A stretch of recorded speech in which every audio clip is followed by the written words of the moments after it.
Democrats, and you're leading by example. And I could tell stories about every single one of us who in this moment recognizes that we have to keep rising to the occasion because of the extraordinary assault that has been launched against the American people by Donald Trump and complete Republican control here in Washington. Let's understand who is doing you in. People on the other side of the aisle. It's not too late. All we need are 4 Republicans to join us to show John McCain levels of courage. Not on the battlefield, as he did in such an extraordinary way. And yes, Mr. President, John McCain was an American hero and patriot. An American hero and patriot. I may have disagreed with him on a whole host of issues. We cannot disagree with the fact that he was an American patriot and a war hero who served this country overseas.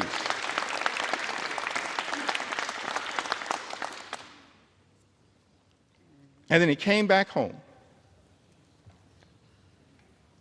after being a POW year after year after year.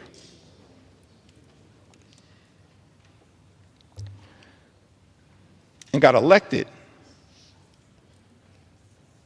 to the United States House of Representatives. Did I get that right, y'all? To the United States House of Representatives. Just making sure y'all are paying attention. All good things start in the United States House of Representatives, as far as we're concerned. And then he went over to the Senate. And then in one of his final acts of courage, he pushed back against the effort to rip away health care from millions of Americans. All we need is 4 Republicans to show John McCain levels of courage when it comes to protecting the health, the safety, and the well-being of the American people, protecting the nutritional assistance of the American people. I think earlier today, I may have neglected to mention the leadership of Jim McGovern, who's done an extraordinary job leading the charge on the Rules Committee as we've pushed back against this all-out assault on the American people. Hour after hour after hour after hour, Jim McGovern, the members of the Rules Committee, and so many members of the House Democratic Caucus pushing amendment after amendment, debating hard against this one big ugly bill on behalf of the American people. Jim McGovern, of course, longtime champion for combating hunger in the United States of America.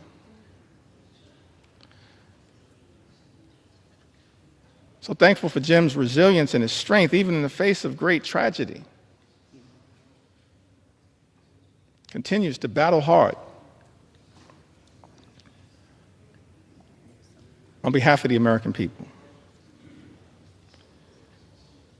Julie writes, SNAP has been an amazing help to my family. Very grateful to receive it. I'm a single mom of twin 13-year-old girls. I've been on my own with my girls since they were 1 and have never received child support. I do work. People who receive Medicaid work. People who receive SNAP work. So some people in this town need to stop lying to the American people.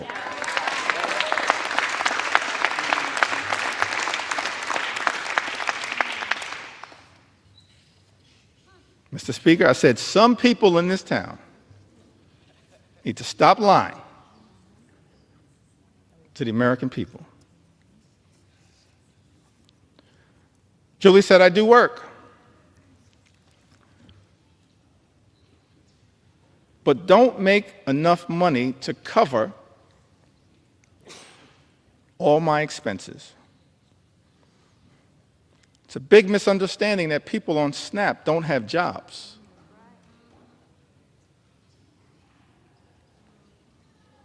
My children would eat very poorly if I didn't have SNAP.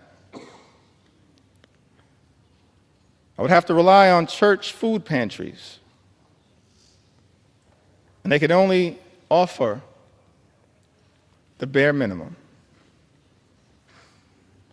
The food banks don't give basics like milk and bread. That's Julie's experience. Mr. Speaker, she lives in Ohio's 14th Congressional District, represented by our colleague, Congressman David Joyce. We heard from Mark from the Commonwealth of Pennsylvania. Mark says, I've collected Medicaid and SNAP benefits for over a decade now. I may well have found myself in a worse place if not for these programs. Giving freely and charitably is the way of Jesus.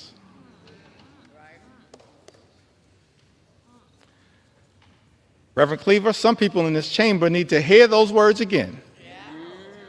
Giving freely and charitably is the way of Jesus. That's someone who's talking like a Matthew 25 and 35 Christian. SNAP and Social Security benefits have been life-saving for me. They literally keep me alive. I suffer from severe depression, anxiety, OCD, and have Asperger's. This is why I'm on Social Security and SNAP. I believe that everyone should have access to these benefits. And in an ideal world, our communities would be centered around love, harmony, and the protection of each other. That's real love. Not fake love, like promising to love and cherish Medicaid, and then turning around and presiding over the largest cut to Medicaid in American history, which is what Donald Trump's one big ugly bill represents. Mark says, I believe that everyone should have access to these benefits. And in an ideal world, our communities would be centered around love, harmony, and the protection of each other. That's the kind of leadership that this country needs and deserves right now, but that's the kind of leadership it's not getting from 1600 Pennsylvania Avenue. Mr. Speaker, Mark lives in Pennsylvania's 1st Congressional District. I believe that district is represented by our colleague, Congressman Brian Fitzpatrick. I want to ask the question, what happened earlier today?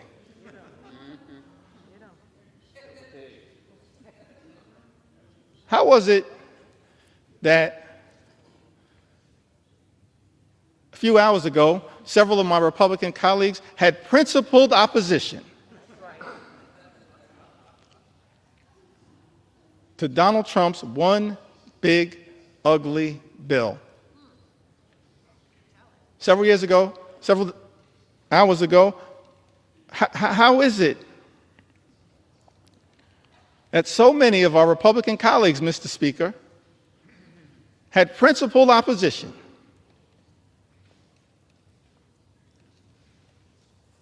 to Donald Trump's one big, ugly bill?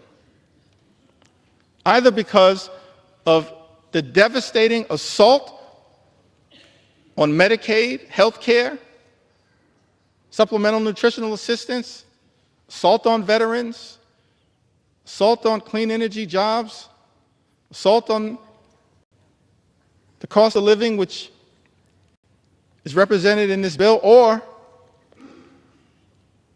because of the assault on the fiscal irresponsibility of a bill that will explode the deficit, increase the debt by trillions of dollars, send us on a death spiral, potentially, as it relates to our economy? How is it, Mr. Speaker, that so many of our colleagues on the other side of the aisle had principled opposition just a few hours ago and now seem prepared to fold on the floor of the House of Representatives? Don't you have some responsibility, Mr. Speaker, to say to the American people what happened? What deals were cut? What occurred in the back room?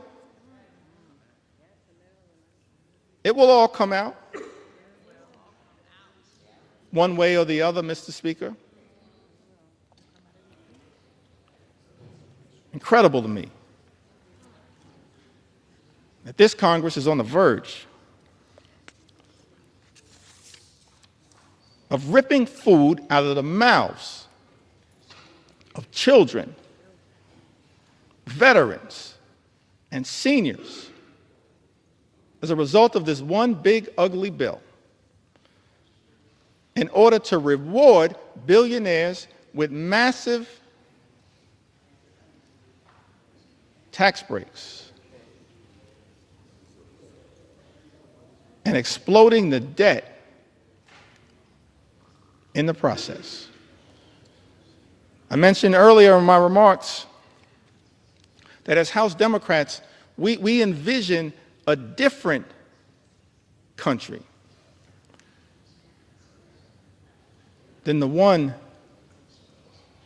that is being ravaged by such extremism right now. Imagine a country where every single American can afford to live the good life. Good paying job, good housing, good health care, good education for your children, and a good retirement. Work hard, play by the rules, live the good life. That's the America that we should be working hard right now to bring about for every single American. But we know there are far too many Americans in this country struggling to live paycheck to paycheck.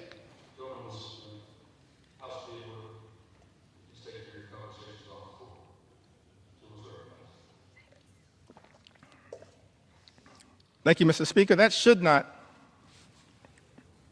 be the case in this great country. The wealthiest country in the history of the world, a country that has become far too expensive for far too many people. Donald Trump promised to lower the high cost of living on day one. He made that promise to the American people.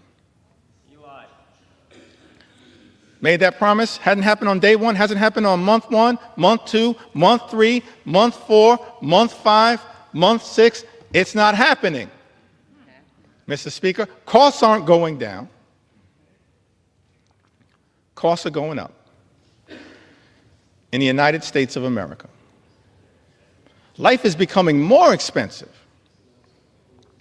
And it seems to me that in this great country,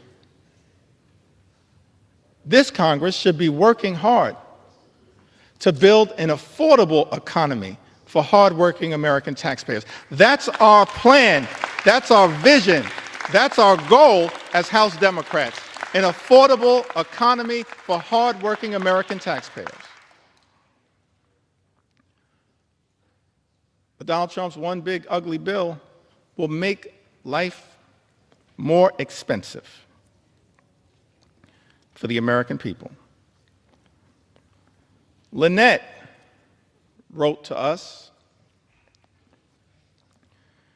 She's also a resident of the Commonwealth of Pennsylvania. She said, I'm a single mom of 3 girls. Although my 2 older girls are out of the home, they and I struggle. I work full time, but it's not enough to get by. Without the help of SNAP and Section 8, I would not be able to afford anything. I sacrifice every day so my daughters can have food and a place to come home and call home. I get $124 a month in food stamps. $124 a month in food stamps, which isn't enough as food prices keep going up. With the little help I do get from the government, I am grateful and blessed. Last year, I passed out after a church service and was rushed to the hospital.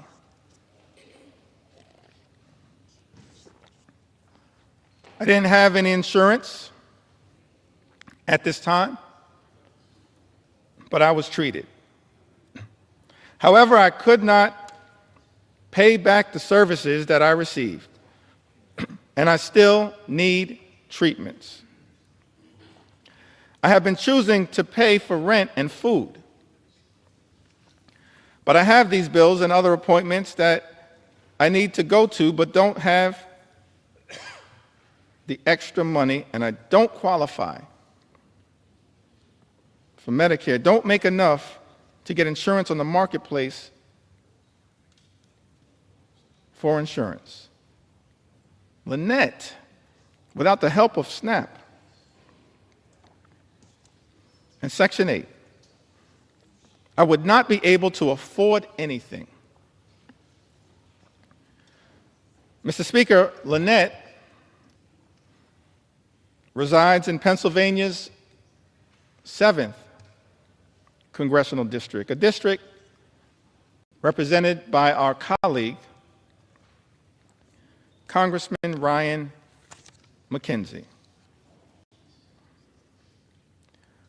Wendy writes to us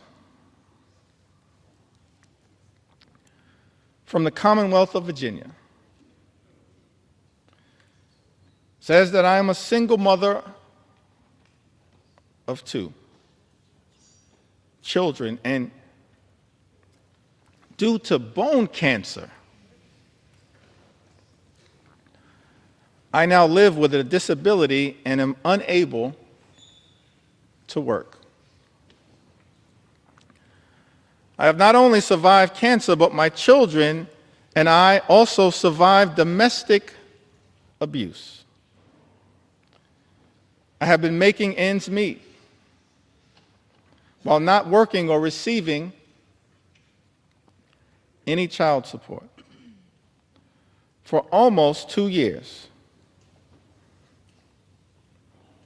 to my family, SNAP is literally life or death. And while I hope that one day my circumstances will improve to the point that I will not need the assistance for now, Wendy tells us, it is our lifesaver. That's what these safety net programs represent. Lifesavers for Americans in need.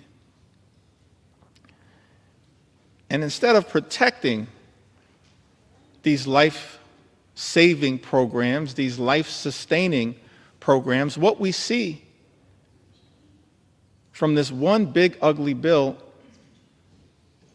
is that nutritional assistance for the American people will be decimated. And as a result, millions of Americans, our fellow Americans, are at risk of going hungry. That is not right in the United States of America. It's not right. And that is why we're fighting hard for people like Wendy, who, Mr. Speaker, lives in Virginia's 5th Congressional District, a district represented by Congressman John McGuire. Jamie, from the great state of Wisconsin, the heartland, part of the heartland of the United States of America, the magical Midwest, the hardworking people of the great state of Wisconsin. I was privileged to just be there this past weekend. Jamie said, I work, I am a single mom. I need help to feed my kids. All the bills have skyrocketed. I'm doing this on my own. Please don't take away SNAP. That's a plea that I think is being heard all across this land. Please don't take away SNAP. It's a lifesaver. It's being ripped away from the American people as part of this Republican effort, Mr. Speaker, to provide massive tax breaks for billionaires. Jamie is represented, she lives in the 3rd Congressional District of Wisconsin, currently represented, Mr. Speaker, by Congressman Derek Van Orden. Healthcare under assault. Nutritional assistance under assault. Farmers in this country have also been under assault. And one of the reasons why so many Americans are cynical about our politics of the moment is that there are people who run for office, they say one thing and then they do the exact opposite. And many of the policies that we've seen come out of the Trump administration are inconsistent with the rhetorical promises that were made on the campaign trail. Donald Trump and House Republicans promising to look out for people in farm country, and then supporting policies that do the exact opposite. April is from Iowa. Says that fourth-generation farmer on land her family has worked for almost 125 years in north-central Iowa. And then it says, if there's all this uncertainty out there, how can we plan? We need a path forward. It's like changing a tire while we're still driving down the road. That's what our farmers are being asked to do, change a tire while they're still driving down the road because of the uncertainty that has been unleashed by an administration far too focused on chaos, cruelty, and corruption. Those are my words. April goes on to say, we're kind of holding our breath for this fall. That's when it will hurt the most farmers. We need trade with Mexico and Canada too. That's why I think the reciprocal tariffs are going to hurt us more.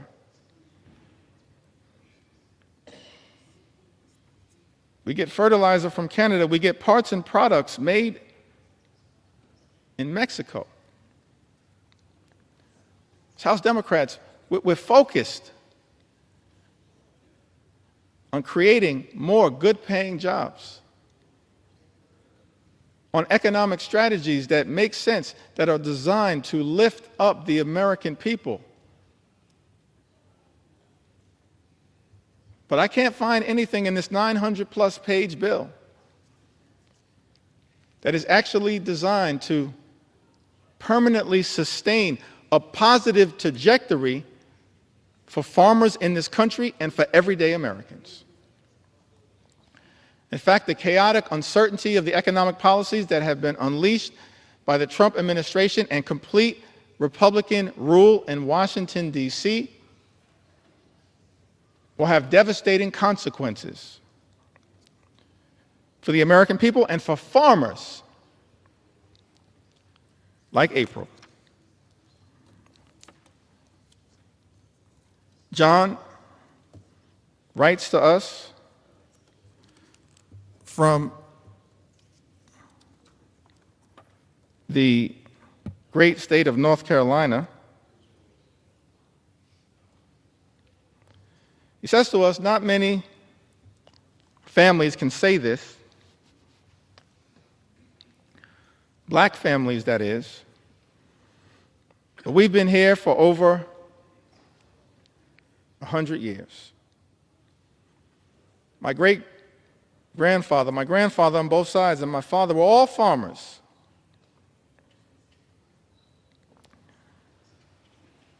Honestly, I cannot understand it.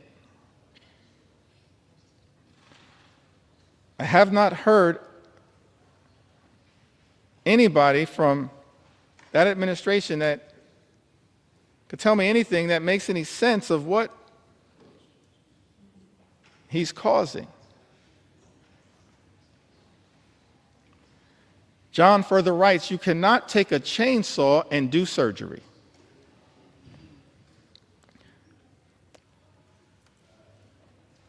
I'm going to plant about 50% less than I would normally because I don't know what the price is going to be. I don't want to take the risk of putting even more out there.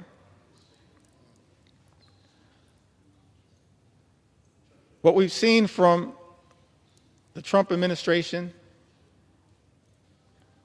from this so-called DOGE effort, and from our Republican colleagues, Mr. Speaker,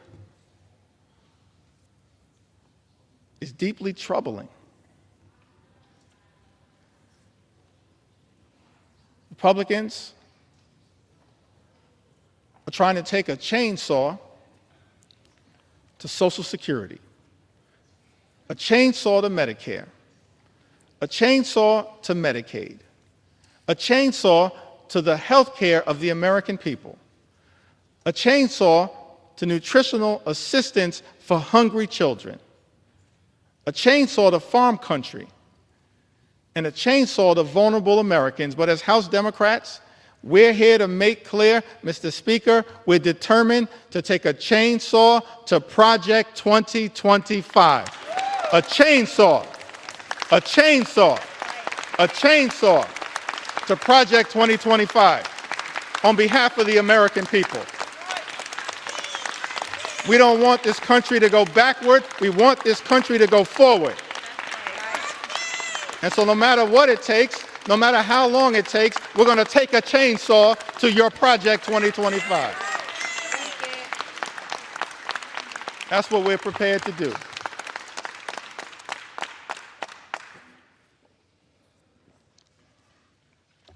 Thank you, John, from North Carolina. One last farmer whose voice I want to elevate at this moment. And then I'd like to have a discussion about, anchored around some of the things that our Republican colleagues, Mr. Speaker, have said during this entire process. Correspondence that has been written by Republicans as it relates to this one big ugly bill. Correspondence that I'm struggling to understand now, because it appears that almost every single House Republican is prepared to recklessly rubber stamp Donald Trump's extreme agenda and sign off on this one big ugly bill. So I'm going to go through some of the correspondence momentarily that maybe at some point our Republican colleagues can help us figure out. But I want to enter into the record one last story from a farmer. Can we respect the farmers in the United States of America? Can we respect her?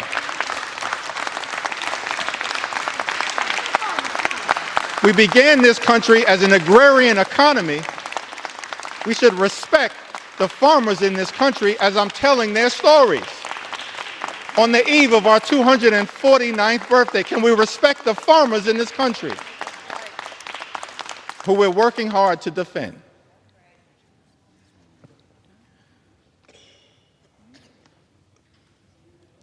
Susie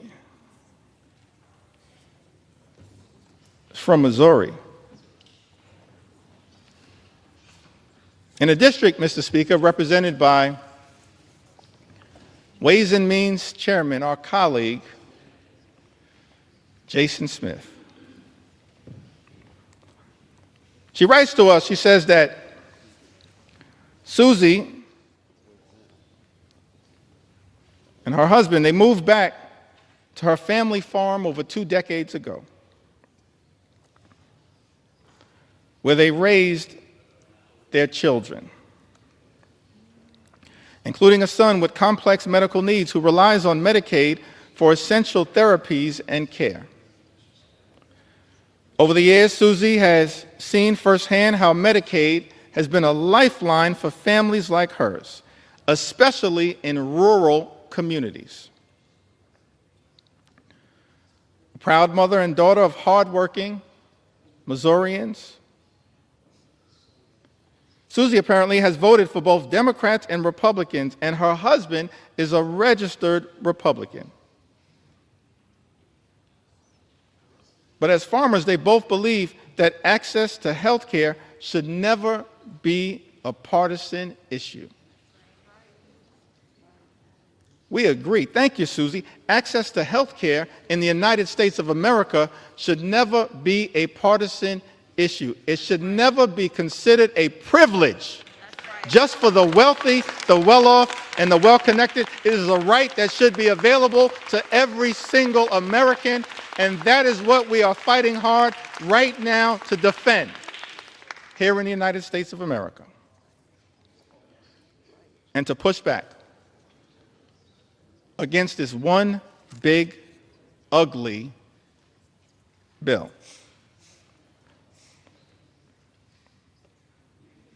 As I mentioned earlier,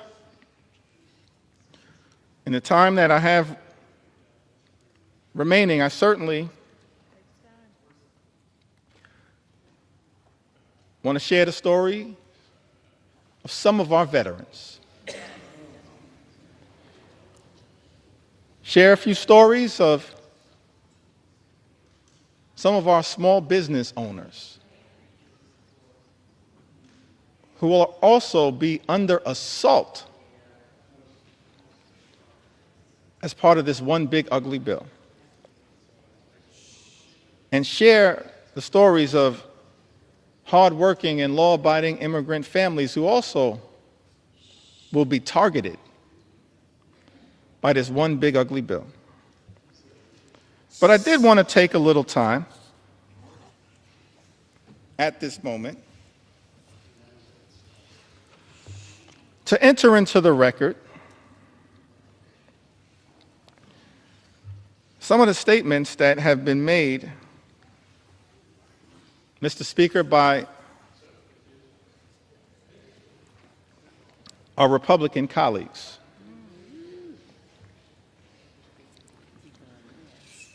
That I just don't understand. I mean, I am flummoxed by some of these statements. I've always wanted to use that word, y'all. Will suspend. House will be in order. Please take your conversations outside the chamber. Please take your conversations outside the chamber. Gentleman's recognized. Thank you, Mr. Speaker. I was hoping to seek some clarification at some point after I'm able to yield the floor. But I'm still here to take my sweet time on behalf of the American people.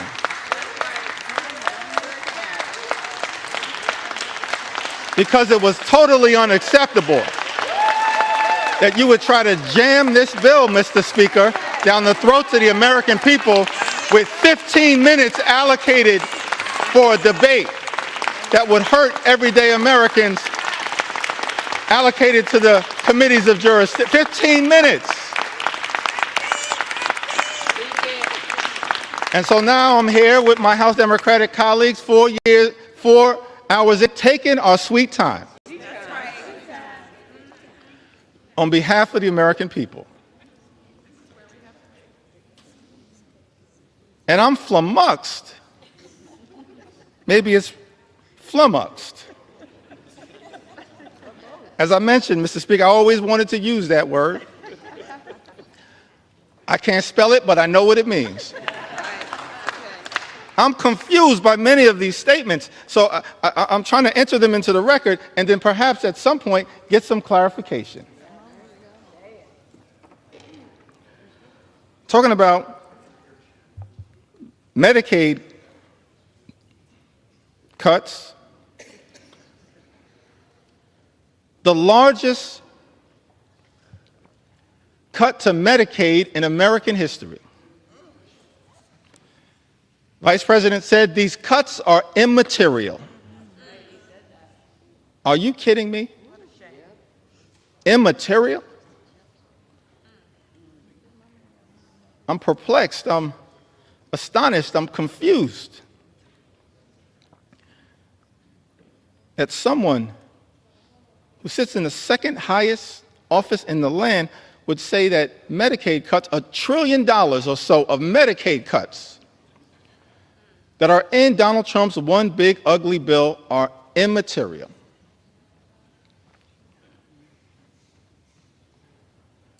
I'm confused, Mr. Speaker, by the statement that was made by the former Senate Majority Leader, Mitch McConnell,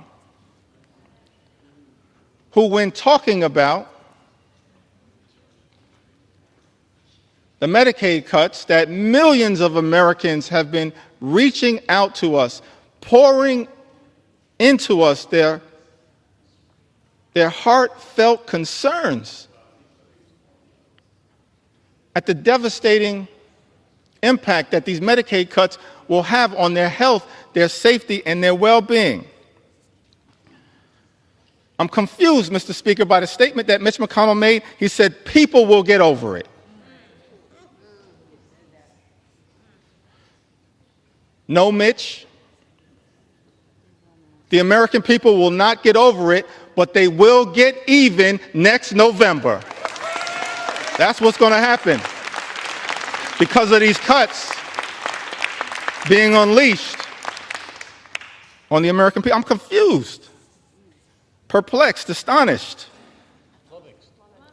flummoxed by some of these statements. This one is a beauty. In the great state of Iowa, Senator Joni Ernst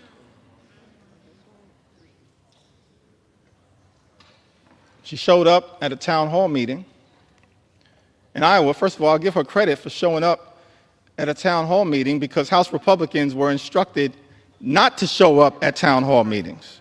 So she shows up, Mr. Speaker, at a town hall meeting, is questioned about the fact that health care in America, that the Medicaid is a question of life or death. And when asked by one of her constituents about the concern that was had, the fact that people will die as a result of the devastating cuts to Medicaid and health care that are in Donald Trump's one big ugly bill, Senator Ernst says, we're all going to die anyway.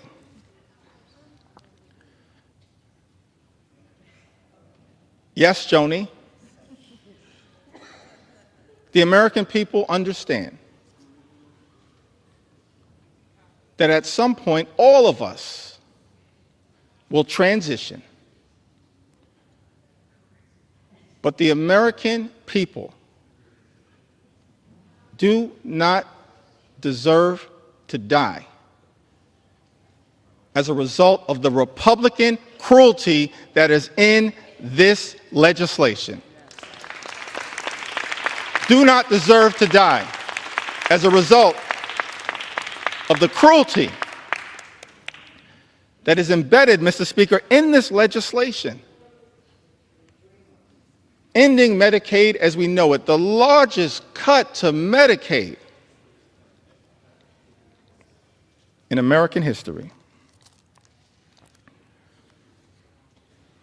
And as a result of this all-out assault on health care in America, and Mr. Speaker, there are 220 Republicans who I serve with in this Congress, and I wish I had time to go through the impact in all 220 districts. Actually, since I have unlimited time, maybe I do.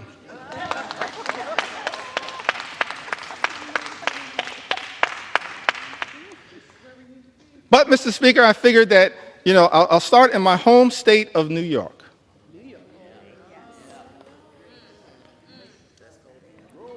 Mr. Speaker, in New York's 1st Congressional District, represented by our colleague, Congressman Nick LaLota,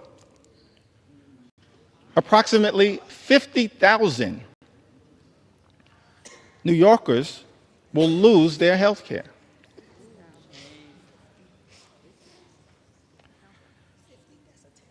In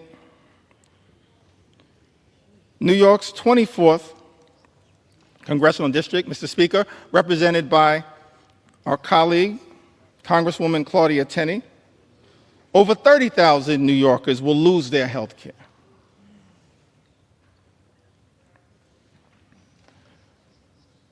In parts of Western New York, an upstate district,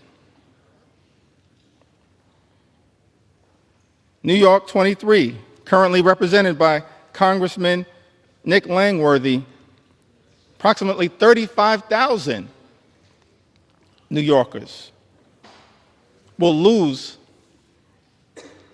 their health care as a result of Trump's one big ugly bill.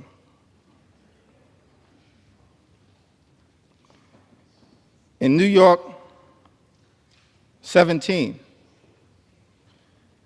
currently represented by Congressman Mike Lawler,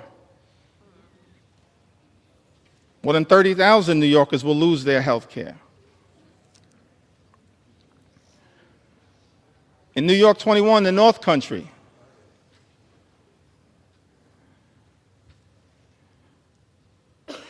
represented by Congresswoman Elise Stefanik,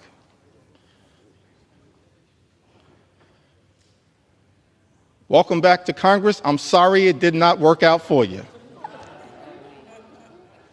That's a lesson that should be learned by all those who pledge fealty to the wannabe king. That's right. But I digress.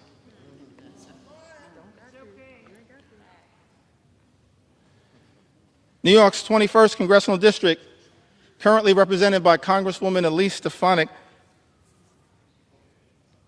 approximately 44,000 New Yorkers will lose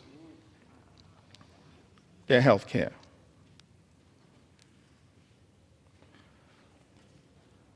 In Long Island, Suffolk County, part of Long Island, currently represented in Nassau County by two amazing colleagues, Tom Swazi and Laura Gillen. But in Suffolk County,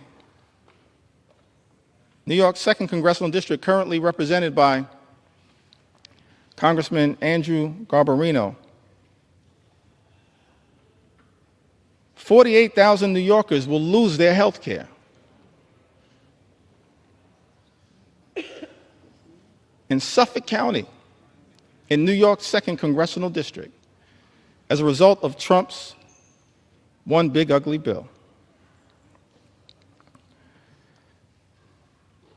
And in the 11th Congressional District, a district that includes all of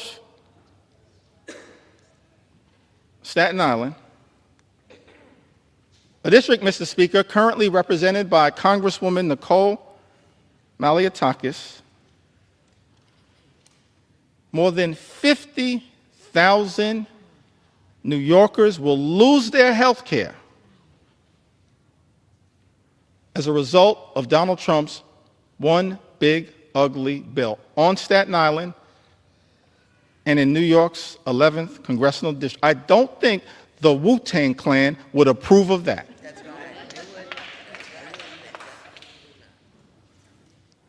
It's incredible to me. In district after district after district, Mr. Speaker, represented by my Republican colleagues, so many Americans will stand to lose their health care as a result of Donald Trump's one big ugly bill. Now, this is not just a Democratic perspective. We stand by that perspective. We'll continue to articulate that view and forcefully defend the health care of the American people, but it's not just a Democratic perspective. And so I thought that it was important that we enter into the record some of the words, Mr. Speaker, of members of the House Republican Conference who wrote directly to you, Mr. Speaker, in their own words, talking about the challenges of this one big ugly bill. February 19th of this year, in a letter written to the Honorable Mike Johnson, Speaker of the United States House of Representatives, the subject line was, "Protecting American Communities in the Budget Reconciliation Process." For all of the American people who may be watching the floor of the House of Representatives right now, that's the process that we're in. It's one big ugly bill. Mr. Speaker, Republicans chose to go down this road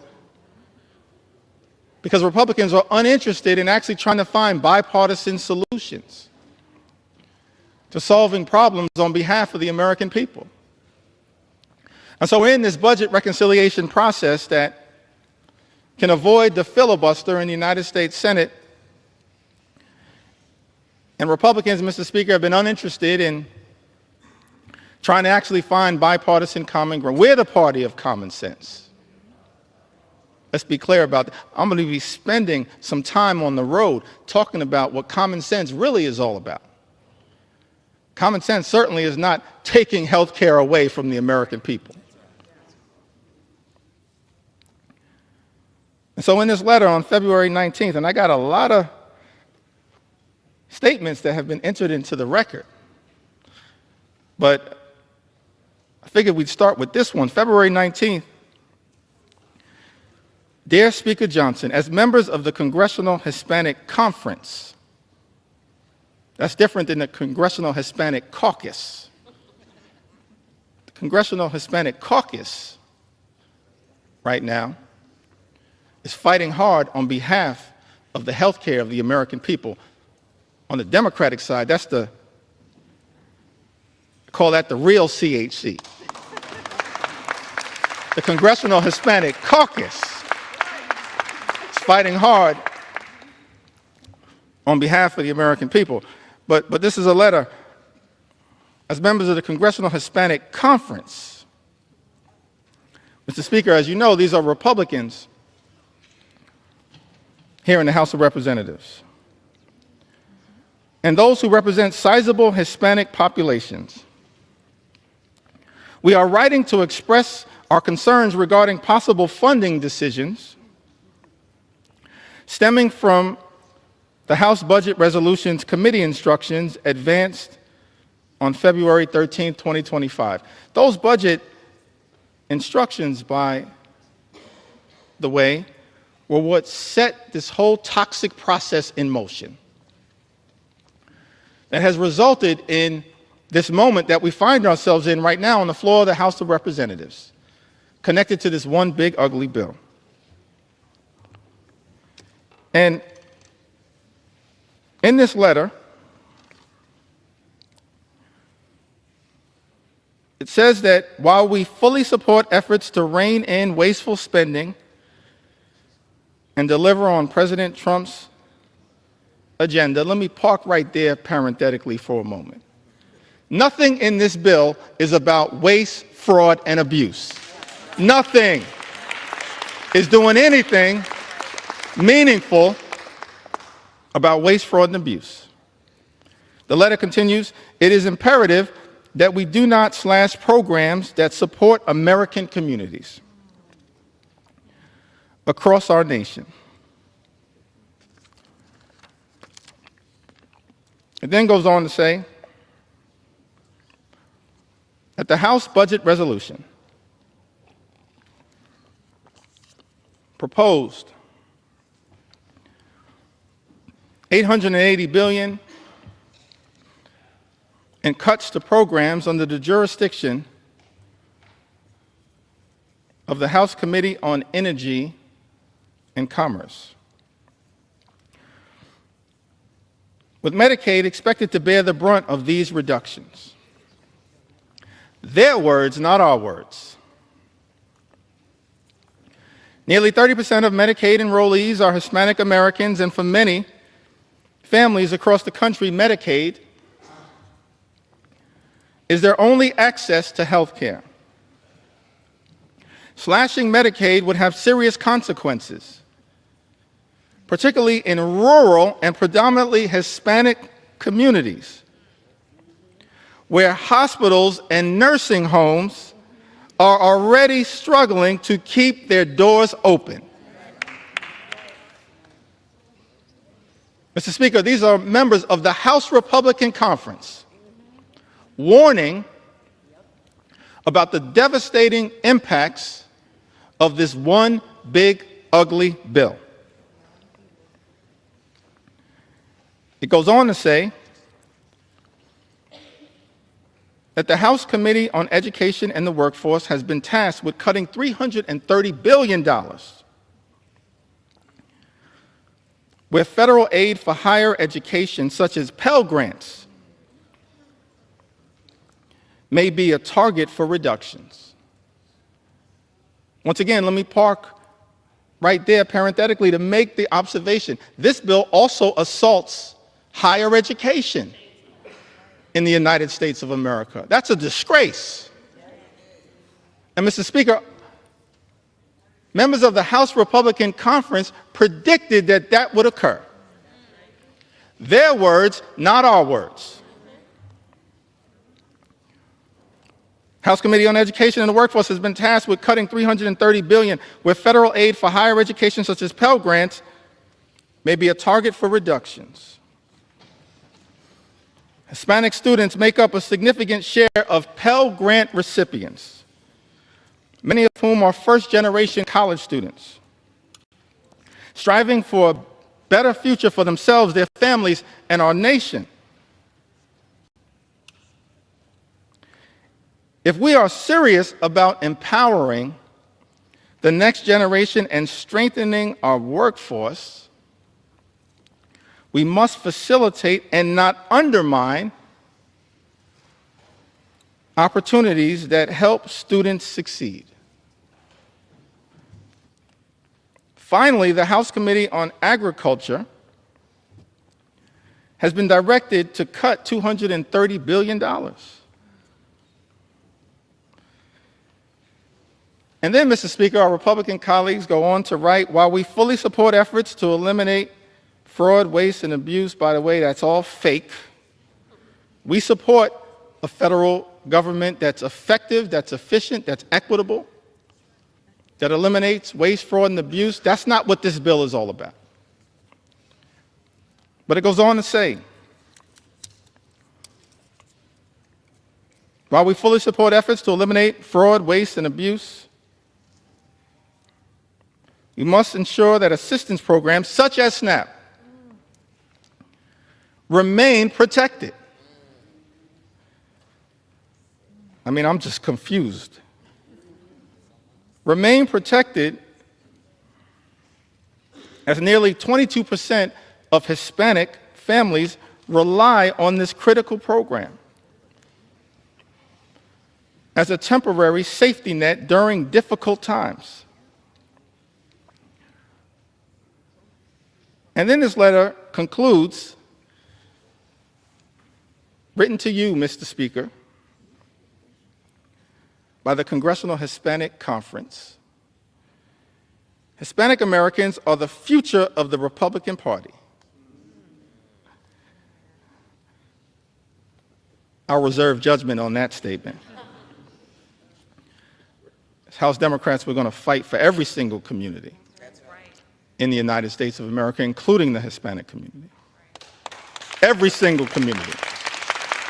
We want every single community to experience the good life, to afford to be able to live the good life. That's what we want.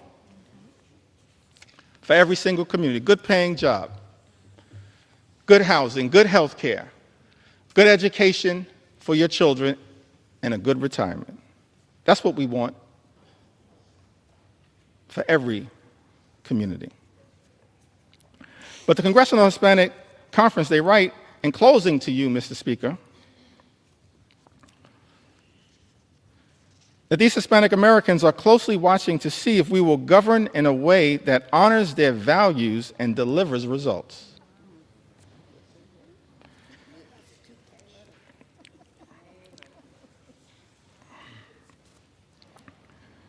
just to make sure that appropriate authorship is conferred, I'm going to enter the names of the signatories to this extraordinary letter. Mr. Speaker, Tony Gonzalez, Nicole Malliotakis, Monica de la Cruz, David Valadeo, who represents more Medicaid recipients than any other member of Congress, Juan Ciscomani, Rob Bresnahan, what a beauty, James Moylan, Kimberlyn King Hines. They all signed this letter. And the question that many Americans have to ask right now is that after signing a letter indicating your commitment, Mr. Speaker, to protecting Medicaid and SNAP and access to affordable higher education through Pell Grants, how is it possible that, Mr. Speaker, some of our Republican colleagues will turn around and devastate Medicaid, devastate supplemental nutritional assistance, and devastate the ability of Hispanic communities to achieve the type of upward mobility, in part through higher education, that is talked about in this letter? That letter was written in February. And then we go to March. Can I talk about it?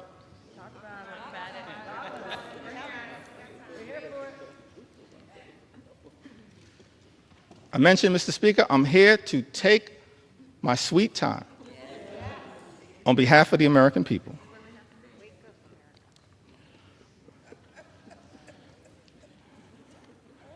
And so on March 9th, there's a letter that's written to Ways and Means Chairman Jason Smith, Mr. Speaker. By my count, 21 Republicans signed this letter. And it's about the importance of the clean energy economy in the United States of America.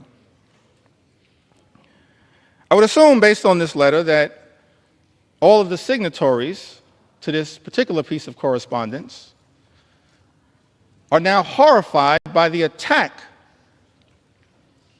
on clean energy jobs, and the clean energy economy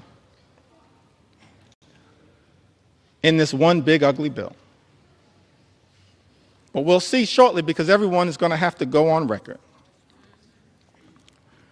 But in this particular letter, written on March 9th, Mr. Speaker, 21 members of the House Republican Conference write to Chairman Jason Smith. Countless American companies are utilizing sector-wide energy tax credits, many of which have enjoyed broad support in Congress to make major investments in domestic energy production and infrastructure for traditional and renewable energy sources alike. Both our constituencies and the energy industry alike remain concerned about disruptive changes to our nation's energy tax structure. With all this in mind, the letter continues toward the end. We request that any proposed changes to the tax code be conducted in a targeted and pragmatic fashion that promotes conference priorities without undoing current and future private sector investments, which will continue to increase domestic manufacturing, promote energy innovation, and keep utility costs down. I mean, the language that was chosen there is pretty interesting, but the translation is protect the clean energy economy. That's what this letter was all about. Written by my count, 21 House Republicans. Mr. Speaker, Andrew R. Garbarino, Jennifer Kiggins, Juan Ciscomani, Gabe Evans, David Valadeo. What a prolific writer.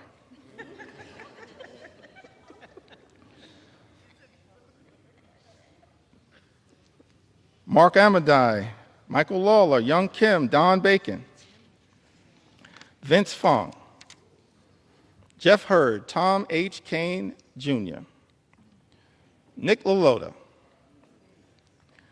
John James, Ryan McKenzie, Rob Bresnahan, Marionette J. Miller Meeks, Earl L. Buddy Carter, Dan Newhouse, Eric Hoshin, and David P. Joyce,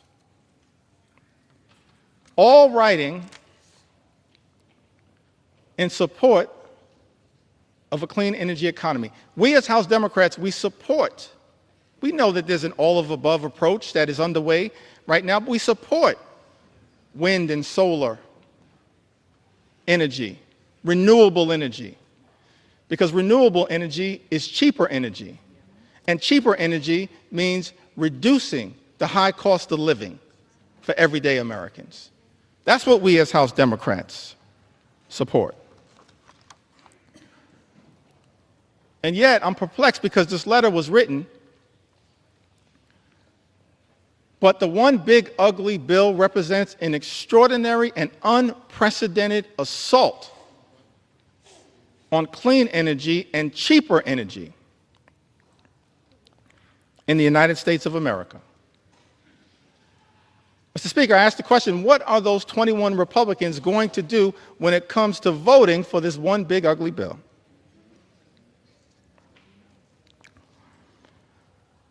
And then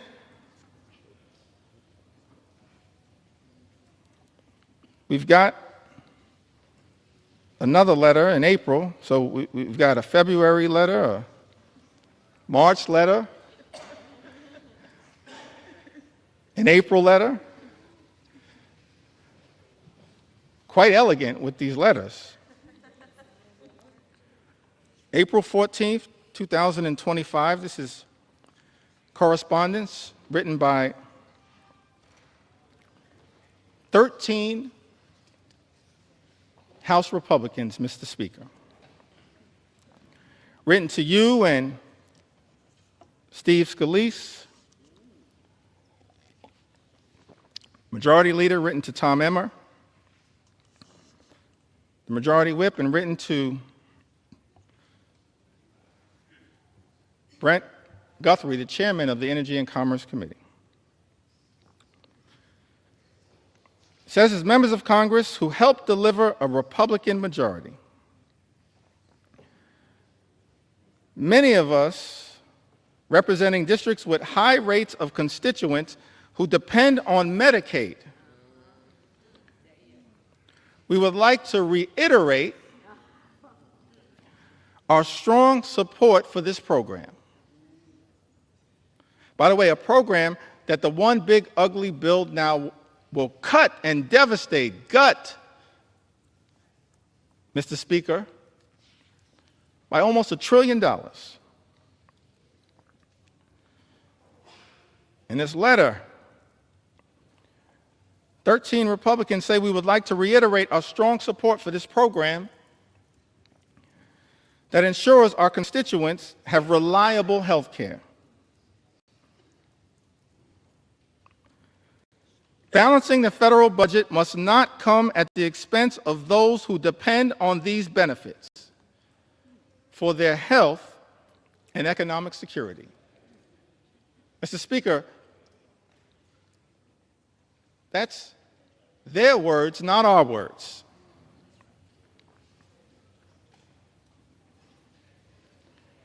And then this bill makes an extraordinary declaration. And I think it's important for us to understand who led this bill. David Valadao. These are just facts, Mr. Speaker. Publicly issued letters. David Valadao, Don Bacon, Jeff Van Drew, Rob Bresnahan, Juan Ciscomani, Jen Kiggins, Young Kim, the usual suspects. Robert J. Whitman, Nicole Maliatakis, Nick LaLota, Andrew R. Garbarino, Jeff Hurd, and Michael V. Lawler. By my count, 13 members.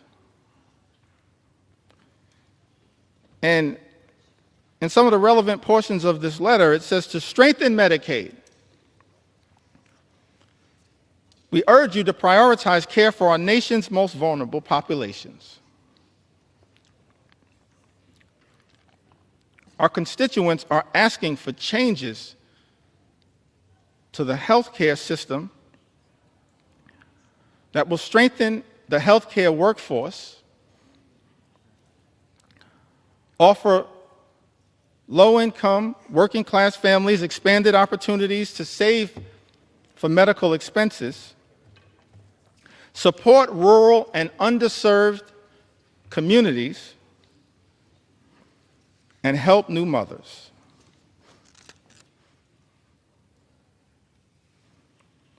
And in the second paragraph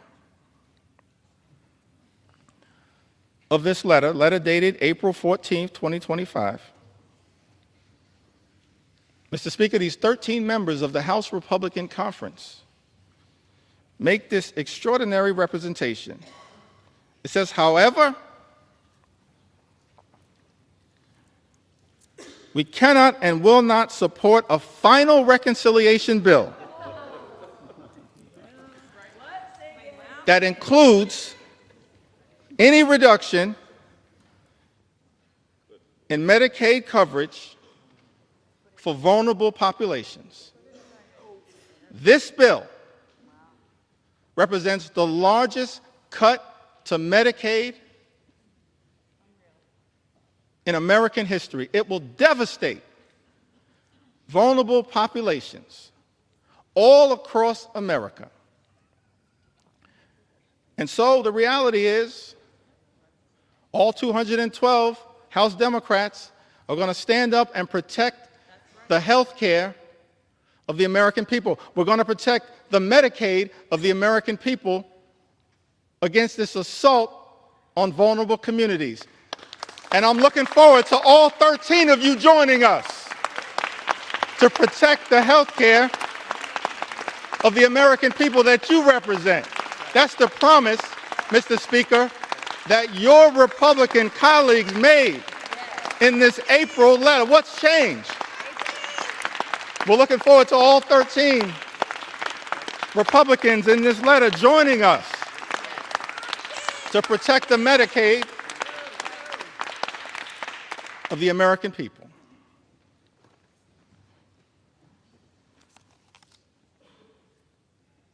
And you know, this SALT issue is also an interesting one.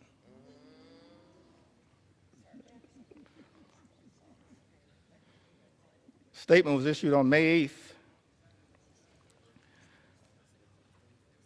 from my colleagues in the New York delegation: Elise Stefanik, Andrew Garbarino, Nick LaLota, Mike Lawler. Just facts right now. Big talk about standing up to protect the state and local tax deduction. And what's interesting, let's make sure we set the record straight here.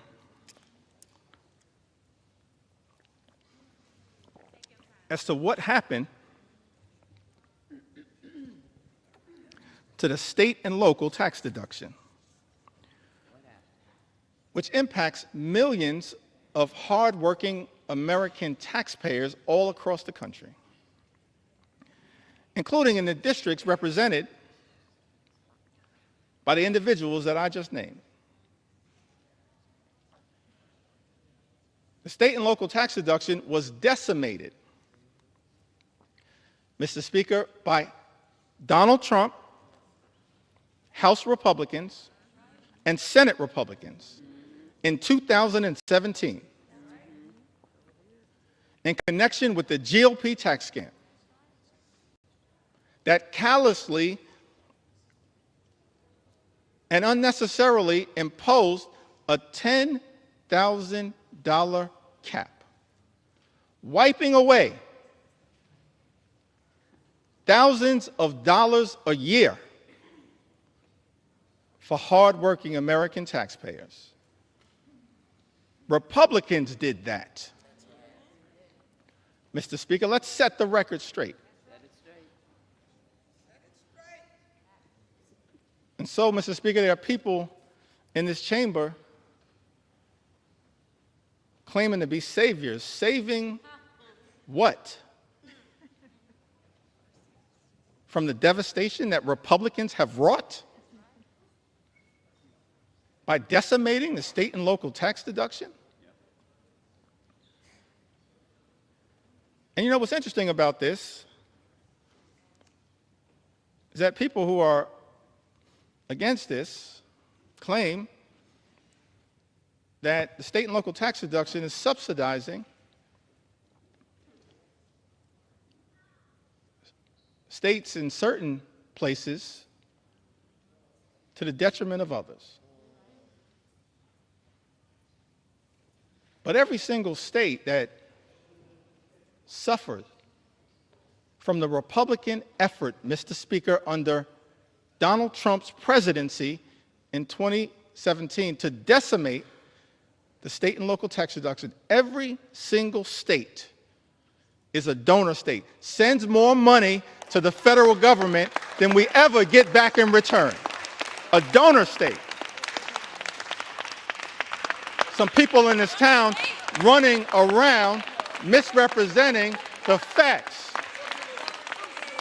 We're okay to be a donor state, but don't lie to the American people about the reality of the state and local tax deduction. And then you have this extraordinary statement on May 8th, big talk, no action.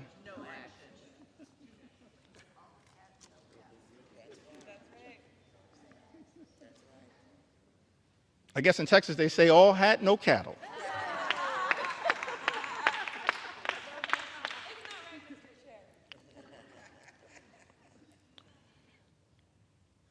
And so that brings us to this letter that was written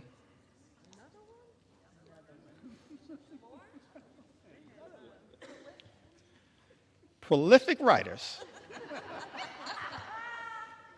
Mr. Speaker, in the House Republican Conference on June 6th. I'm really confused by this combination of this particular letter, followed by an interesting statement that was made after the Senate passed Donald Trump's One Big Ugly Bill by Lisa Murkowski.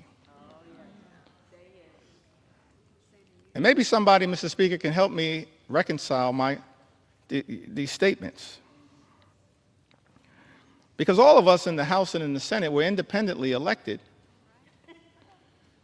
to stand up on behalf of our constituents in the chambers that we serve in.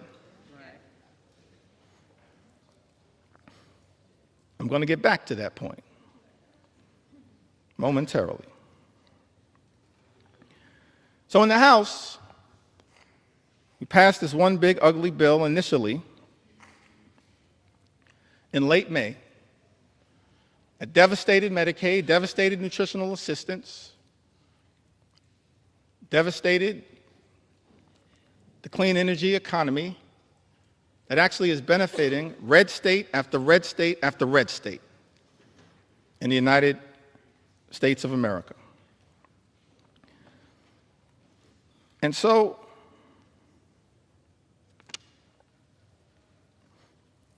members of the House Republican Conference wrote to Majority Leader Thune and Chairman Crapo. This is after passing a bill in the House of Representatives that devastated the clean energy tax cuts that they are talking about in this letter on June 6th.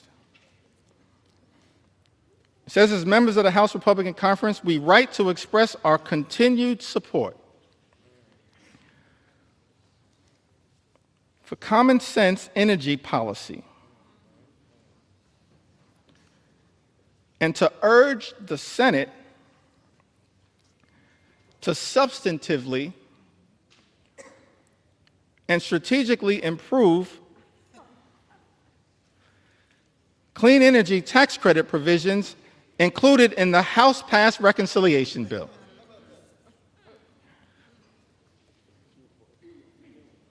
I mean, what is happening right now? Maybe I don't understand the legislative process. So in this letter,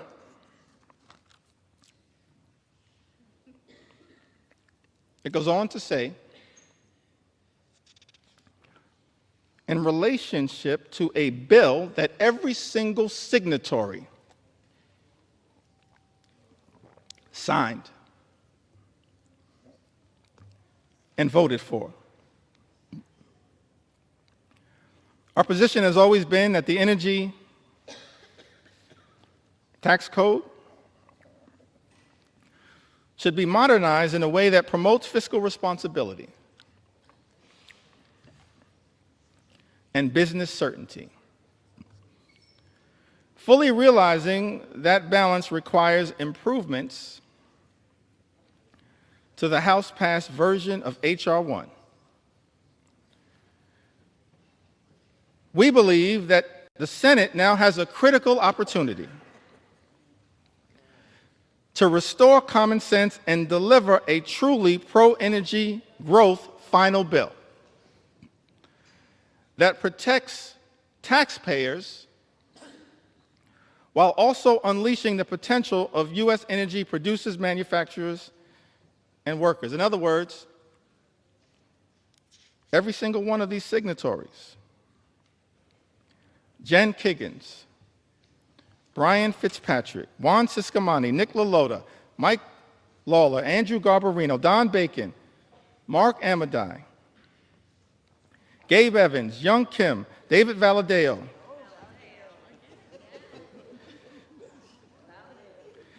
Rob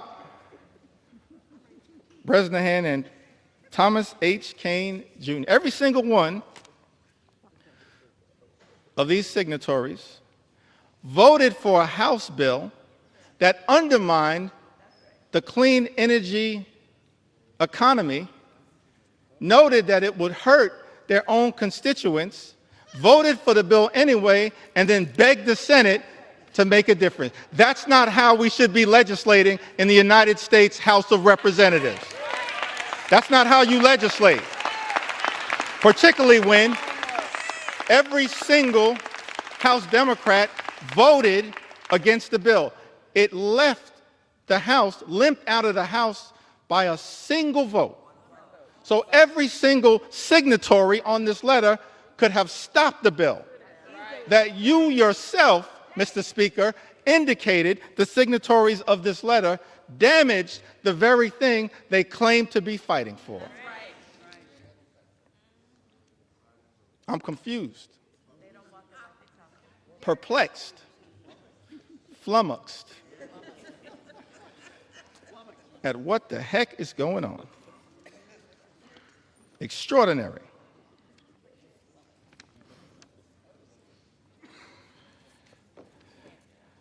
I mean, I'm just overwhelmed by the amount of correspondence. I had to just pick out the ones that were most extraordinary to make sure that they were entered into the record. The most recent one on the subject of Medicaid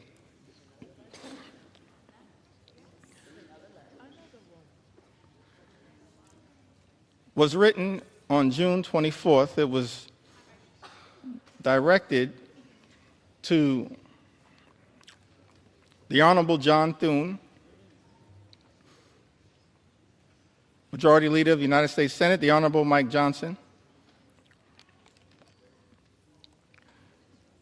Mr. Speaker, Speaker of the U.S. House of Representatives. I think it had, by my count, 16 members. No surprise, y'all. It was authored by David Valadao.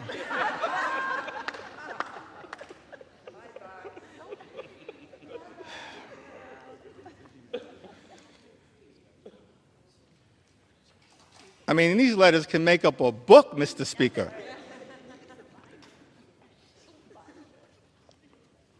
David Valadao, Juan Ciscomani, Rob Bresnahan. Mr. Speaker, these are just facts. Chuck Edwards, Young Kim, Andrew Garbarino, Mike Lawler, Jen Kiggins, the gang is all here again. Jeff Van Drew, Don Bacon, Dan Newhouse, Zach Nunn, Robert J. Whitman, Nicole Malliotakis, Marionette J. Miller Meeks, and Jeff Hurd. 16 members, Mr. Speaker, of the House Republican Conference, in a letter written to you, Mr. Speaker, and the Honorable John Thune, Majority Leader of the United States Senate, on June 24th, and here's the most extraordinary statement that was written in this letter. In the second to last paragraph, I think we call that the penultimate paragraph. In the second to last paragraph, it says, protecting Medicaid is essential for the vulnerable constituents we were elected to represent. Therefore, we cannot support a final bill that threatens access to coverage or jeopardizes the stability of our hospitals and providers. Mr. Speaker, 16 members of the House Republican Conference, who just a few days ago made clear on the record that they will not support devastating cuts to Medicaid. 16 members. All we need, Mr. Speaker, are 4 Republicans from this group to join us, and we can stop these devastating cuts to Medicaid. Join us. Join us. Join us. We welcome you with open arms into the warm embrace of members of Congress who are here to protect the health care of the American people. Just 4, y'all. We welcome you with open arms into the warm embrace of members of Congress determined to protect the health care of the American people. All we need are 4. And so many of y'all are on record. So as I conclude this section of this particular presentation, and we still got some ground to cover, we're going to continue as House Democrats to take our sweet time on behalf of the American people, because the issues are too significant to ever walk away from. I just want to turn to a statement that was issued by Senator Lisa Murkowski. I want to give some love to the other side of the Capitol.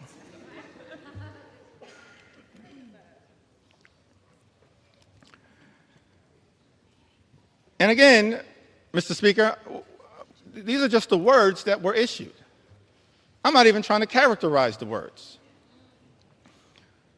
But the American people need to hear these words from the people that were sent to Congress to protect their interests. Senator Lisa Murkowski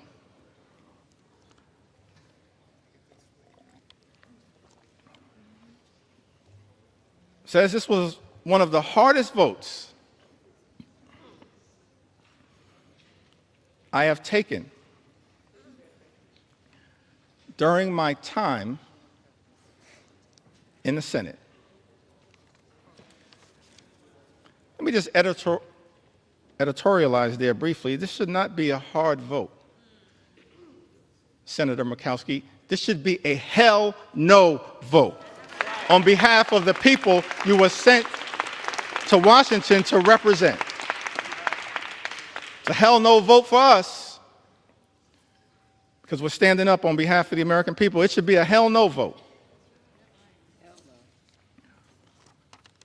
But, Mr. Speaker, these are the words. Senator Murkowski says this was one of the hardest votes I have taken during my time in the Senate.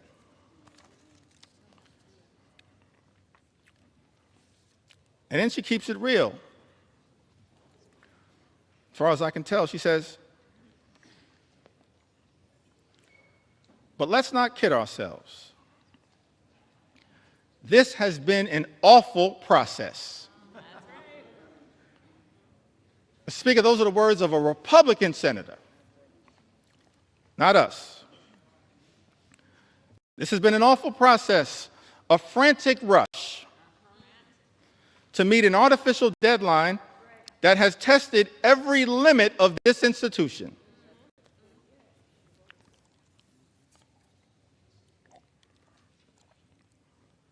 While we have worked to improve the present bill for Alaska,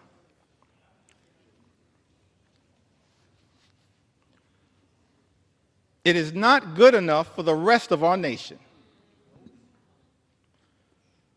And we all know it. Yes, Senator Murkowski, we all know this one big, ugly bill will devastate everyday Americans across this country. And yet, in the concluding paragraph, this comes after Senator Murkowski voted for this bill, the deciding vote in the United States Senate, says, my sincere hope is that this is not the final product.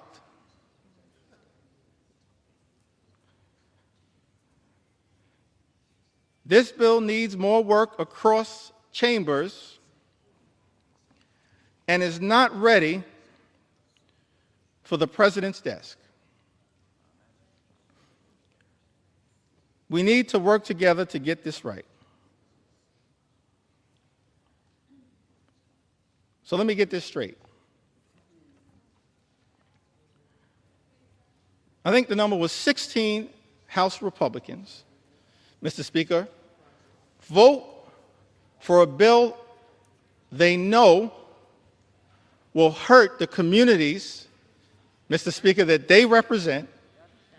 Vote for the bill anyway, when any one of them could have stopped this bill from ever leaving the House of Representatives,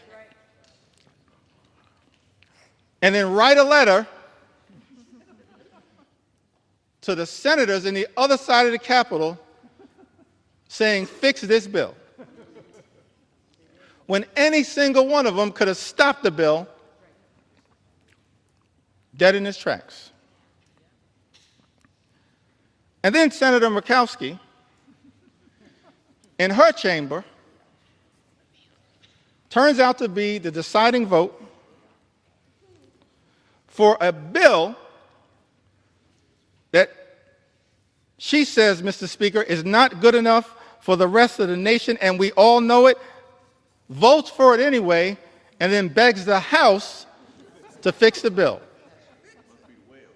That is not how the people's business should be done in the United States Congress. We have a responsibility to stand up for what is right and stand up for what is right in the chamber that we serve in. That's what we should all be doing. And so our House Republican colleagues, Mr. Speaker, have one last opportunity to join us as Democrats. Every single Democrat who's going to stand up and protect the health care of the American people, stand up and protect the nutritional assistance of the American people, stand up and protect our farmers, stand up and protect our veterans, stand up and protect the clean energy economy, stand up to protect our public schools. Every single one of my House Republican colleagues have the opportunity now in this chamber, not the other chamber, in this chamber, to join us as Democrats and stand up for what is right. The eyes of America are watching. Started this process, Mr. Speaker, 3:28 in the morning, this debate. Took to the House floor, maybe an hour and a half after that. And we still have a lot to say. On behalf of the American people. For such a time as this, every single one of us have an opportunity to stand up for what is right here in the United States of America. I want to speak for just a few moments about some of the people who've been targeted in a callous way by this administration, some of the stories that need to be told on behalf of the American people. I mentioned, of course, Mr. Speaker, throughout this process, we have been thankful for the stories shared by everyday Americans who went to bed last night fearing the worst and have woken up this morning horrified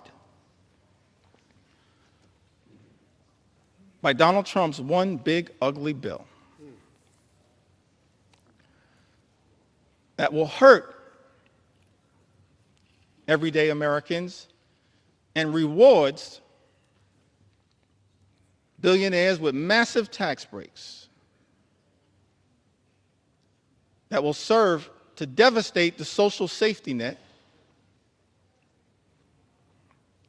and explode our nation's debt. And so I want to tell a few stories on behalf of our nation's veterans who've also written to us to share their concerns with this one big ugly bill. Victoria from Arizona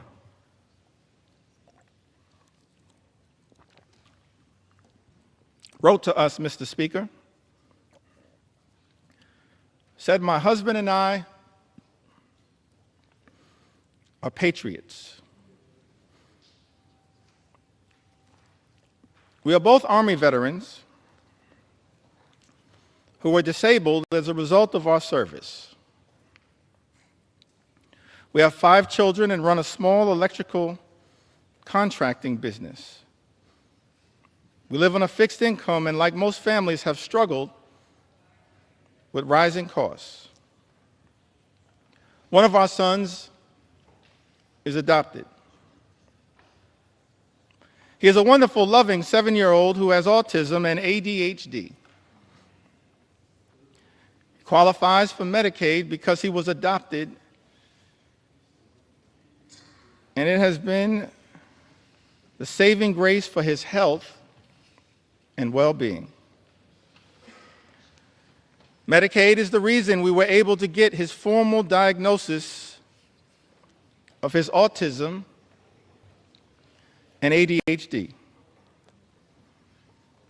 It also covers his regular doctor's visits and dental care. We use Medicaid to access in-home therapy for him, and it was a huge help. Slashing Medicaid will have especially dire consequences for rural communities like ours. Forcing hospitals to close. Health resources are already slim in our area. And in this Army veteran writes, President Trump is causing enormous stress and hardship for families like mine. He and his billionaire friends don't need more tax breaks.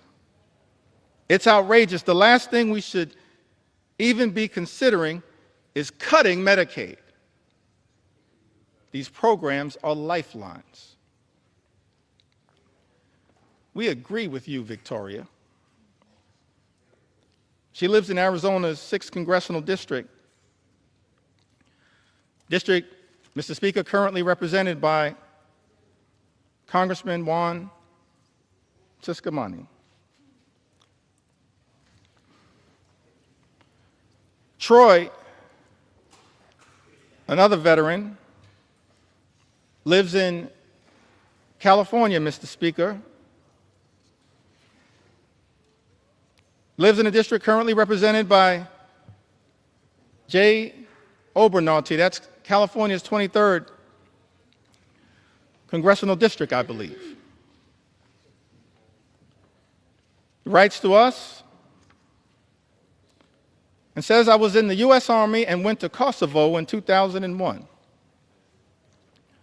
Iraq in 2003, and 2005. I depend on the VA as I am too disabled to work. I depend on VA health care. My children are now on Medicaid. I have worked from when I was 14 years old to 42. I am suffering from long COVID. And until I can return to work, I need help from the American people.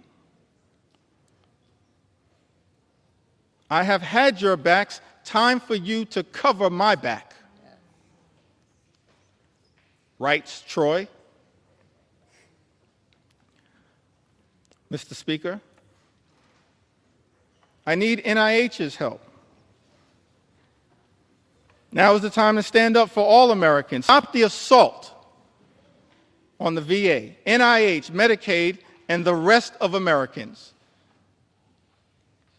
We agree with you, Troy. It's time to stop the assault on the American people. Stop the assault that is represented in this one big, ugly bill.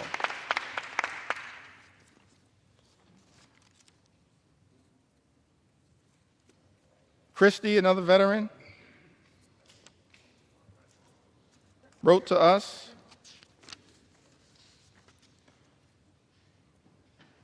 and says, I was drafted in 1970. My choice was incarceration or militarization. So I enlisted in the Navy and became a Navy corpsman serving on the USS Long Beach, CGN 9, and her Marine detachment, where I was assigned to the 3rd Marines, 1st Medical Battalion. I was blessed. I lived through 2 tours, giving medical care to my shipmates. Every other day, I was assigned to flight ops to transfer or pick up the wounded and dead Marines from shore to ships waiting offshore about 8 miles. I hated the smells of war. This veteran writes, death and misery were my constant companions. The war left me unsettled, mentally and morally corrupt. For 50 years, I have suffered with my PTSD, which went undiagnosed for years. After 12 years of VA therapy and working hard for my soul to be repaired, I find myself living alone and isolating from others. And I am one of the lucky ones, thanks to the care I have received from the VA. Veterans pouring out their heart and their soul, sharing their anxiety with all of us, urging this Congress to do something, to stand up on behalf of the veterans who are going to be hurt by this one big, ugly bill. Devastated by this one big, ugly bill.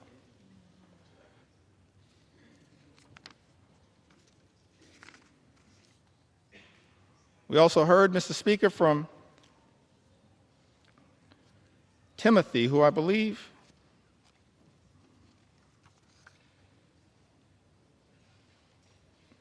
may have written to us from the Commonwealth of Kentucky. He says, my name is Timothy.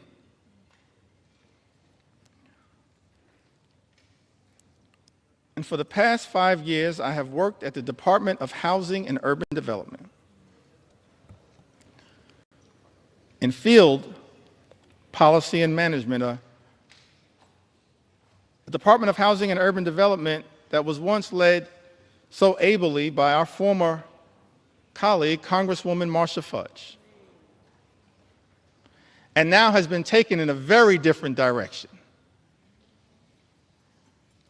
Timothy writes, in this role, I've educated the community about HUD's programs such as FHA loans and housing counseling that allow people to purchase homes. Affordable rental housing that help people pay their rent, and homeless services that help people find shelter and leave the streets. I have worked with internal data that focused on improving our programs.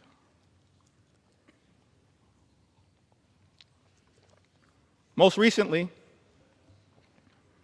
I worked with a team that hired people from housing authorities and Job Corps with the goal of providing people a career and a way off government assistance. Those incredible people, along with myself, have been fired by Elon Musk's Doge.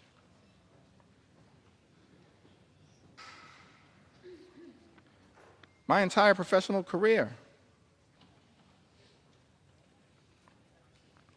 I have taken jobs that I considered bigger than me. I served in the military, both enlisted and as an officer. I deployed. And I'm now a disabled vet with a rating of 90%. After the military, I focused on giving back and challenging myself in a way while continuing a job that was bigger than myself, so I joined the Peace Corps. Served in Ukraine for years, working as a youth development volunteer. Now as a HUD employee, I'm being fired by an unelected official and being called lazy by my president. I want to know why Elon Musk has this power and authority and why our elected officials are not doing more to stop it. I have served this country and the government my entire life because I love my country. Why is this happening? Tim writes to us. That is such an important question, Mr. Speaker. Why is this happening in the United States of America? Why are we living in a country where this administration has launched an all-out assault on veterans in the United States of America, firing veterans like Tim in the United States of America, jeopardizing services from the VA, earned benefits that these veterans are entitled to because of their extraordinary service. Men and women in uniform who serve this country, Mr. Speaker, benefits that they've earned, and now find themselves in the legislative line of fire from their own government, their own country, and stand to be hurt in such an extraordinary way by this extreme Republican budget, this one big, ugly bill. We're here on the House floor, Mr. Speaker, to say to Tim and every single veteran who put on the uniform, every single man and woman who served this country, we will not abandon you in your hour of need. Right. We're going to stand up for every single veteran in this great country and make sure that the veterans of the United States of America are treated with the dignity and respect that you deserve. That is our promise to each and every veteran in the United States of America, and that's why, Mr. Speaker, we stand in strong opposition to Donald Trump's one big ugly bill. An all-out assault. here in the United States of America, an extraordinary assault. An assault on the economy, an assault on our veterans, an assault on farm country, an assault on healthcare, an assault on nutritional assistance. And of course, this one big ugly bill, and the Trump administration, I wish it was not so. Because at the beginning of this Congress, Mr. Speaker, I stood right where you stand right now and said in my first remarks to this Congress and the American people that as Democrats, we were prepared to find common ground on any issue to make a difference in the lives of the American people we all represent. But then, Mr. Speaker, beginning on January 20th, a flood of extremism, the likes of which have never before been seen in the United States of America, has been unleashed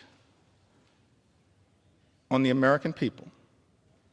An all-out assault on the American way of life. An assault on small businesses that is underway here in the United States of America. We should all recognize that small businesses represent the heart and soul of the American economy. And if we're going to stand up for any group of people here in the United States of America, in addition to our veterans, our men and women in uniform, and I'm proud that I stand here as the son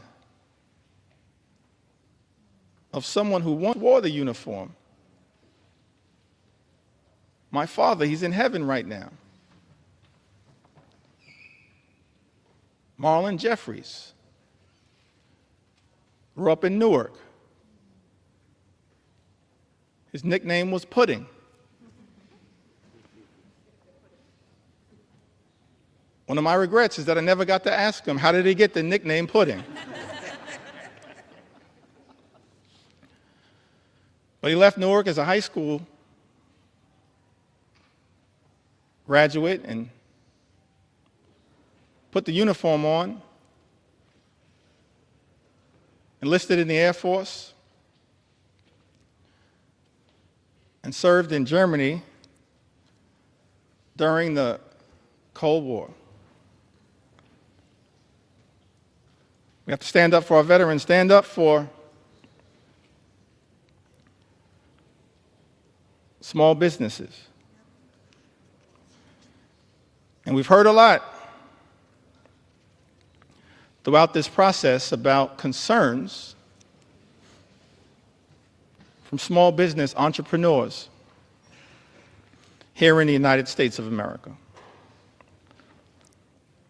Heard from Mercedes, lives in the great state of Colorado. Mercedes writes, my husband and I are the owners of a small business. Without the ACA, my family would not be able to afford health insurance.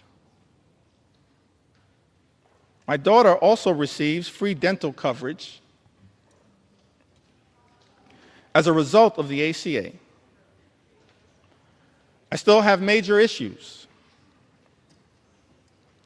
with our healthcare system, but at least we have health insurance. My mother, who is retired, also receives benefits from Medicaid in addition to her Medicare. She would not be able to afford health insurance or dental insurance due to the fact she lives on a fixed income. Any cuts to these programs would be detrimental to our health and welfare as a family. I want to thank Mercedes for reaching out and sharing her story, because it helps to put to bed the lie that's been told, Mr. Speaker, by some people in this town. That the people, the everyday Americans who are participating in, have access to programs like the Affordable Care Act, are unworthy, aren't hardworking American taxpayers. They are hardworking American taxpayers. A group of people that real leaders in this country, beginning in modern American history, as I illustrated earlier from President Franklin Delano Roosevelt all the way through, our most recent president, who we served with in the last Congress, have recognized that we have a sacred obligation to stand up for everyday Americans who are struggling right now, including our small business entrepreneurs, the heart and soul of the American economy, who right now are dealing with such economic uncertainty because of the erratic, reckless, and dangerous Trump tariffs that have unleashed so much chaos and uncertainty, raising costs for small business owners all across the country, undermining their ability to fully achieve their entrepreneurial dreams. This is not who we should be in the United States of America. Small business owners under assault by this administration. And as a target on the back of many of these small business owners as a result of this one big ugly bill. Janice wrote to us. She's from the great state of Michigan, the heartland of our country. So thankful to all the members of the Michigan delegation and what they represent. Janice, however, she resides, Mr. Speaker, in the 7th Congressional District, represented by Congressman Tom Barrett.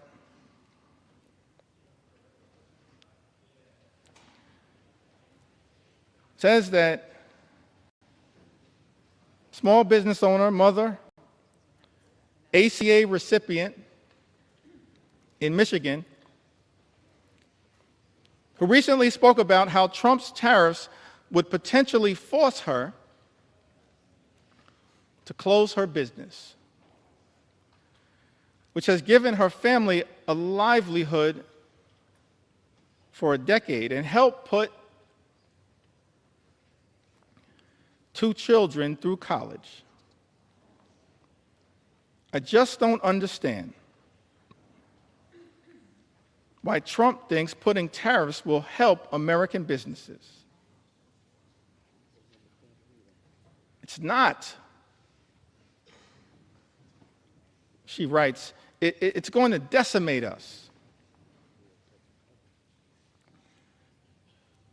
People like us will be hit the hardest. But then Janice shows the great resolve of the American people, the great spirit of resilience of the American people, the refusal to run away from difficult circumstances. Janice writes, people like us will be hit the hardest. But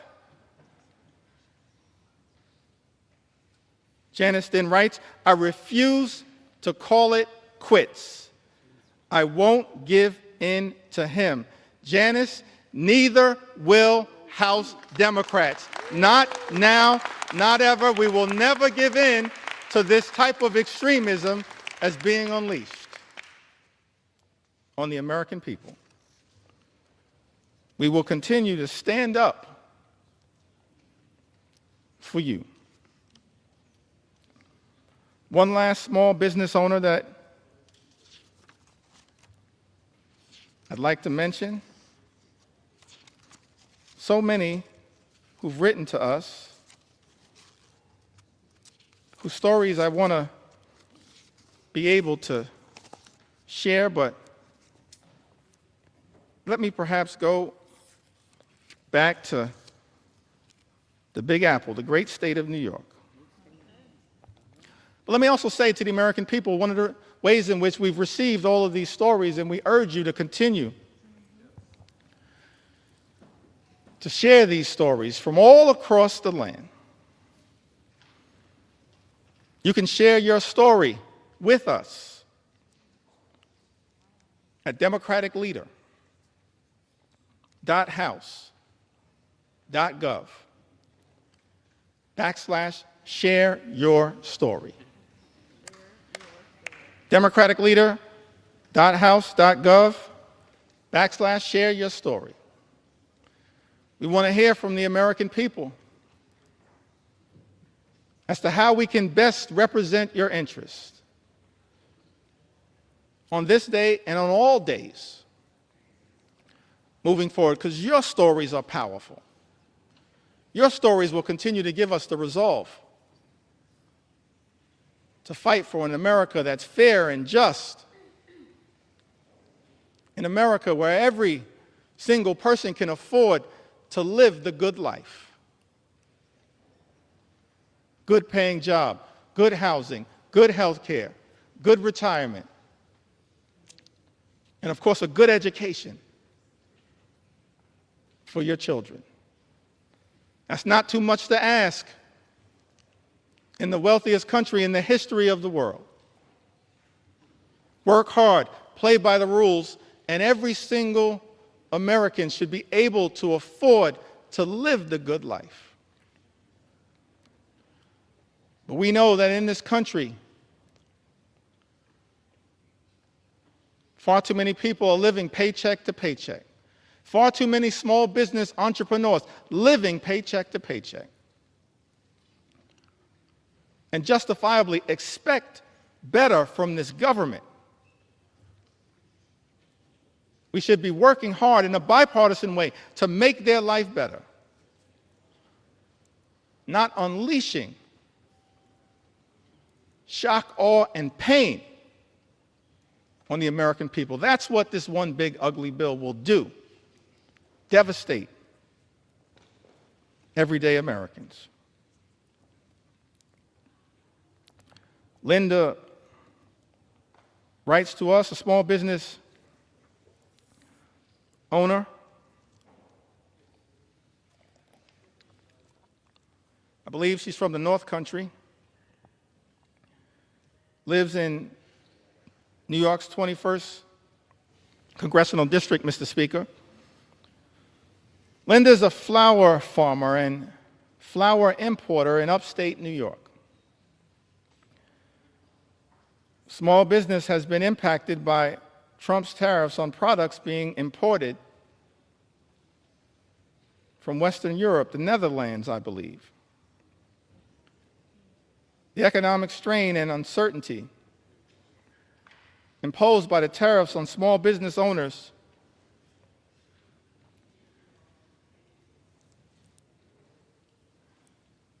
operating on slim margins has caused Linda and her customers to incur additional expenses. Linda tells us, Mr. Speaker, everything was going really well until the tariffs.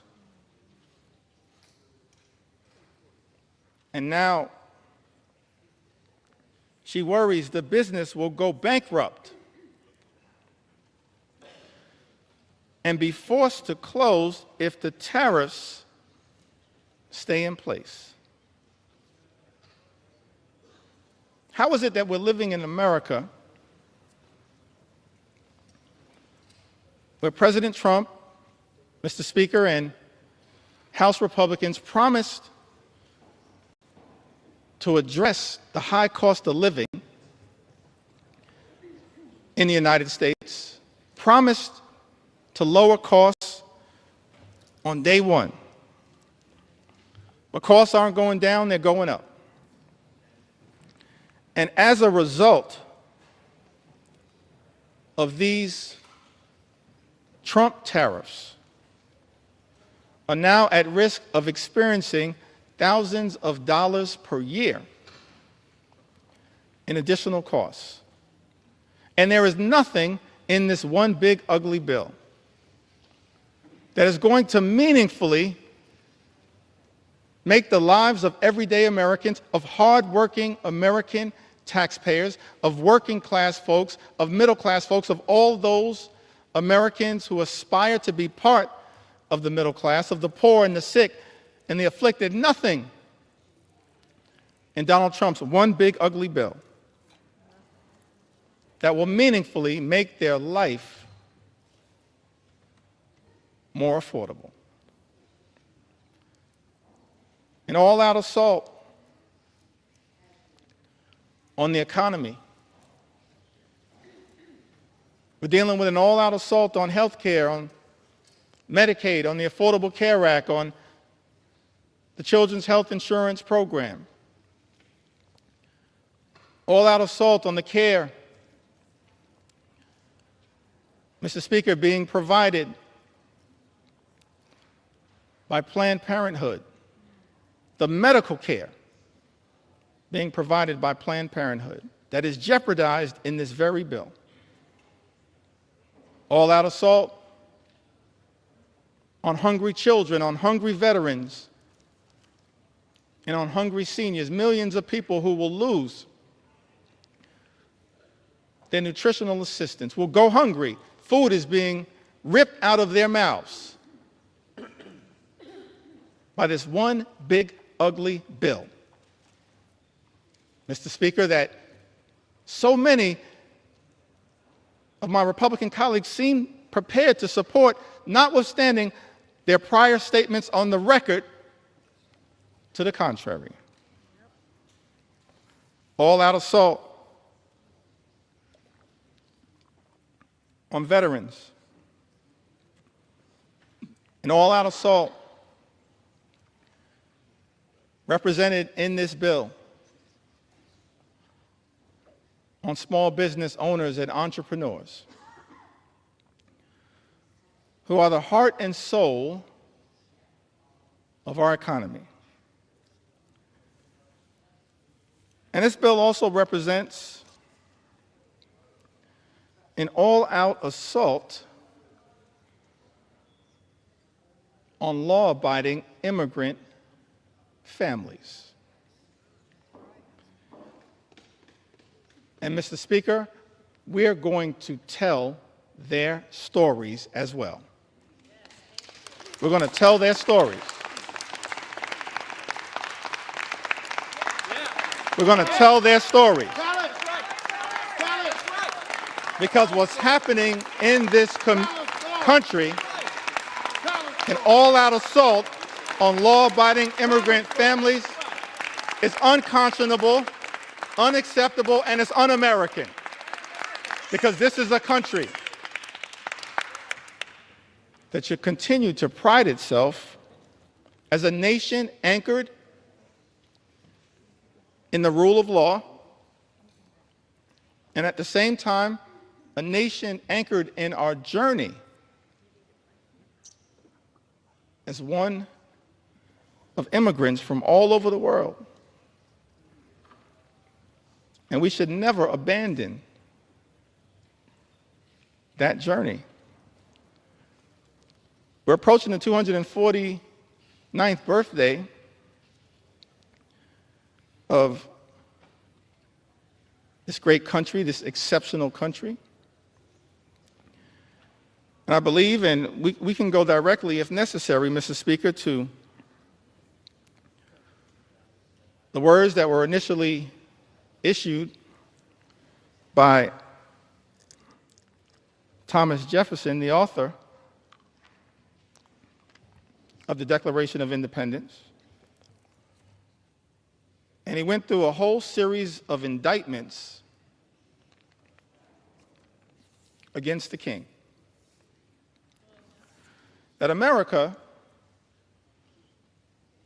13 colonies, which became the 13 states, were working hard to break free from. I mentioned earlier the Declaration of Independence, and of course some of the aspirational aspects of it. There are really two parts, as I can tell. I'm not a constitutional scholar.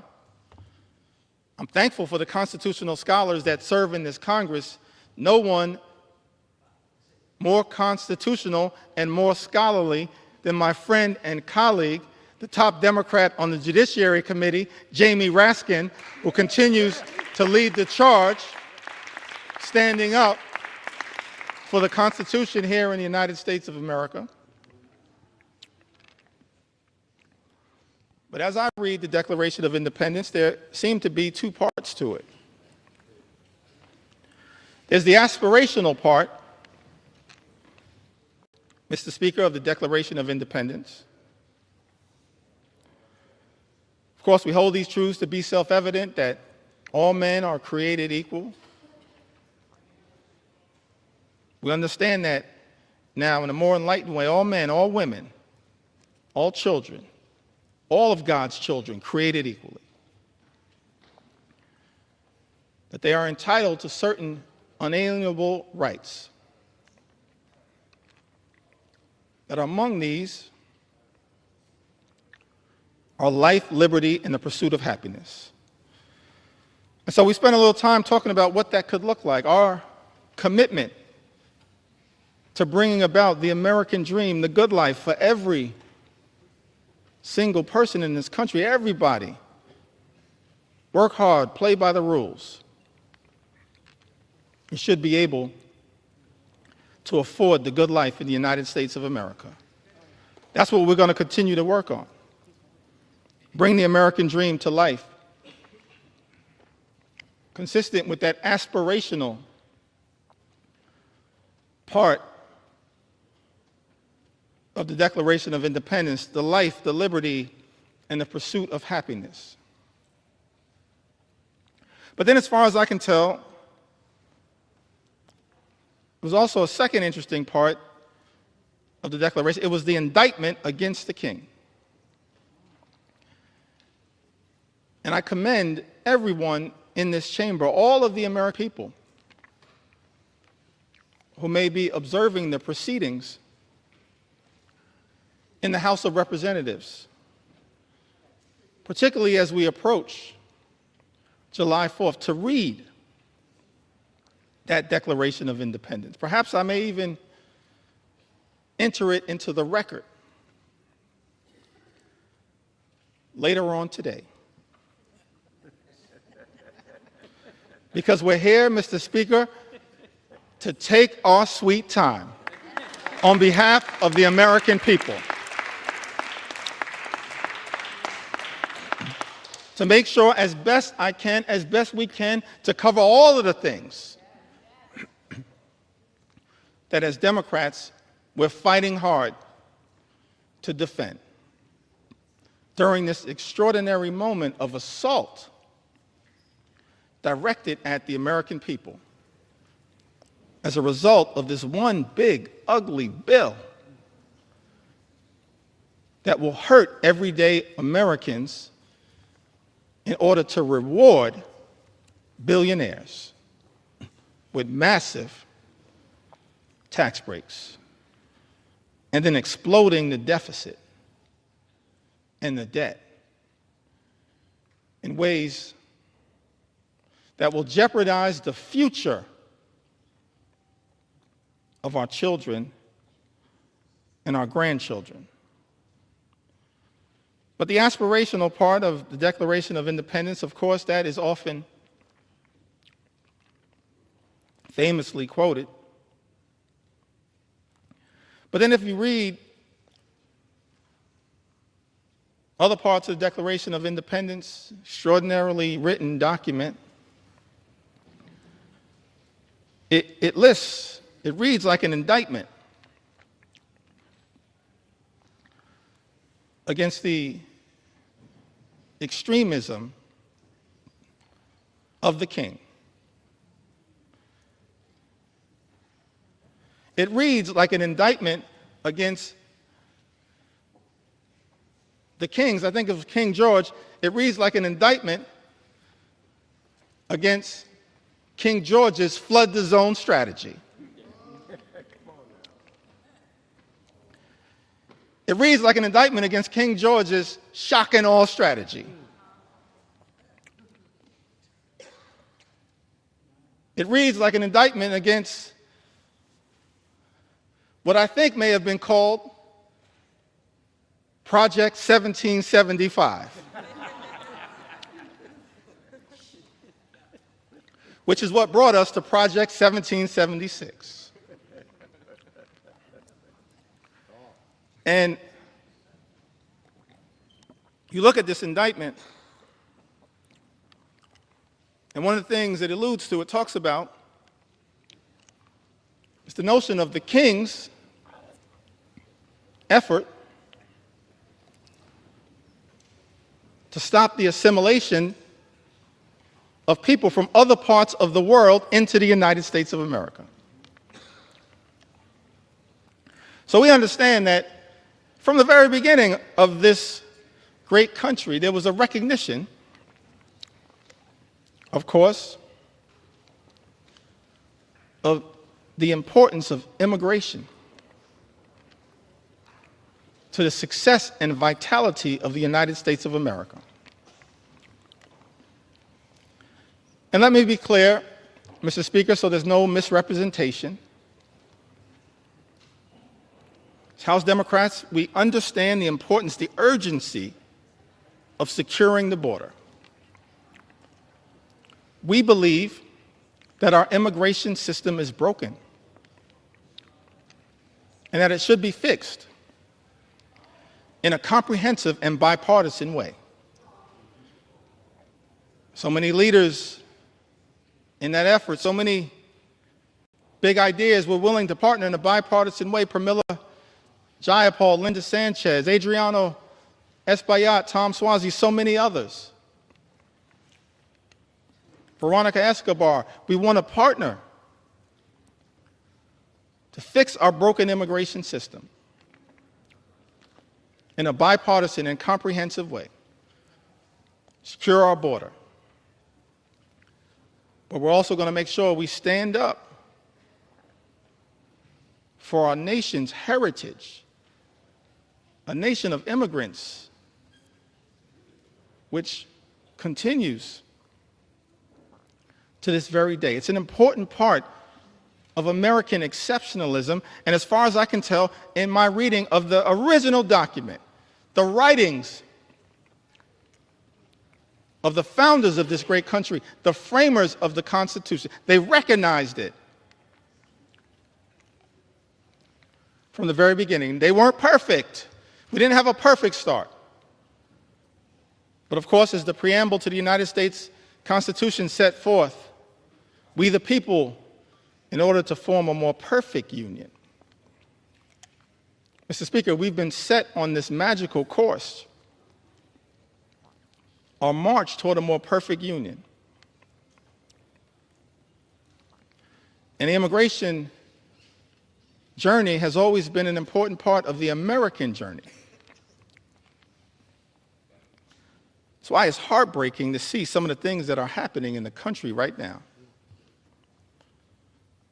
The targeting in such an extraordinary way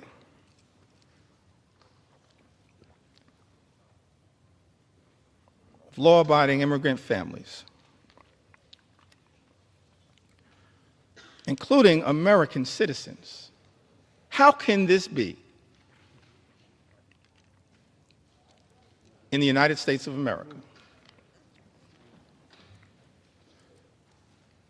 Some people who might suggest that we should stay away from these stories. No, I'm going to lean into this part of the American journey because we support our heritage as a nation of immigrants. And we're going to stand up for dreamers, stand up for farm workers, stand up for law-abiding immigrant families all across this country. U.S. citizen children have been deported, Mr. Speaker. Is this who we've become in the United States of America? How can this be? This is extraordinary. 2-year-old American named Manu Borges Santos was born in Fort Lauderdale, Florida, in September of 2022. February, she was taken into custody in Florida alongside her mother and father, both of whom were undocumented. And as a result of this situation, 2-year-old Manu was deported to Brazil. Because of the Trump administration, Manu, a U.S. citizen, only 2 years old, is now effectively stateless. Manu is not a citizen or resident of Brazil. She's a 2-year-old girl, an American citizen.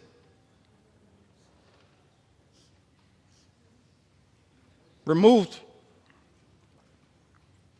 from her homeland, but can't get legal status in her parents' ancestral home.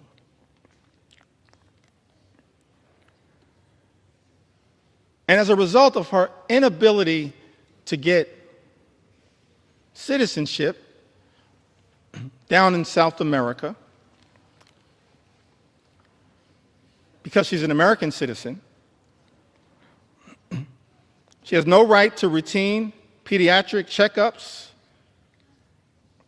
even though Brazil has a public health system, cannot easily enroll in daycare,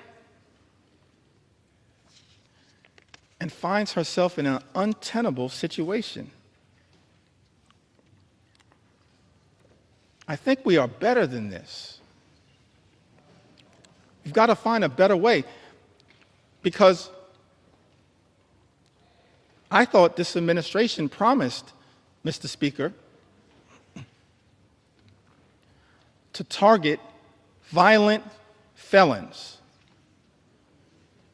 not 2-year-old American citizens. That's unacceptable, as far as I can tell, in the United States of America. Target violent felons all you want. We support that. They should be deported. But why are resources being spent targeting 2-year-old American children? That's not American. And I don't believe the American people support that. Mr. Speaker, that's not what this country should be all about. Manu wasn't the only one. The only American citizen who's been targeted by the deportation machine, a deportation machine that will be unleashed on steroids by this one big ugly bill. We know that, in fact, is the case. That's not hyperbole. It's not a hypothetical. It's not hype. JD Vance told us the other day, don't worry about the cuts to Medicaid. Don't worry about the fact that this is the largest cut to Medicaid in American history. Don't worry about the fact that millions of Americans, more than 17 million Americans, will lose their health care, and many more will experience higher premiums, copays, and deductibles, whose life will measurably get worse as a result of this one big, ugly bill. Vice President JD Vance said, don't worry about that because it's all about the deportation machine. That's not targeting violent felons. Apparently, much of what has been unleashed on the American people targeting American citizens, like a 2-year-old American girl with the initials VML, who was deported alongside her mother and sister to Honduras without any meaningful due process. VML was taken into custody by ICE on April 22nd.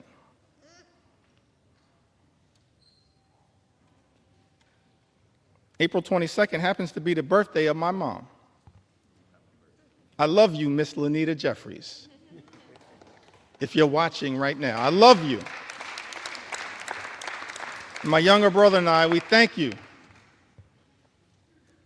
for what you did, for your sacrifice in raising us, to try to be the best citizens that we can be.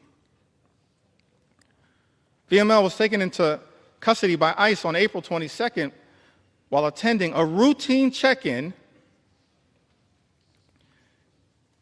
at a New Orleans immigration office with her mother. VML's undocumented mother had no criminal history. And had she been allowed due process, they could have contested the removal.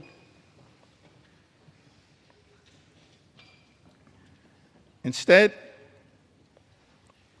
this 2-year-old American citizen was never given a chance to exercise her rights by the Trump administration. That is not who we are. We are better than this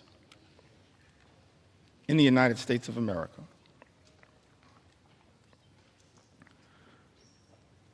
Carlos or Carrie Lopez Alvarado, a U.S. citizen, arrested while she was 9 months pregnant, masked men wearing Border Patrol uniforms, followed by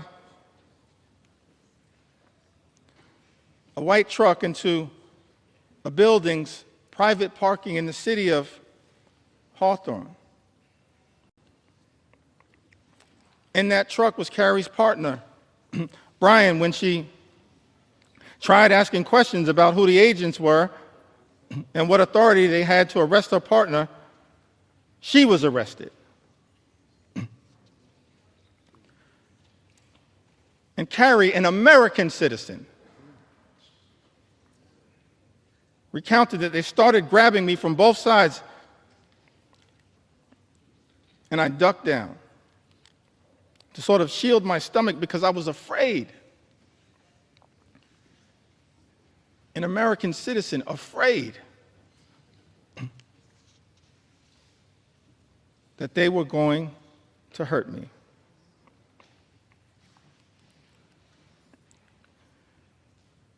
She told them her due date.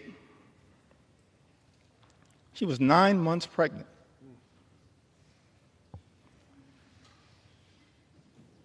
Apparently, these CBP officers responded, okay, your baby is going to be born here, but you're from Mexico, right? They were wrong. They were detaining an American citizen. This is what has been unleashed on the American people. One last story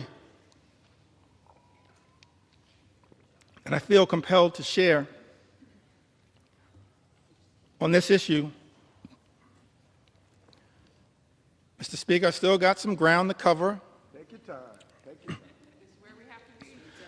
On a few other issues of importance to the American people, but one last story that I think needs to be shared, Mr. Speaker, in connection with this issue. This received some attention, some notoriety. Americans were horrified, should be horrified. All of us should be horrified. I'll never forget the journey that we were originally on. Set forth, spoken to by the founders of this country. E pluribus unum, out of many, one. How can we forget that at this moment in time? One last story in this area that I feel compelled to share, Mr. Speaker. Story of Narciso Barranco, 48-year-old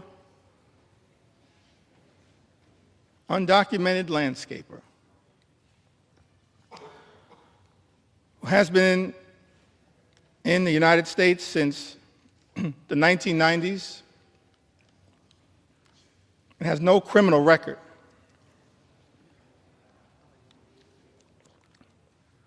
Here's the thing that got me about this story.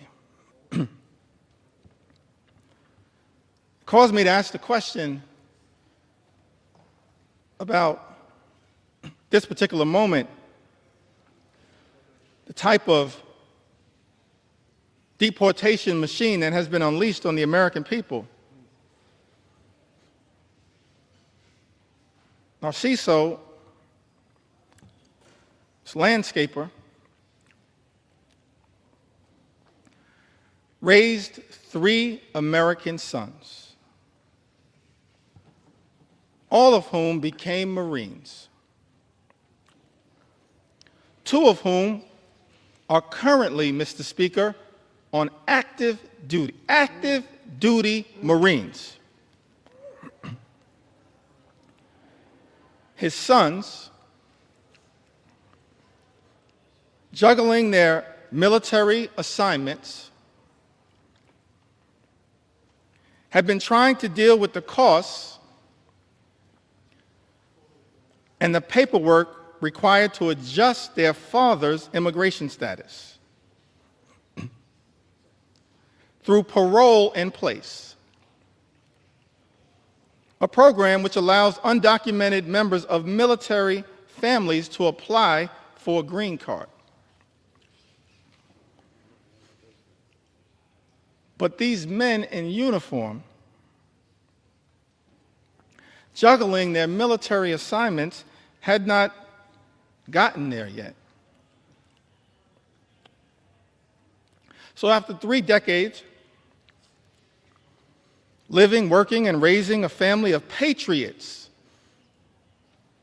in the United States, Narciso was violently arrested while he was mowing the grass at an IHOP restaurant. We don't have to speculate as to whether this was true or not. In a video captured of the incident, you see he was sprayed with pepper gas.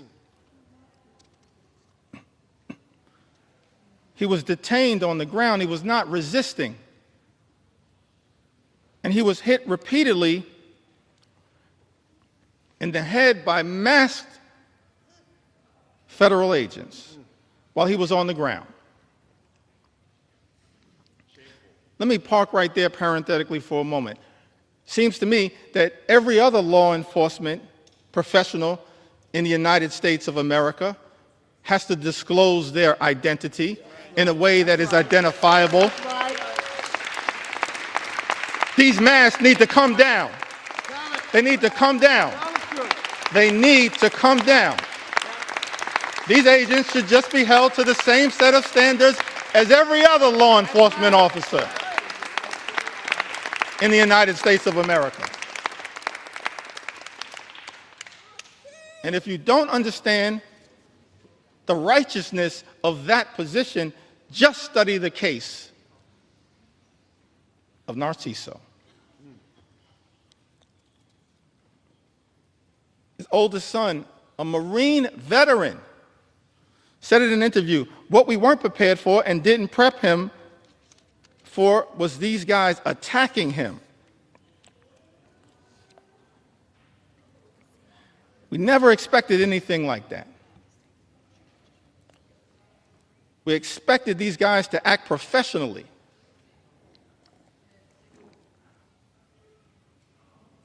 And up to the standards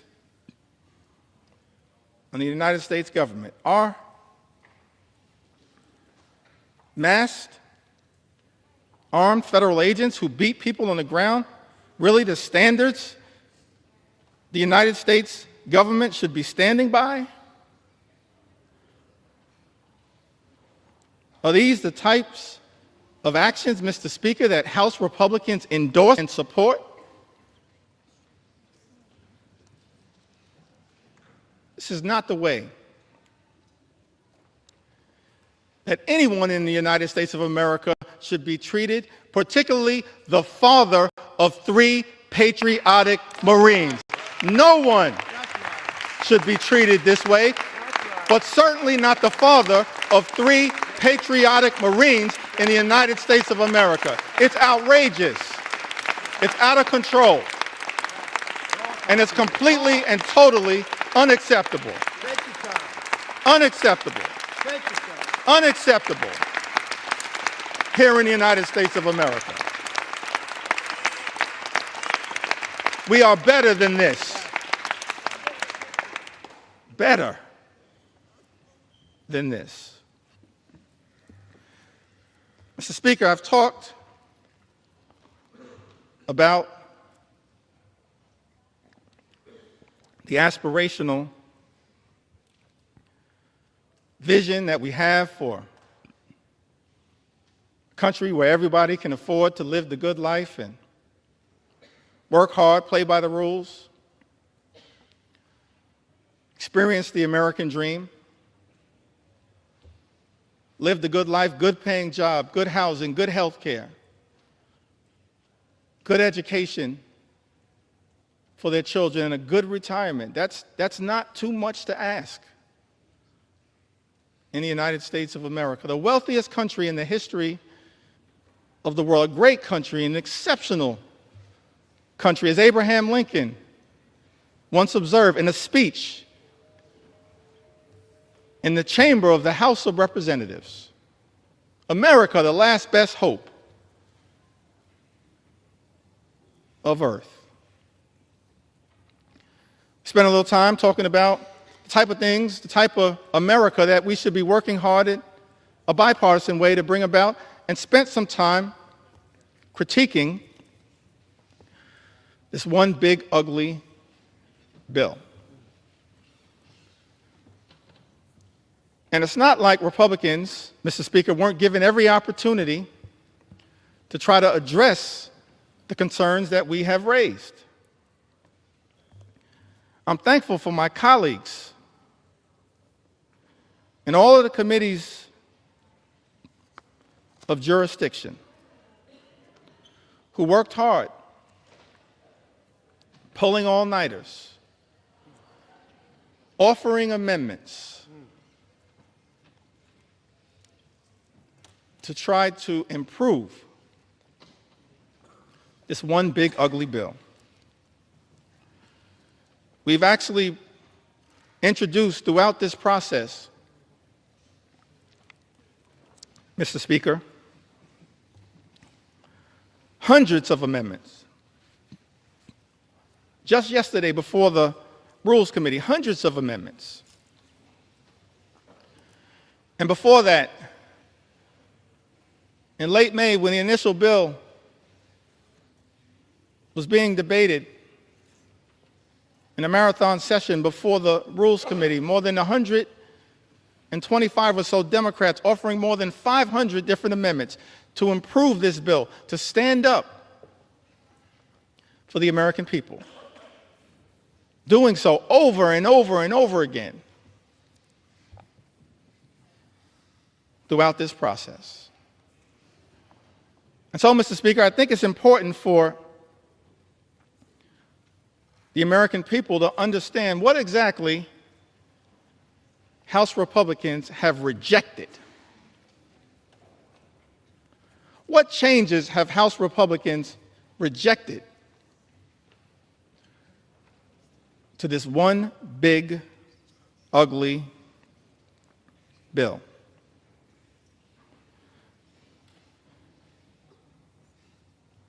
We repeatedly tried to offer an amendment, both in rules and on the House floor on behalf of the American people,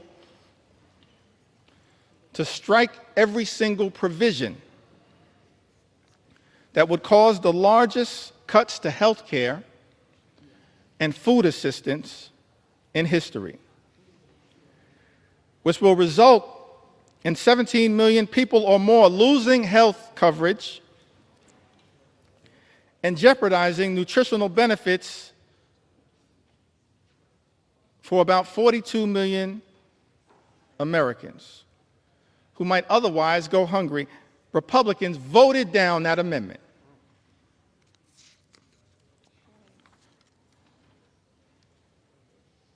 I believe it was Representative Amelia Sykes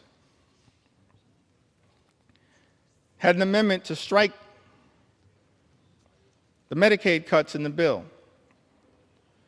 to prevent millions of people from losing their health insurance and to stop hospitals and nursing homes from shutting their doors. Republicans voted down that amendment. Representative Judy Chu had an amendment striking cuts to the Affordable Care Act. Cuts that are in this one big ugly bill that will cause millions of everyday Americans to lose their health insurance or experience having their costs go up. Mr. Speaker, you know that Republicans voted down that amendment. Representative Lauren Underwood from the great state of Illinois had an amendment, and I wish I could go through all of the amendments that have been introduced, but I'm going to highlight as many as I can. Representative Lauren Underwood had an amendment to ensure that people who get their insurance through the ACA, Obamacare, will not see their premiums increase. As I mentioned earlier, that as a result of this one big, ugly bill, Mr. Speaker, premiums, copays, and deductibles are going to go up for millions of Americans. Many will lose coverage. And so this amendment was introduced to ensure that people who get their insurance through the ACA will not see their premiums increase this year, which is expected to cause 5 million people to lose coverage. Mr. Speaker, Republicans voted down that amendment.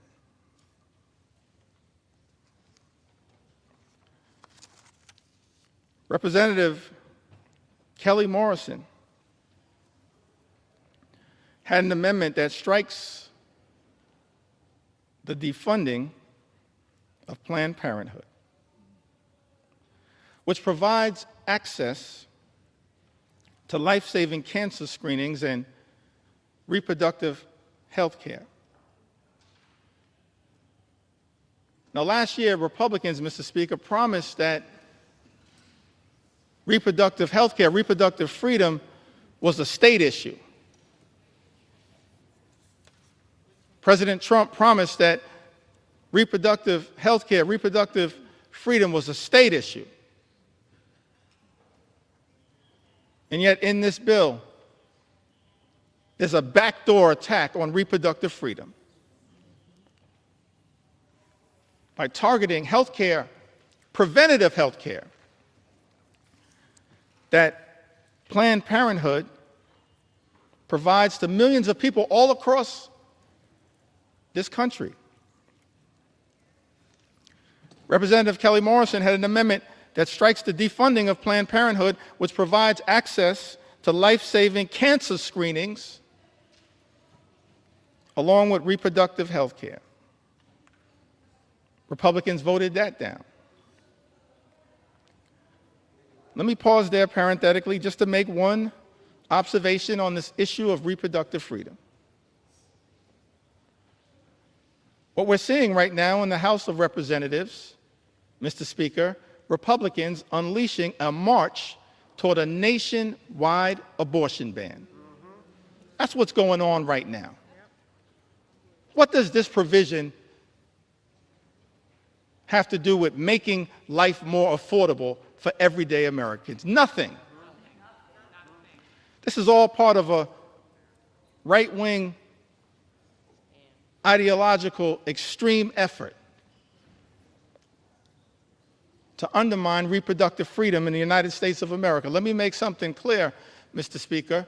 House Democrats believe in a woman's freedom to make her own reproductive health care decisions, a decision that should be between a woman, her family, her faith, and her doctors. That's it, period, full stop. And we will continue to fight for reproductive freedom in the United States of America. And we will not rest, Mr. Speaker, until the Women's Health Protection Act becomes the law of the land here in the United States of America. Big difference between us and them. Big difference.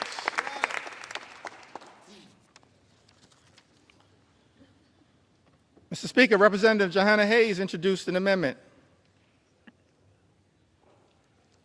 to strike all provisions that would cut food assistance for children, seniors, and veterans. Republicans voted that down. How cruel. How cruel. Representative Shontel Brown had an amendment to strike burdensome red tape requirements that threaten nutritional assistance for millions of Americans and their families. Republicans voted that down. I mentioned earlier, Mr. Speaker, this notion that Republicans are trying to spin to the American people that the attack on nutritional assistance, imposing these paperwork requirements, or as Frank Pallone would say, red tape requirements, that's all about waste, fraud, and abuse. I think common sense suggests to us it has nothing to do with waste, fraud, and abuse. Mr. Speaker, I made clear earlier that as House Democrats, we believe that as custodians of taxpayer dollars, we need to make sure that we are spending that money efficiently, effectively, and equitably. And that we are committed to eliminating waste, fraud, and abuse wherever it may be found. And one of the things that's interesting about this bill, this appears to be part of the deal that was negotiated by the senator from Alaska,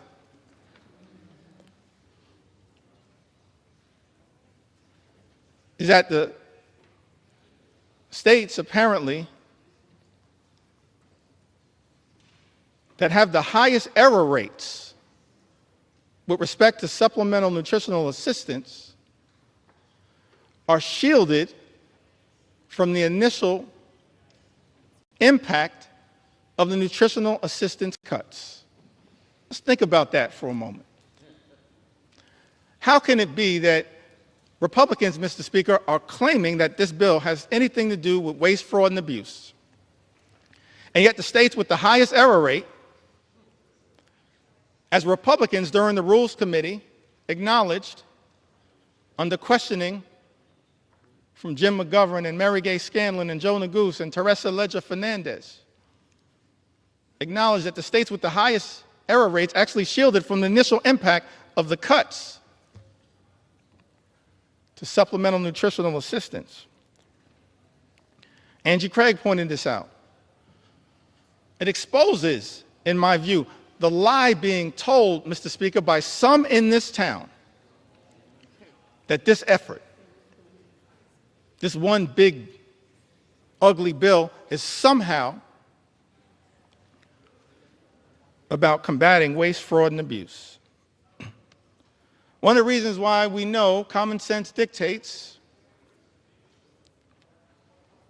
that this one big, ugly bill has nothing to do with meaningfully going after waste, fraud, and abuse is that, on average, SNAP beneficiaries receive $6 per day to try to help them not go hungry, to try to make sure that veterans and children and seniors don't go hungry. Mr. Speaker, I think it's important for the American people to process. That's what SNAP on average provides, $6 per day. At the same time, Elon Musk, his federal contracts, as we understand it,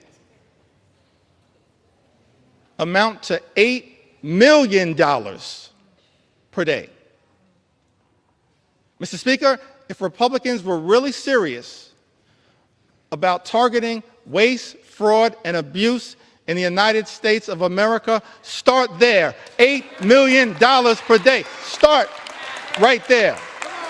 Don't take it, don't rip it from the mouths of children, seniors, or veterans.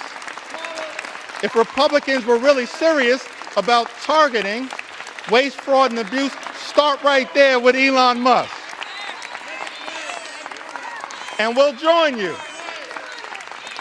We'll welcome you into the warm embrace of the House Democratic Caucus to target waste, fraud, and abuse. Start right there.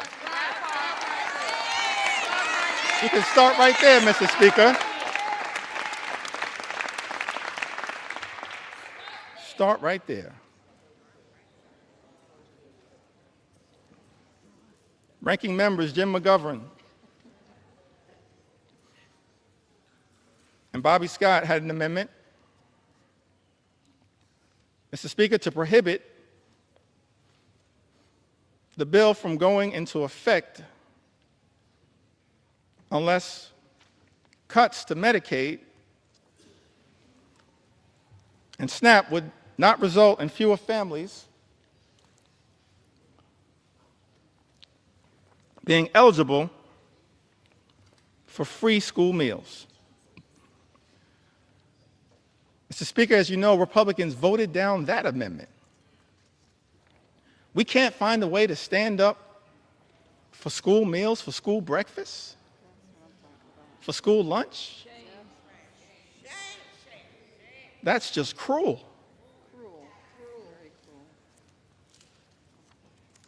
It is callous. It's a corrupt perversion of this process, targeting, as this one big, ugly bill does, school children, hungry school children in the United States of America. Speaker, Representative Mike Thompson had an amendment that would have ensured Americans would not see their energy costs go up, and to protect the millions of good-paying jobs that this bill will eliminate, because this one big, ugly bill puts a target on the backs of the clean energy economy, on clean energy jobs, which result in cheaper energy and lower costs for the American people. We were told by President Donald Trump when he was on the campaign trail, costs would go down on day one. He was going to focus, we were told, on lowering the high cost of living in the United States of America. That's not what this bill does. And we know it, because 21 House Republicans made that clear in a letter that I cited earlier that's now part of this public record.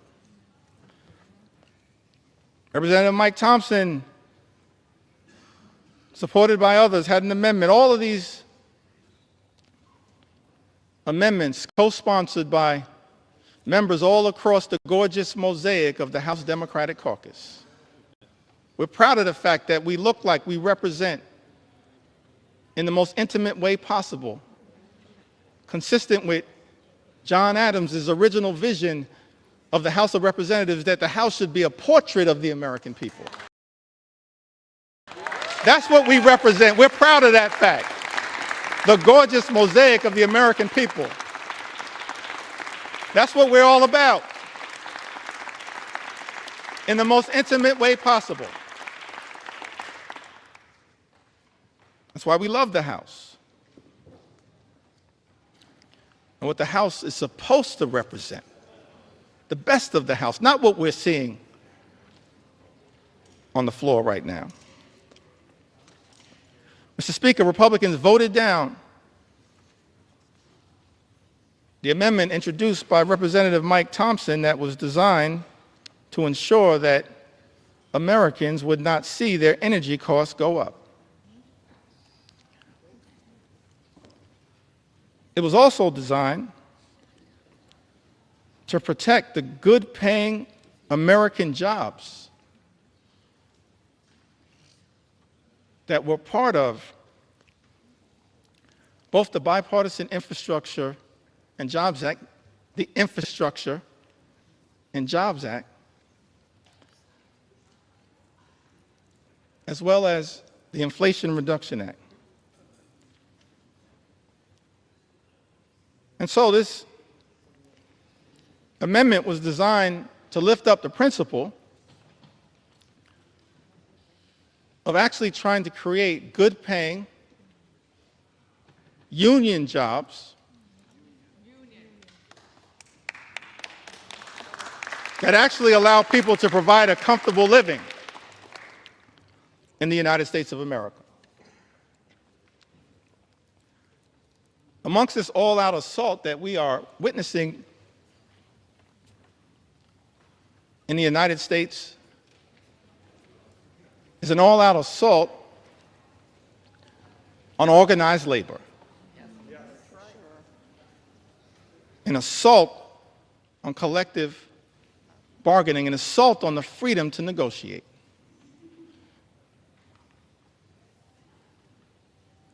What's the difference, Mr. Speaker, between us and our colleagues on the other side of the aisle? I think one of the things that is a clear difference, Mr. Speaker, is that we believe, we recognize that in connection with this journey, work hard, play by the rules, imagine and dare to dream the ability to live the good life, to experience the American dream. An American dream that when you work hard and play by the rules, you should be able to provide a comfortable living for yourself and for your family. Educate your children. Purchase a home. Have access to high-quality health care. Go on vacation every now and then. And then one day retire with grace and dignity. That's the American dream. That's the ability to afford and access the good life. And we believe as House Democrats that no single force in the United States of America has done more to bring the American dream to life than organized labor, and we will continue to stand up for organized labor today, tomorrow, and always. Not undermine good-paying union jobs. That's what this bill, this one big ugly bill, does in the United States of America. We're going to stand up. Stand up. Stand up for organized labor.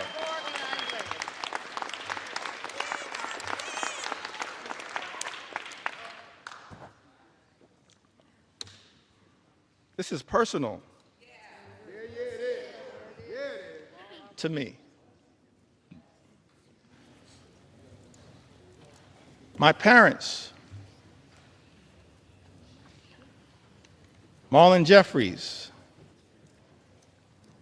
Lanita Jeffries, they raised us, my younger brother Hassan and I, they raised us in a working class union household. I'm thankful for that. We were raised in central Brooklyn. Now, my mom grew up in Connecticut. And I mentioned that must be Johanna Hayes.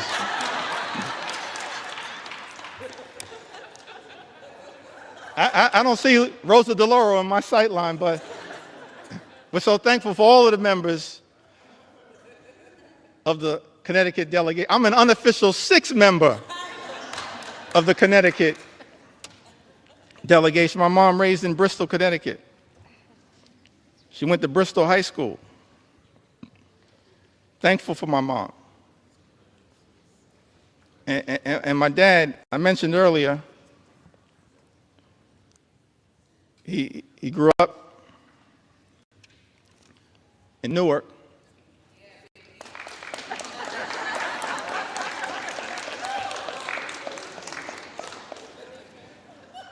That must be LaMonica McIver.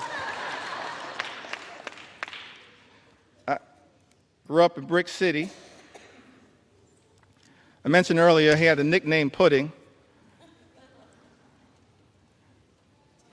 I failed to ask him, but I'm going to see if my mom can unlock the key to that nickname for me. My mom grew up in Bristol, Connecticut, and my father grew up in Newark. And I mentioned earlier that he then went off to serve this country in uniform as an Air Force member, served in Germany, during the Cold War. I think about that a lot. I didn't get to talk too much about it. I wish I would have had the opportunity to talk a little bit more with my dad about that. It's an extraordinary thing in the United States of America that someone could grow up in inner city Newark and then have the ability, in part, thanks to President Harry Truman, to serve with people of all races to defend this great country. I wish I would have had the opportunity to talk to my dad a little bit more about his experience in Germany, because the one thing that I've been able to take away from that experience was that he came back having fallen in love with Heinekens and Becks.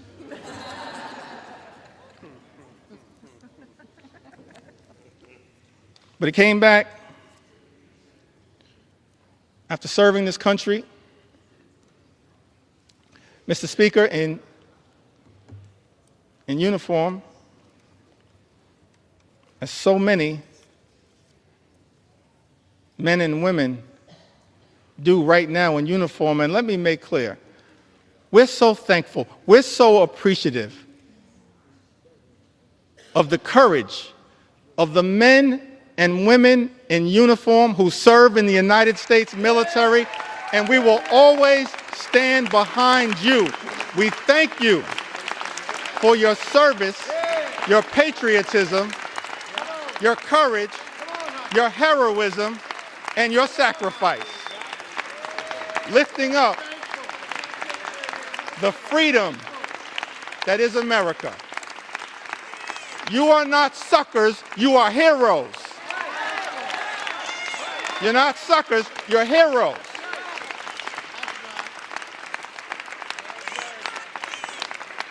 We're thankful for your service.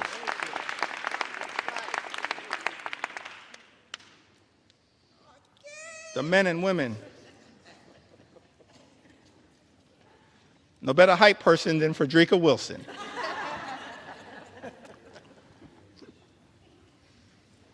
So my dad, as I mentioned, grew up in Newark. My mom in Bristol, Connecticut. So they meet at Central State University. Proud to note, a historically black college and university that has given so much. Historically black colleges and universities to the United States of America, and we will always stand behind you. Always stand behind you. We will always stand behind you. I wouldn't be here right now without a historically black college and university. I'll never run away from that. I will never run away from that. And we're proud of the fact, we can check the record, proud of the fact that over the last few years prior to this administration, historic investment in Hispanic serving institutions, in historically black colleges and universities, in higher education.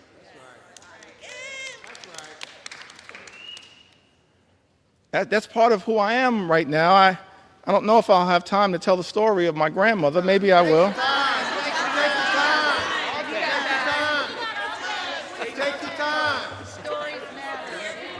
Take your time. I got so many stories, I feel like I'm in a hip-hop studio right now. But they all relate to what makes every single one of us, every single Democrat, have a story to tell. A story to tell. Brooklyn will get that.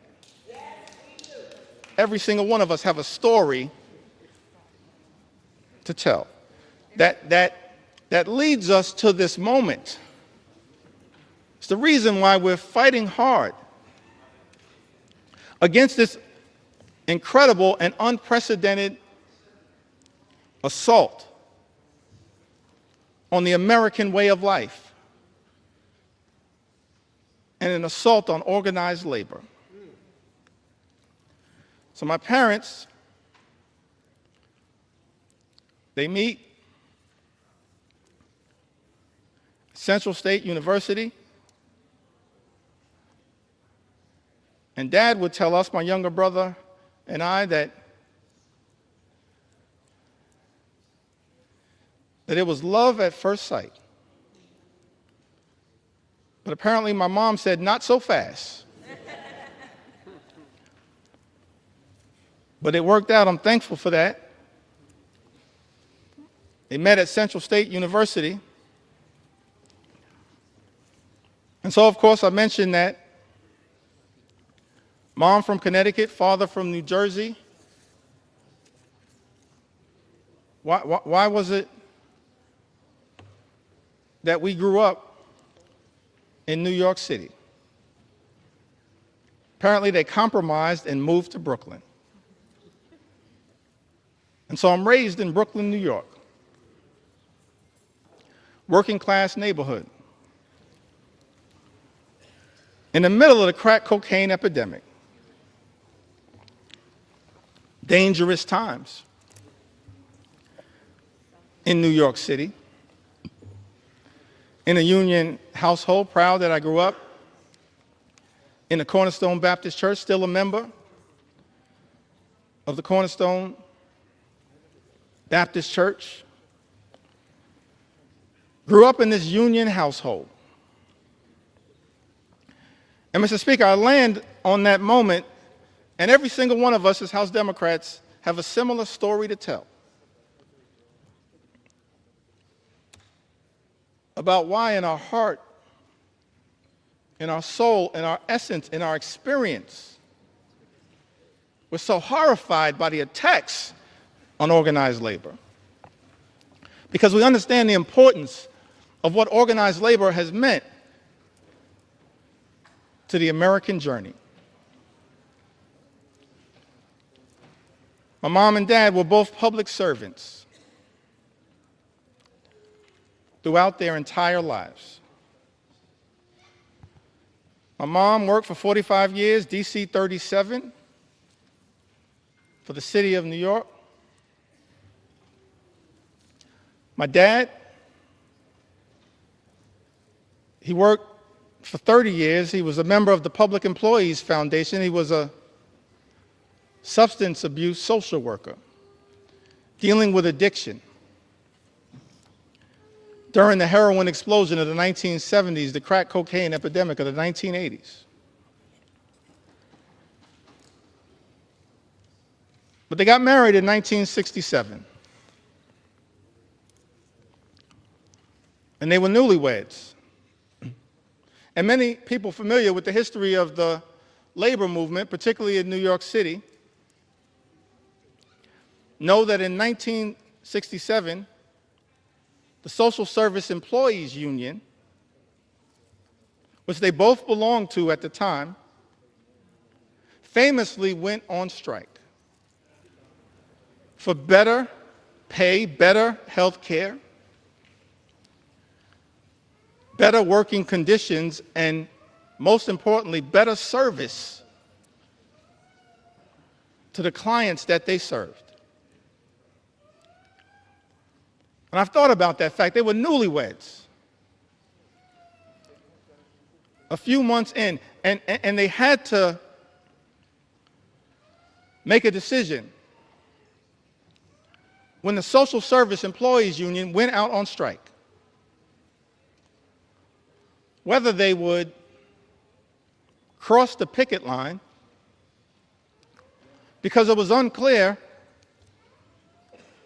perhaps, how they would pay for food and rent and clothing as newlyweds in a new city. Or, Mr. Speaker, were they going to stand in solidarity with their union brothers and sisters. I'm so thankful, Mr. Speaker, when I learned that my parents made that decision to stand on that picket line for as long as it took in solidarity with their union brothers and sisters. That's part of our DNA. That's part of why we fight so hard. We can all trace a similar story. An inheritance from our parents and our grandparents. All of us have that kind of story to tell.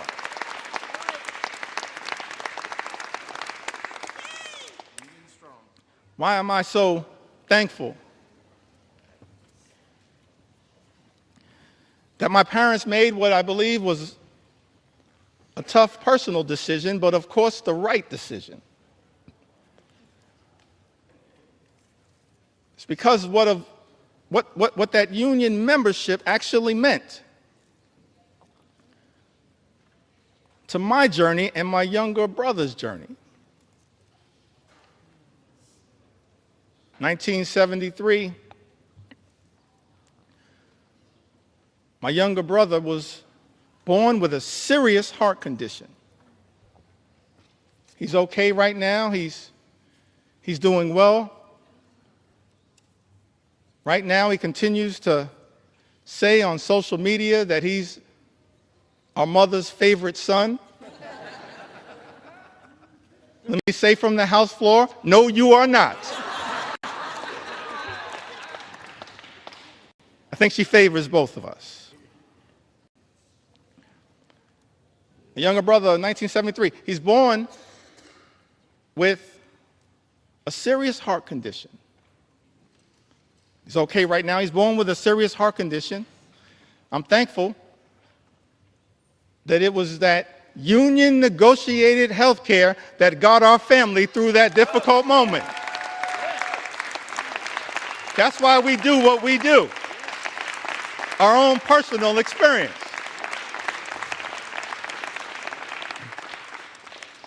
And then in the early 80s, my parents, modest living. Neither of them, even at the tail end of decades-long careers, ever made more than $50,000. Modest living. But in the early 80s in Crown Heights, rough neighborhood, central Brooklyn, they bought their first and only home. They were able to buy that home, the home that my younger brother Hassan and I were raised in, because of that union negotiated salary, and pay off the mortgage down to zero because of that union negotiated salary. This is personal to us, our own journey. And lastly, as it relates to this part of my journey, why we all fight for what we fight for, why we stood behind Mike Thompson's amendment to protect good-paying union jobs. I went to college. I went to Binghamton University.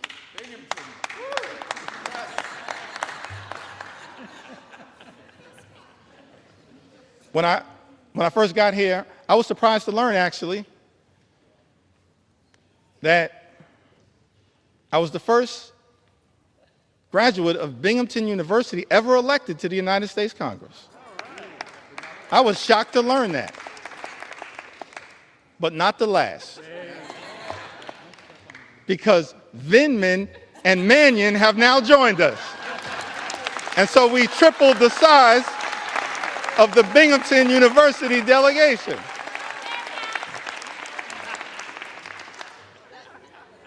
It's part of the reason why we stand up for higher education and public education. That's our own experience. So I graduate from Binghamton University.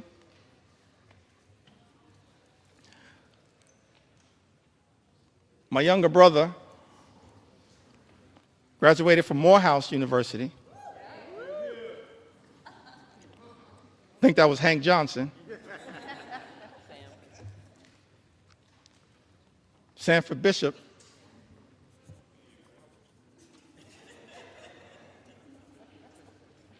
Graduated from Morehouse. I graduated from Binghamton University. And somehow, we managed to graduate from college without owing anything.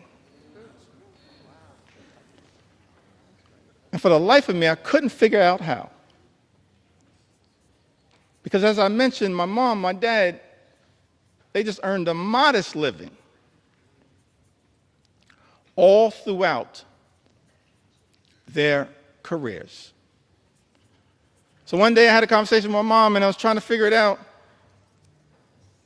How did you pull that off? She said, well, I wanted to make sure my two sons could have a clean start to life. So I borrowed against my union negotiated pension to make sure my two sons could get free and clear of loans and get a higher education as part of our effort to experience the American dream. And so we all say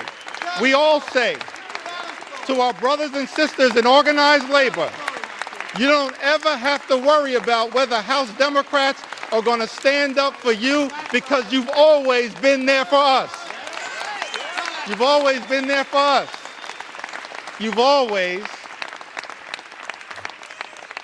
been there for us. That's our personal story. And every single one of us,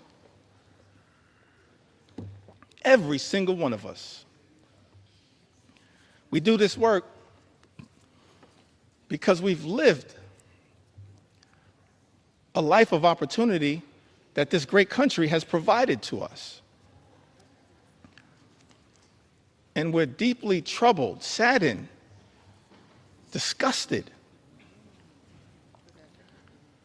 that this great institution, this House of Representatives, Mr. Speaker, Republicans are trying to jam this one big ugly bill down the throats of the American people. A bill that hurts everyday Americans in order to reward billionaires with massive tax breaks. Shame on this institution if that bill ever passes. And so we say to the American people, we've been working hard to try to get this bill into a better situation, introducing amendment after amendment after amendment. Representative Judy Chu, the Chair Emeritus of KPAC,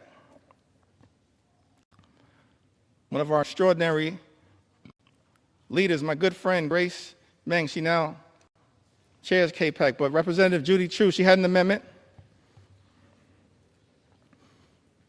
that no one earning more than $10 million per year receives a tax cut to prevent this reverse Robin Hood and the ballooning of the debt by $4 trillion. Mr. Speaker, you know, Republicans voted down that amendment. We support, as Democrats, providing tax relief to everyday Americans. We're willing to work in a bipartisan way to deal with that issue under the leadership of Richie Neal. But Republicans decided, Mr. Speaker, as you know, to go down this partisan road, play partisan games, try to jam this extreme budget down the throats of the American people. And so amendment after amendment after amendment introduced by House Democrats in good faith, exercising common sense to try to improve this bill. Representative Jimmy Gomez, the chair of the Dad's Caucus here in the United States House of Representatives, he had an amendment to ensure that people who make $1 billion a year don't get a tax break paid for by cutting Americans' health care and food assistance. Mr. Speaker, you know, Republicans voted that down.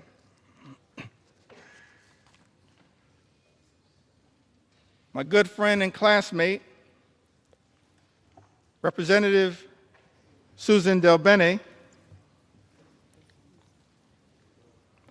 she had an amendment that would have made the child tax credit fully refundable. Susan DelBene, a great champion of the child tax credit. Let me also shout out a person that I believe is the mother of the enhanced and expanded child tax credit as well. The top Democrat on the Appropriations Committee, Rosa DeLauro. We're thankful for your leadership, Rosa.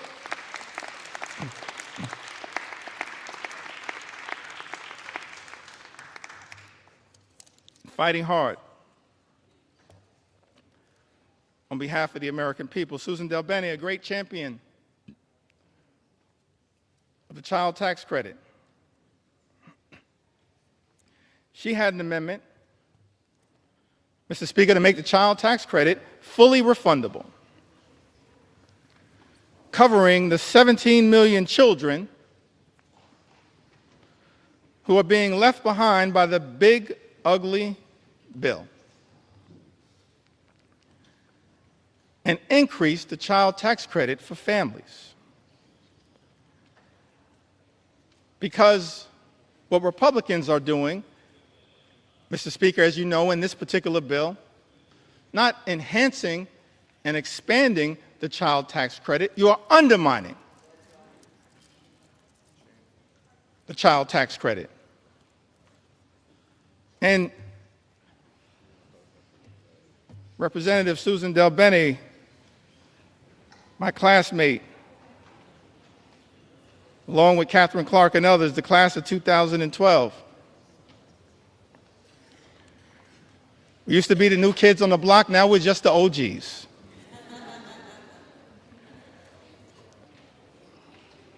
Susan DelBene, she introduces this amendment, and Mr. Speaker, as you know, Republicans voted it down. Representative Laura Gillen had an amendment that dealt with this issue a little bit earlier. The new and permanent cap on state and local tax deduction. Representative Laura Gillen had an amendment to strike the new and permanent cap on salt, which is something that members of the House Republican Conference, Mr. Speaker, as you know, claimed was a line in the sand for them, specifically from New York, and said that they support. But Republicans voted down that amendment from Representative Laura Gillen. Representative Mary Gay Scanlon from the Commonwealth of Pennsylvania, one of the great members of the class of 2018, a great class. She had an amendment that would protect infants, babies, American citizens born in this country from the unconstitutional and un-American Trump executive order to end birthright citizenship. Republicans voted that down. Can't believe it. Let me make something clear. No matter what it takes, we're going to make sure as House Democrats we stand up for the principle that every single child born in the United States of America pursuant to the 14th Amendment is an American citizen. We will never let anyone take that away. Not now, not ever. Not now, not ever. Not now, not ever.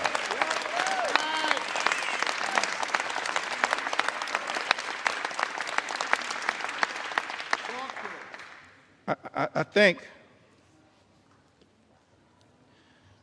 Mary Gay Scanlon, I'm appreciative of my big brother, Congressman Greg Meeks, my big brother in the United States Congress. We're a family as House Democrats committed to working hard, standing up on behalf of the American people. It's an honor of a lifetime to be part of this family.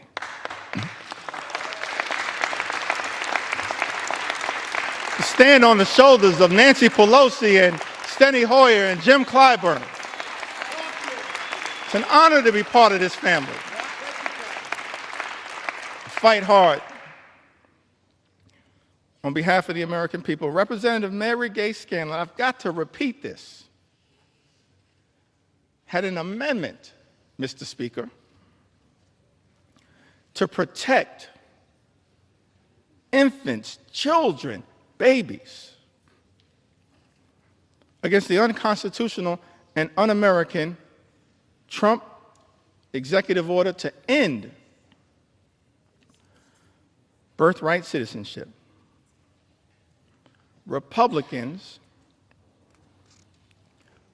voted that down.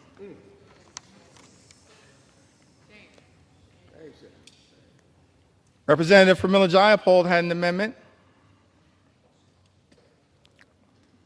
to prevent ICE from deporting U.S. citizens. United States citizens, Mr. Speaker, that are being deported by the Trump administration. I documented some of that earlier today. We're happy to provide more examples. In fact, I'm happy to debate my colleague, Speaker Mike Johnson, on any of these issues anytime right here on the floor of the House of Representatives. I sent you that invitation. I sent you that invitation. I sent you that invitation months ago. I'm still waiting to get a response. We're not running from the American people. We're ready to debate any of these issues anytime, any place, particularly right here on the floor of the House of Representatives. Representative Pramila Jayapal, she had an amendment, Mr. Speaker, to prevent ICE from deporting U.S. citizens. Republicans voted that down.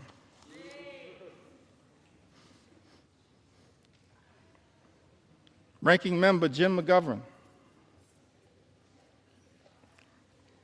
and this issue is personal to him. I mentioned earlier, we do this work because we're informed by our own personal experiences. It's not about glory, it's not about profit. It's about improving the lives of the American people that we're privileged to represent. Jim McGovern, his wife Lisa, dealing with immense pain, immense personal tragedy, but fighting so hard on behalf of the American people. He had an amendment to restore the critical NIH research funding withheld by Donald Trump and Elon Musk to cure diseases like Alzheimer's and cancer, including pediatric cancer, childhood cancer.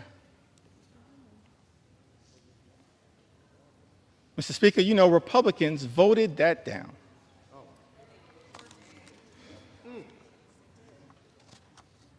Hundreds of amendments introduced by Democrats to try to deal with the cruelty and the callousness of Donald Trump's one big ugly bill. Many amendments were offered by Democrats, and Republicans chose not to make these amendments in order. In other words, just ignored them, dismissed their importance. Representative Debbie Wasserman Schultz and Gottheimer offered an amendment that adds a new requirement that the Secretary of HHS certify in writing that the reduction and rescissions made by this act will not affect cancer survivors currently on Medicaid or Medicare. Mr. Speaker, as you know, Republicans dismissed that amendment. Representative Houlihan and Representative Ramirez offered an amendment, Mr. Speaker, that exempts individuals with disabilities from having to prove eligibility for Medicaid every 6 months. That's a burdensome red tape requirement designed to throw people off of Medicaid who are eligible. That amendment was dismissed, Mr. Speaker, as you know, by House Republicans.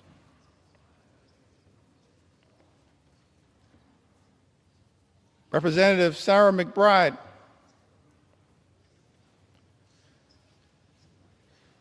the distinguished gentle lady from the great state of Delaware. The distinguished gentle lady from the great state of Delaware. She offered an amendment that requires the CBO, the Congressional Budget Office, to certify provisions in this bill to make sure that those provisions will not reduce access to care or increase the cost of care for seniors who are duly eligible for Medicare and Medicaid. Mr. Speaker, as you know, Republicans dismissed that amendment. Representative Rob Menendez offered an amendment that the health provisions will not take effect if it would lead to an increase in mortality rates due to reduced access to hospital services. Mr. Speaker, as you know, House Republicans dismissed that amendment. Representative Val Hoyle introduced an amendment that strikes changes to provider taxes and preserves states' ability to use or increase provider taxes to fund Medicaid and protect hospital funding. Mr. Speaker, you know that despite Representative Hoyle offering this amendment, Republicans dismissed it. Rural hospitals will close as a result of Donald Trump's one big, ugly bill. They will close. Susan Collins acknowledged that fact. But House Republicans are here jamming a bill down the throats of the American people that will close hospitals in rural America, in urban America, in small-town America, in the heartland of America, and apparently, Mr. Speaker, couldn't care less. Let me be clear. We're going to stand up for those communities that my colleagues on the other side of the aisle have abandoned. We're going to stand up for rural America, urban America, small-town America, the heartland of America, Appalachia. We're going to stand up for all of America, whether we represent you or not.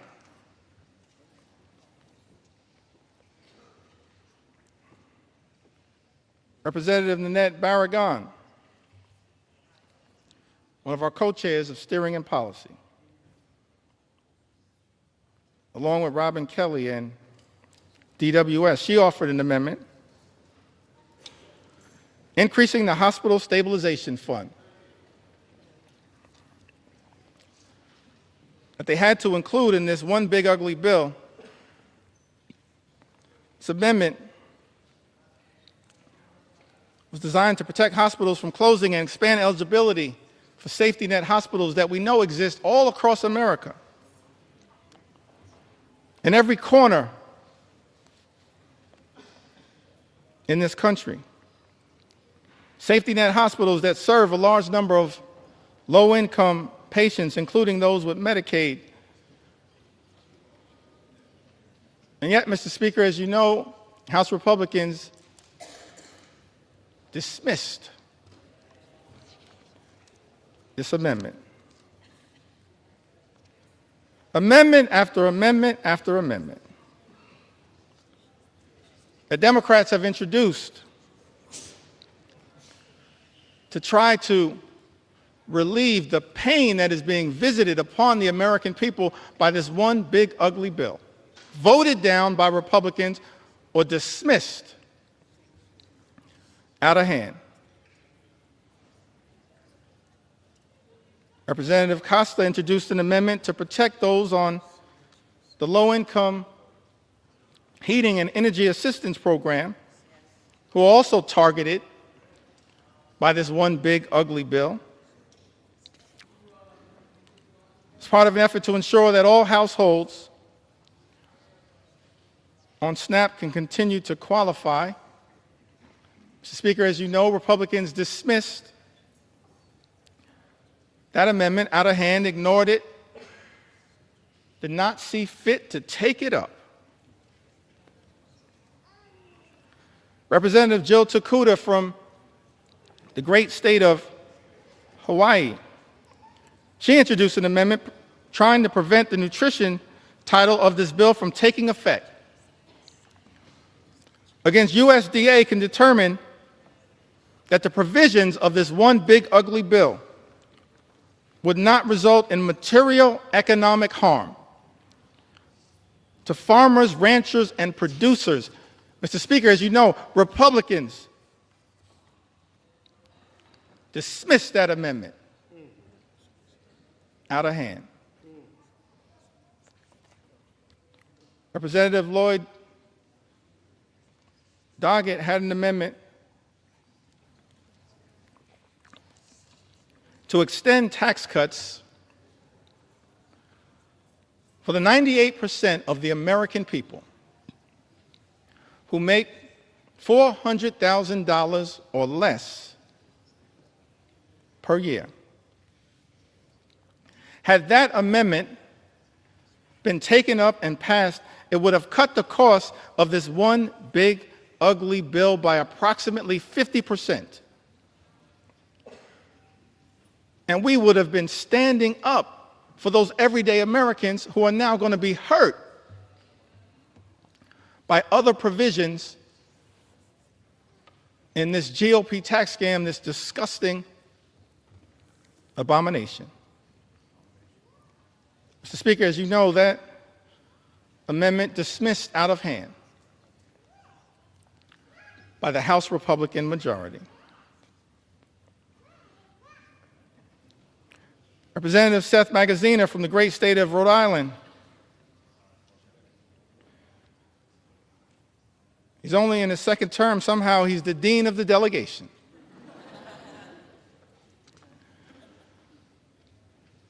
Along with my good friend Gabe Amo, Seth Magaziner, he had an amendment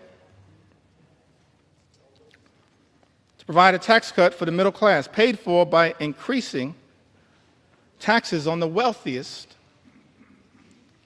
here in this country. Taxes and a tax rate that had previously been at 39%, lowered by the original GOP tax scam in 2017.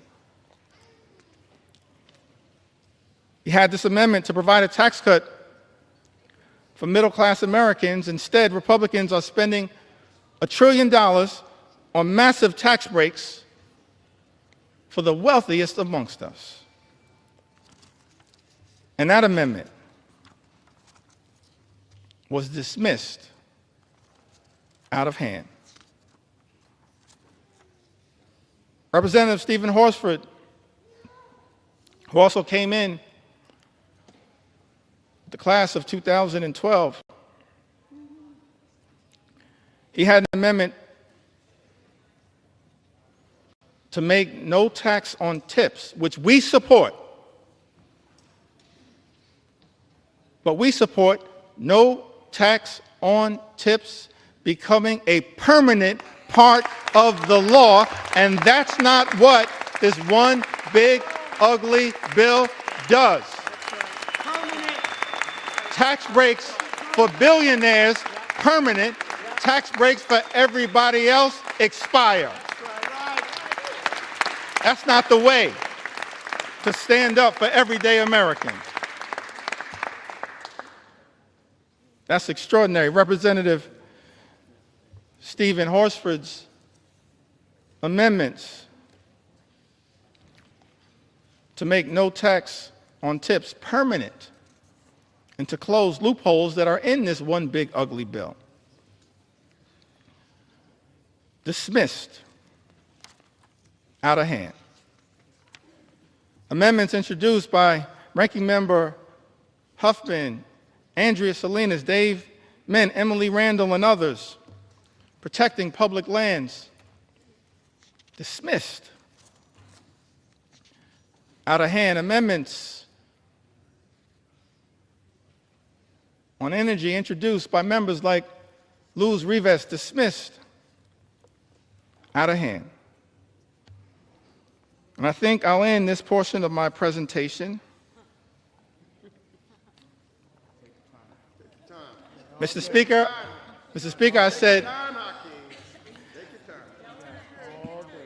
I said this portion of my presentation.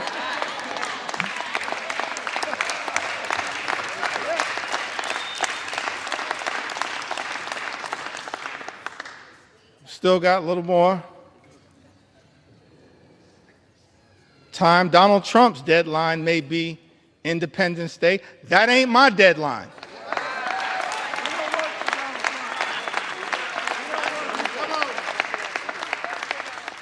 You know why? Mr. Speaker? We don't work for Donald Trump. We work for the American people. That's why we're right here now on the floor of the House of Representatives, standing up for the American people, for everyday Americans, for hardworking American taxpayers, fighting hard to make sure that we can live in a country where every American can afford to live the good life. And as I mentioned earlier, Mr. Speaker, part of being able to afford to live the good life, part of those 5 things that I talked about, which shouldn't be hard to agree upon. Work hard,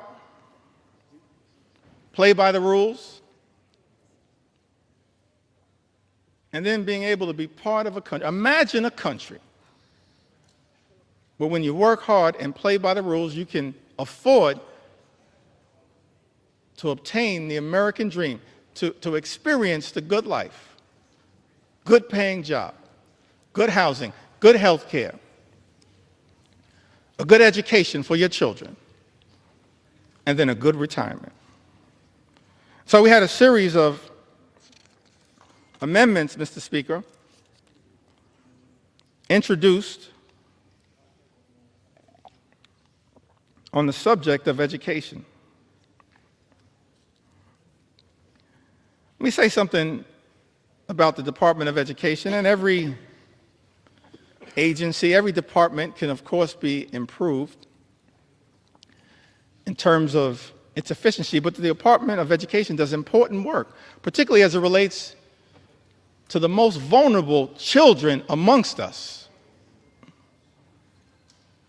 And as part of this unprecedented assault on the American way of life, President Donald Trump issued this executive order, effectively trying to abolish the Department of Education. I know there are people all across the country as I travel throughout America concerned about this. Let me make something clear. The Department of Education was established by an act of the United States Congress. It cannot be abolished by anyone pretending to be a wannabe king. Not anyone. It's us, the United States Congress. So we introduced, Mr. Speaker, a series of amendments related to this commitment, this recognition of the importance of education as part of accessing the American dream. Ranking Member Bobby Scott is also battling some issues. Life hits us all, but made sure to make his way here to the House of Representatives. It's part of his commitment to stand up for the education of our children and others. He had an amendment, Mr. Speaker, that strikes all of the extreme parts of the Committee on the Education and Workforce elements of this bill that make it harder for students to access high-quality education, jeopardizes child nutrition programs, and threatens financial student aid, all of which is being done recklessly, Mr. Speaker, by this one big, ugly bill. And as you know, Republicans chose to ignore this amendment, dismiss it out of hand. Representative Sarah Elfreth introduced an amendment to try to increase the amount that hard-working teachers and educators are able to deduct on qualified out-of-pocket classroom expenses. And that amendment was dismissed out of hand. Tax breaks for billionaires, Mr. Speaker, but Republicans have decided hardworking educators can't get an enhanced tax benefit for their out-of-pocket expenses. That's wrong, and as House Democrats, we will continue to stand behind the educators of the United States of America, the teachers in the United States of America, those to whom we entrust our most precious asset, our children. And House Republicans, Mr. Speaker, aren't standing up for educators, for the teachers of America. This is extraordinary. but we're going to continue to stand with our teachers and stand with our public schools all across the United States of America.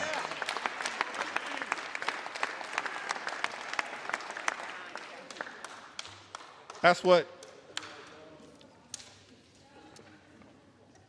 House Democrats are going to continue to do. Representative Val Hoyle had an amendment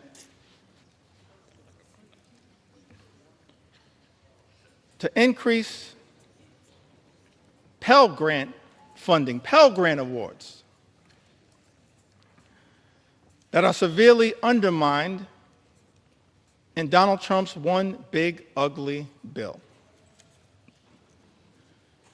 Mr. Speaker, it's extraordinary to me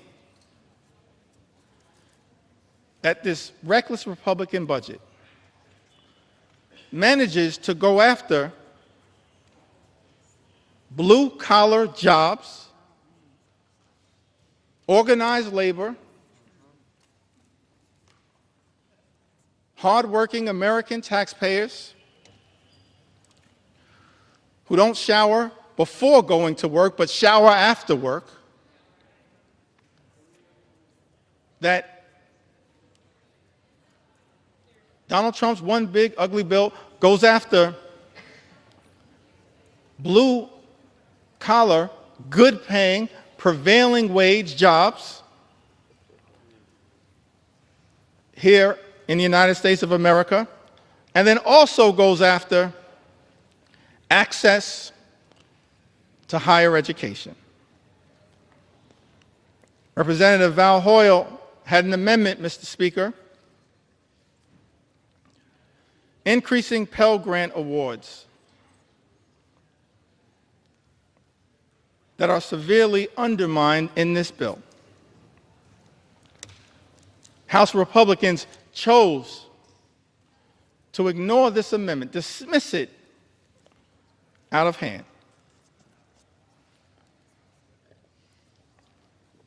This is another one of those areas where our commitment to experiencing the American dream, whatever path you choose, whether that's through career and technical education, as has been the case by many members in their experience or their family experience. Don Norcross, one of our leaders in this regard, Debbie Dingell, others, Mark Pocan, part of the Labor Caucus, leaders in this regard. Mark Pocan, part of the trades movement. Don Norcross, part of the trades movement.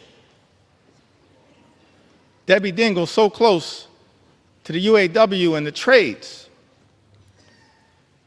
It's one of those areas where we also are informed by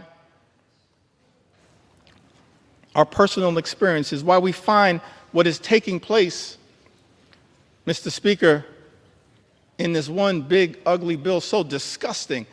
These attacks by Republicans on the ability of all Americans to achieve the American dream, to be part of imagining an America where everyone who works hard and plays by the rules can live the good life. Higher education is not the entire solution, but it certainly is part of it. This was taught to me by my grandma Nana. She never had a formal 4-year education, but perhaps she was the wisest woman I've ever known. And she was determined to make sure that her 2 grandsons had the ability, as best she could, to obtain an education that might ultimately For us, coming out of this working class neighborhood, Crown Heights in central Brooklyn, spending a lot of time in Bedford-Stuyvesant where she lived, on the corner of Putnam and Lewis, right down the block from the Cornerstone Baptist Church. She was determined to make sure that her two grandsons had the best opportunity, and in her view, and Grandma Nano's view, that meant access to education.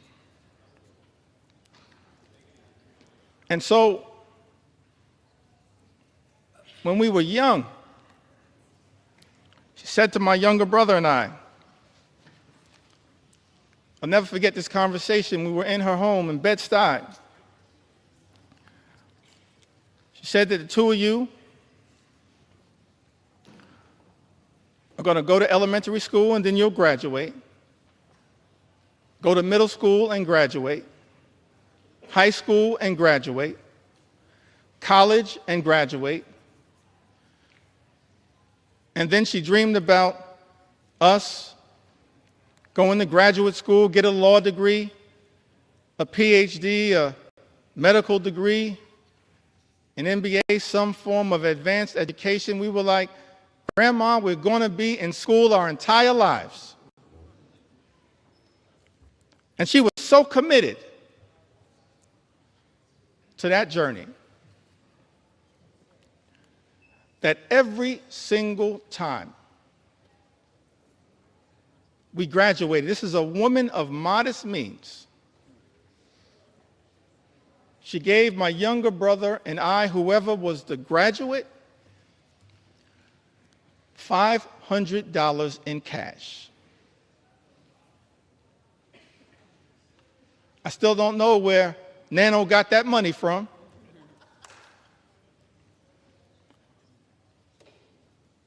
I know it came by her honestly. She saved for it.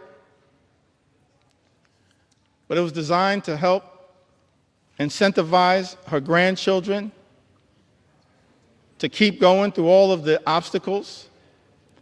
And Mr. Speaker, I made the mistake one day of telling that story, this $500 incentive,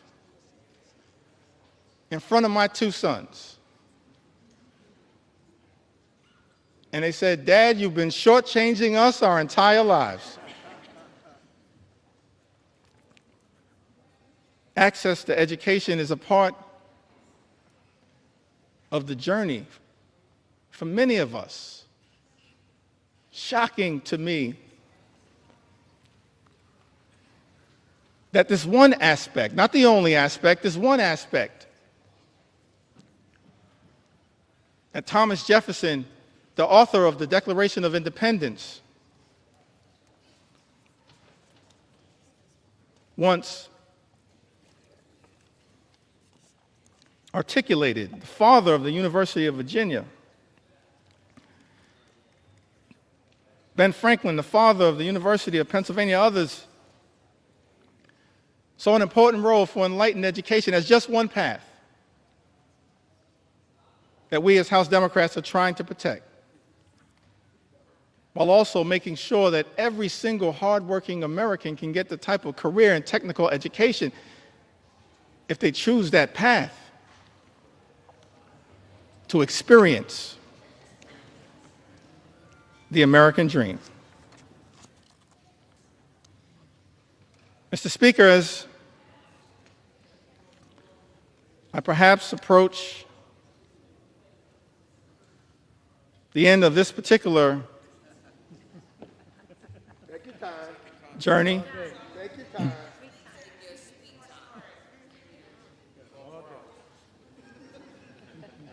let me just reiterate that as House Democrats, we maintain from the very beginning of this Congress, we acknowledged the election of President Donald Trump,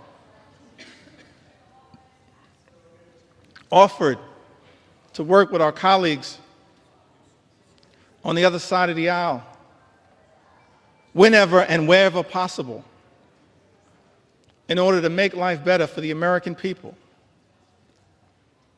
to stand up for the things that matter, not as Democrats, independents, or Republicans, but as Americans. But the route, Mr. Speaker, that has been taken by House Republicans is to go it alone and to try to jam this one big ugly bill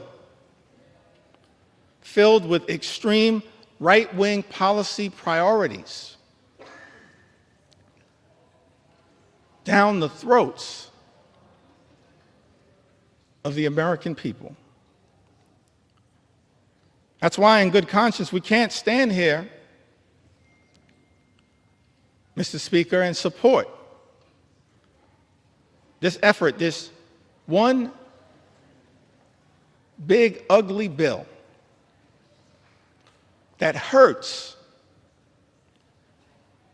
everyday Americans and rewards billionaires with massive tax breaks. America is too expensive. Housing costs are too high. Grocery costs are too high. Childcare costs are too high. Energy costs are too high. Insurance costs are too high. America is too expensive.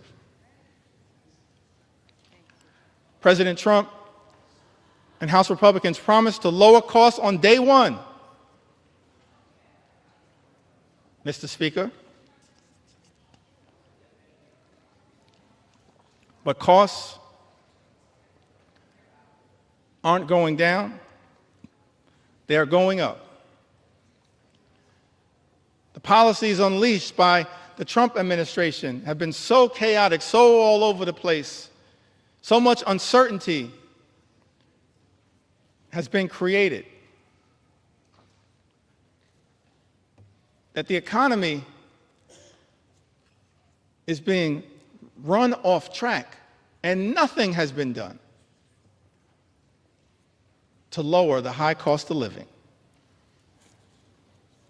In fact, not a single thing in Donald Trump's one big, ugly bill will meaningfully make life more affordable for everyday Americans, and that's just one of several reasons why House Democrats are a hell no on this legislation.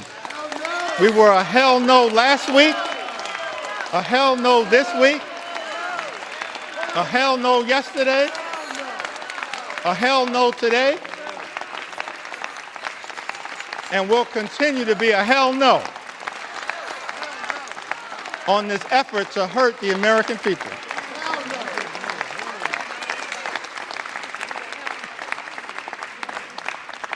And I note for the record, Mom, hell is in the Bible.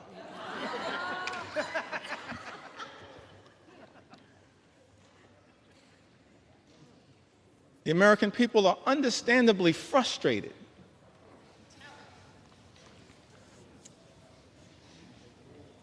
by the high cost of living. Yes, they're frustrated by the unprecedented assault on the American way of life, on our democracy, on the rule of law, on due process, on health care, on Social Security, on nutritional assistance, but it's my sincere hope that we can find a path forward to actually address for the American people some of the underlying sources of their frustration. The fact that people, far too many people, you've heard the stories, Mr. Speaker, and that's just a fraction of the stories. that have been shared with us, members of the United States House of Representatives, just a fraction of the stories that I've been able, on behalf of House Democrats, to enter into the record. They're frustrated by a lot of the things that have gone on in this country since January 20th. I'm frustrated by a lot of what has gone on, disgusted by a lot of what has gone on, Mr. Speaker, in this country since January 20th. We are better than this. But it's also important, one of the things that I hope, Mr. Speaker, we'll be able to address at some point, is the source of the underlying frustration. It's a frustration in the comments, in the eloquent words of all of those presidential leaders that I mentioned earlier today, this frustration, this economic frustration. FDR talked about it. Truman talked about it. Kennedy talked about it. Johnson talked about it. Carter talked about it. Clinton talked about it. President Obama talked about it. President Biden talked about it. It's a consistent strand. And while progress has been made in the United States of America, we've come a long way on behalf of working class Americans. There is still a way to go to ensure that in this great country, hardworking American taxpayers don't simply work hard and play by the rules just to survive, barely paycheck to paycheck, but are able to actually thrive. That's the America that we should all commit to work hard towards bringing about. Good paying job, good housing, good health care, good education for your children, and a good retirement. A fair shot at achieving the American Leap. A good retirement, let me reiterate it for the record, that means, Mr. Speaker, that people in this town need to keep their hands off the Social Security and the Medicare of the American people. Keep your hands off Social Security, Medicare, Medicaid, all of the things. Hands off.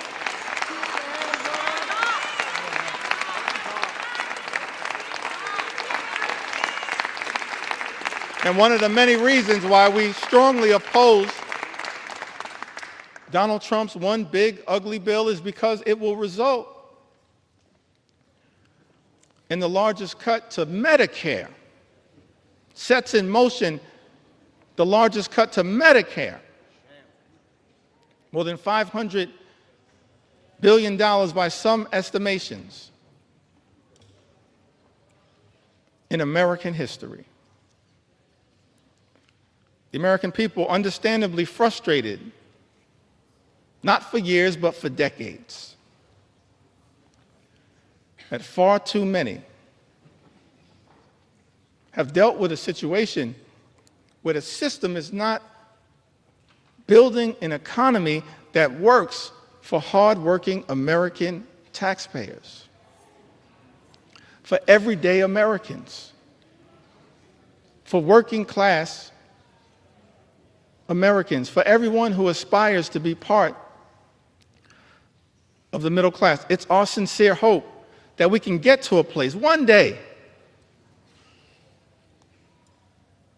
perhaps in a bipartisan way, not connected to this extreme and reckless, dangerous, partisan bill, this one big, ugly bill that will hurt everyday Americans in order to reward billionaires, that we actually can get to the work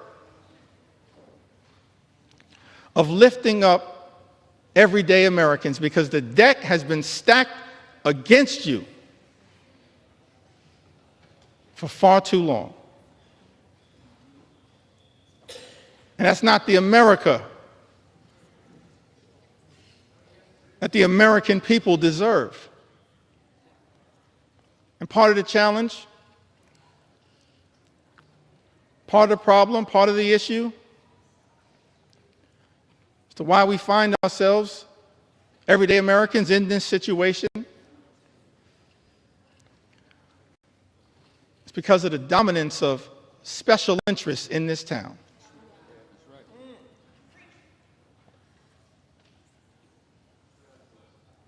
And this one big, ugly bill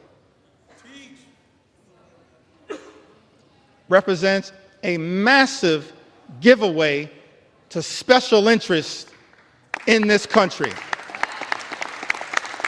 And we reject special interests, because our job here in the United States of America, Mr. Speaker, is to protect the public interest at all times, today, tomorrow, always, and forever.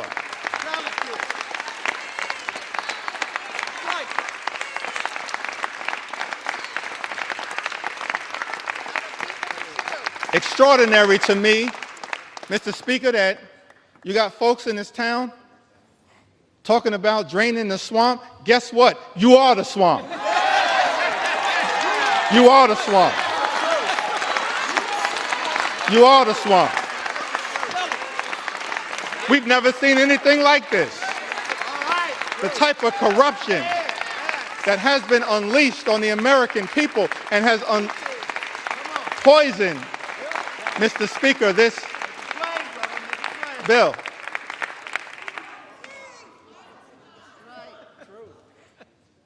See, you're consulting the parliamentarian, I think.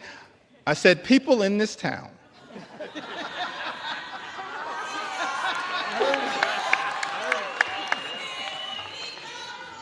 I'm thankful that my grandmother saw fit to have her grandson educated. We've never seen a level, Mr. Speaker, of this type of corruption unleashed on the American people that has made its way into this one big ugly bill. Extraordinary levels of corruption in this town, unleashed on the American people. Corruption on steroids would be an understatement. In terms of what the American people are now being subjected to. So one of the things we look forward to changing in this town, I want to make this commitment, House Democrats. We are committed to making sure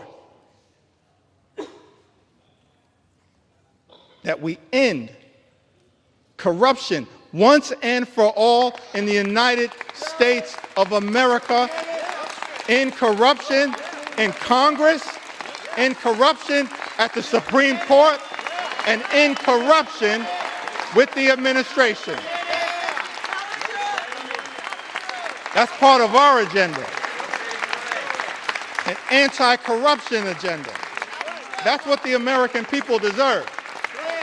That's what we as House Democrats are committed to bringing about. The exact opposite, Mr. Speaker, of what we see in this bill. We're going to present to the American people an anti-corruption agenda, the likes of which have never been seen. because it's too much. Fundamentally, it undermines the ability of government to deliver for everyday Americans. You see that politics, at the end of the day, is about the management of public money. That's why we need everyday Americans to participate in your democracy. Because politics, at the end of the day, is about the management of public money. It's about how taxpayer dollars are going to be managed. And what's extraordinary about this one big, ugly bill is that what we see, Mr. Speaker, is the management of public money, all of it being done in this highly partisan way. It's not designed to serve the best interest of the American people. It's being managed, Mr. Speaker, in this GOP tax scam, this disgusting abomination, this one big, ugly bill. The management of taxpayer money being misused and abused to hurt everyday Americans in order to reward billionaires with massive tax breaks. That's a dereliction of duty. Mismanagement of public money. It's an abuse of the privilege that all of us as members of the United States Congress have. And so one of our promises to the American people as we look toward the future, we will always be stewards of your money to make sure that we are allocating taxpayer dollars in a way designed to lift up the American people, not tear the American people down. That's the type of Congress that the American people deserve. The public interest over special interest. The public interest over special interest. The public interest over special interest. That's one of our promises to the American people. And we're going to work hard to earn your trust as we move forward and look toward the future. I mentioned earlier in my remarks that I wanted to talk a little bit about faith.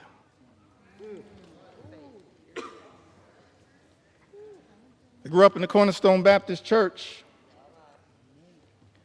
Faith is the substance of things hoped for, the evidence of things not seen. We walk by faith, not by sight. You just have faith the size of a mustard seed. You can move mountains. We come this far by faith. Can't leave this floor, Mr. Speaker, without talking a little bit about faith. Talk about faith. Talk about faith.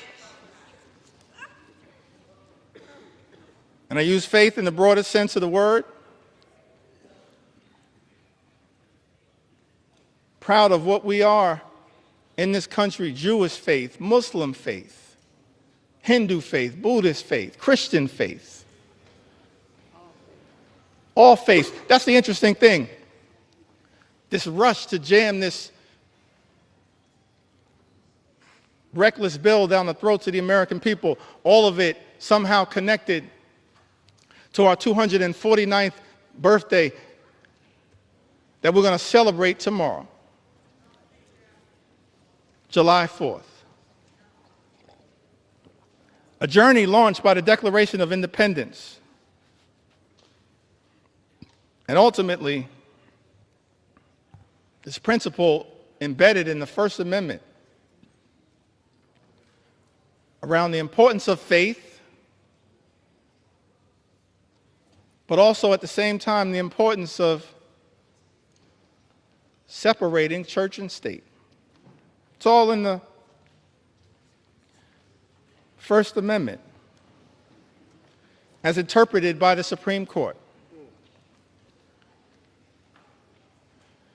Don't have time, I think, to really deeply go into it, but you've got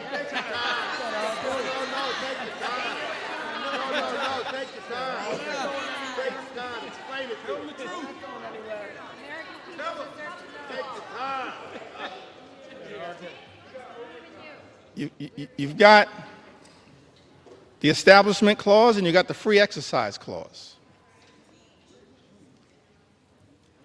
Framers of this country recognize the importance of faith, our journey of religion. I'm proud of my Christian faith. But I also recognize the importance of the plurality of all of us, men and women of faith, different religions, and also of the fact that here in America we embrace the religious and the secular. The religious and the secular. But on this question of faith, I alluded to it a little earlier. It seems to me that the Gospels, that the New Testament, there's some interesting parts of the Old Testament. I'm tempted to tell the story of King Nebuchadnezzar.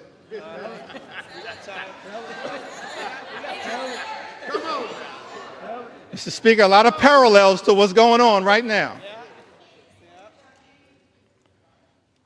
But I'm gonna focus at this moment on the New Testament prescription, the Gospels. I think it was mentioned earlier by one of my colleagues. I think Don Beyer mentioned it earlier. Matthew, the 25th chapter, verses 35 and 40. I think it's important that at this time, in this moment, in this debate, before I leave the floor of the House of Representatives, that this Scripture be entered into the congressional record. For I was hungry, and you gave me something to eat. I was thirsty, and you gave me something to drink. I was a stranger, and you invited me in. A stranger, and you invited me in. E pluribus unum, out of many, one. I needed clothes, and you clothed me. I was sick. I had medical problems. Maybe I needed Medicare or Medicaid or the Affordable Care Act or the Children's Health Insurance Program or Planned Parenthood. I was sick, and you looked after me. I was in prison, and you came to visit me. We have a right as members of Congress to visit people who are detained. It's not just in law, it's right here in Matthew.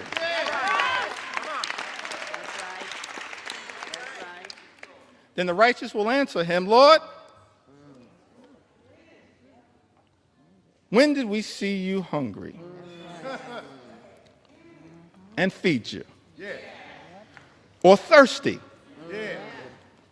and give you something to drink?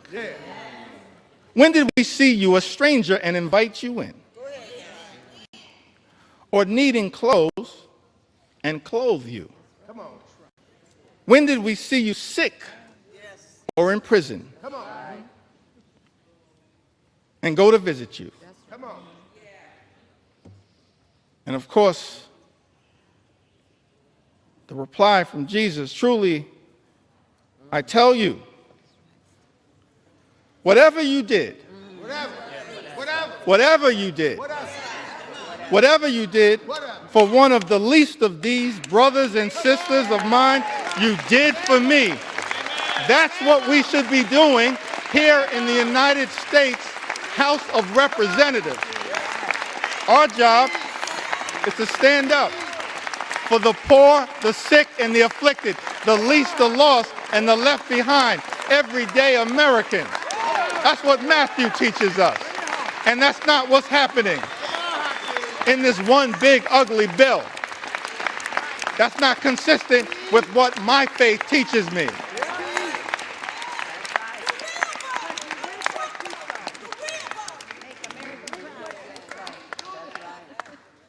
I'm not down with this situation.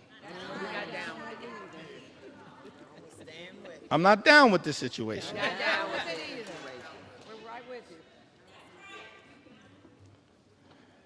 Well, you got some folks in this town.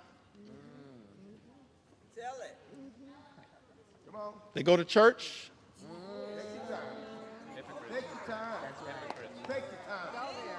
Mr. Speaker, I said some folks in this town, they go to church. And I'm not questioning anybody's faith. I'm just making an observation.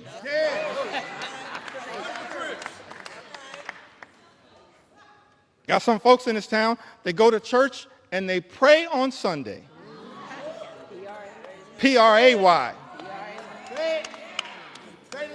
And then they come to Congress and pray P-R-E-Y on the American people. I'm not down with that kind of faith. That ain't my faith. That's not our faith. That's not the faith that comes out of the gospel. I can't find that kind of faith in Matthew 25 and 35. I can't find that kind of faith. But I do see something else. Tell us what you see. Tell us what you see. Can I talk about it for a moment? Talk about it. Talk about it. Take your sweet time. Take your sweet time. You got time. Take your time. I do see something else, kind of what I'm seeing connected to this one big ugly bill. Go ahead now. I don't know if this was an inspiration to this extraordinary assault on the American people, this corrupt piece of legislation. It's corrupt. Turn over the table. But when I look over my Bible, and this is going to come from John, it's not going to come from 2 Corinthians, although the Apostle Paul has a lot to say about that. And, Mr. Speaker, I said 2 Corinthians, not 2 Corinthians. Come on now. Come on now. I don't know who I'm talking about, but if you're going to sell the Bible, you should know the Bible.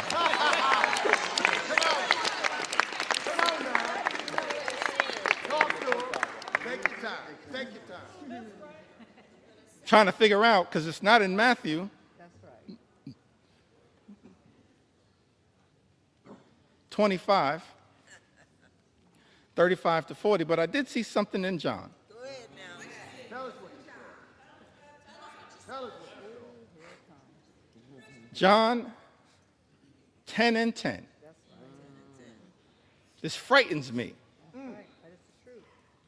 in this moment that we're living in. It says the thief comes only to steal, kill, and destroy. It's incredible to me that we're here dealing with a piece of legislation literally that steals money from everyday Americans, from hardworking American taxpayers, steals money from Medicaid, Medicare, the Affordable Care Act,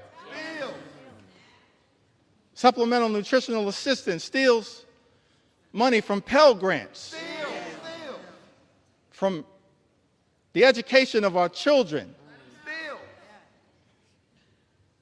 from energy assistance programs. Thief comes only to steal and kill. I don't say this lightly, Mr. Speaker, but we stand behind this point. That when you try to take health care away, what this bill does, taking health care away from everyday Americans, more than 17 million,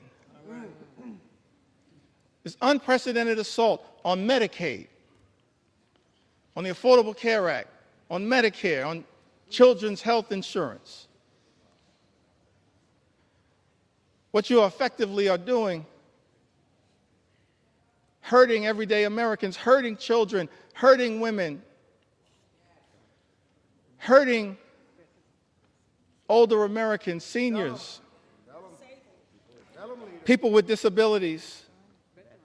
Nursing homes will close. Hospitals will shut down. Community-based health clinics unable to operate. We're actually here debating legislation, Mr. Speaker, that will result in tens of thousands of everyday Americans losing their lives because of the inability to get health care that they now have and is being ripped away from them. John 10:10, the thief comes only to steal and kill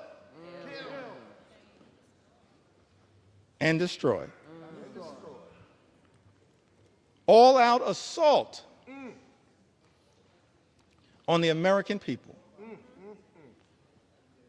All-out assault on health care, the economy, Social Security, Medicare, Medicaid, nutritional assistance, veterans, farmers, law-abiding immigrant families, small business owners.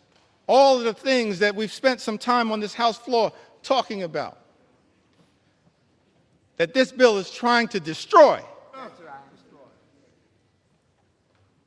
Destroy the American way of life. Can't find anything in the Bible and the New Testament, certainly not in Matthew 25 and 35.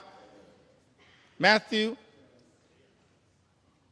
25, the 35th chapter, and all the way through the 40th verse, but somehow I happened upon John 10:10. And thinking about this one big ugly bill. The thief comes only to steal, kill, and destroy. But America is a resilient nation. We're an exceptional nation. We're a strong nation. We've been through turbulence, trials, and tribulations. And we always somehow have found a way to make it through. Because of the resilience, Mr. Speaker, of the American people. So whatever happens today as it relates to this one big ugly bill, if my Republican colleagues decide that Once again, Mr. Speaker, you're simply going to make the decision to serve as a reckless rubber stamp of President Trump's extreme agenda. I still have faith in the United States of America. Still have faith in the United States of America. I still have faith in the United States of America. We will not let anyone in this town destroy what America represents. Not now, not ever. Not going to be easy. We recognize that. But we've got faith in the resilience You have time. Take your time. Sweet time. of the American people. As I get ready to close shortly in, Now take your time. Take your time. Take your time. Come on. Take your sweet time. Tell them. When's your time? well, let me say it Yeah, say it. one more time. Our Republican colleagues tried to jam this reckless, extreme bill, Mr. Speaker, down the throats of the American people. Had the nerve to start this debate at 3:28 a.m. in the middle of the night.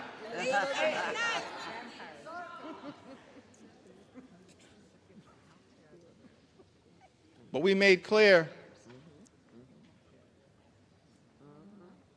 that we were going to expose all of the things that are being done to harm the American people. Yeah, that's right. Tell them. Not in the dark of night, but in the light of day.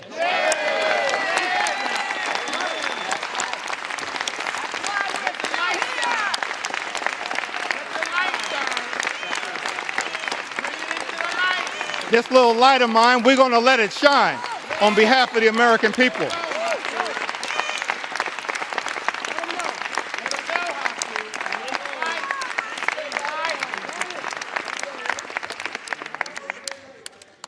Incredible to me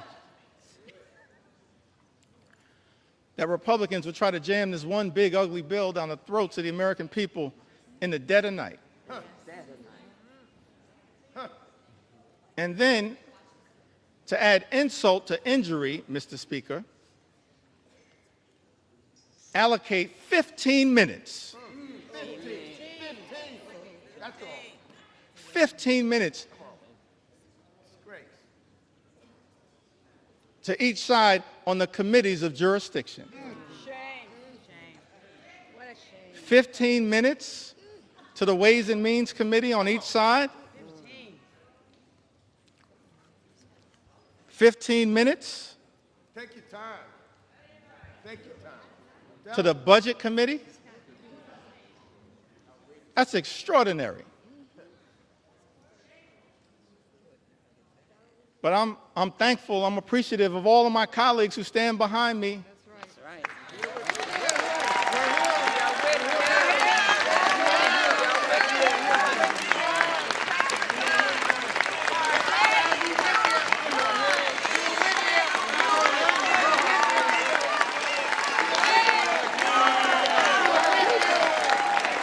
I'm thankful.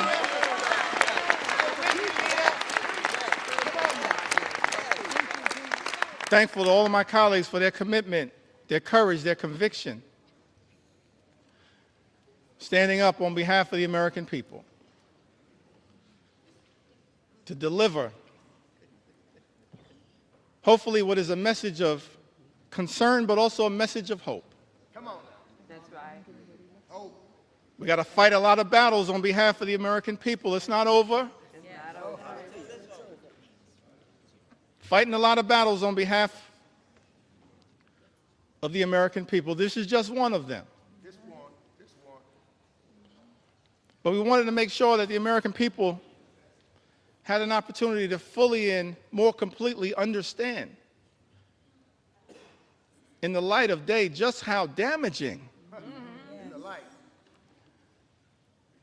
this one big ugly bill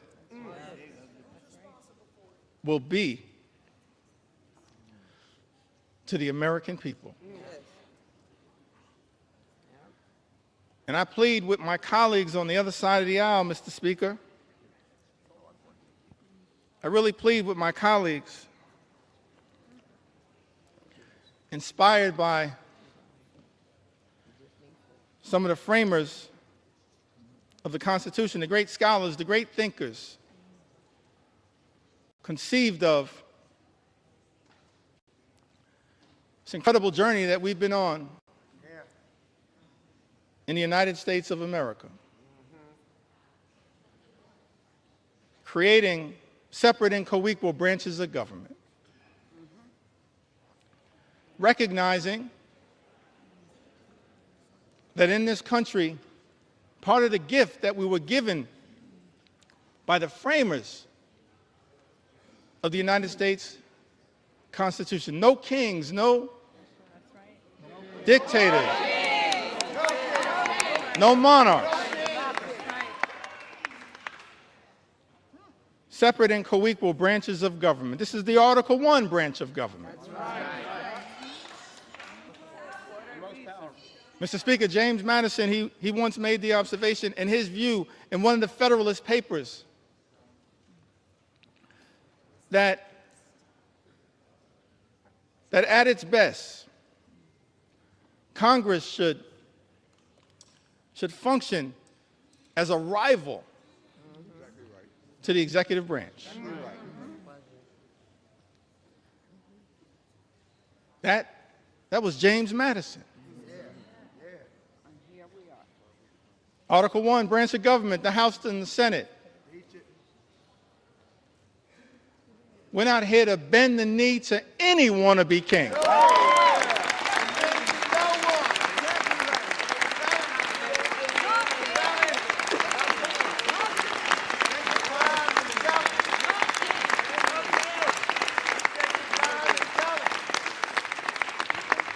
Mr. Speaker, we're not here to bend the knee to any wannabe king.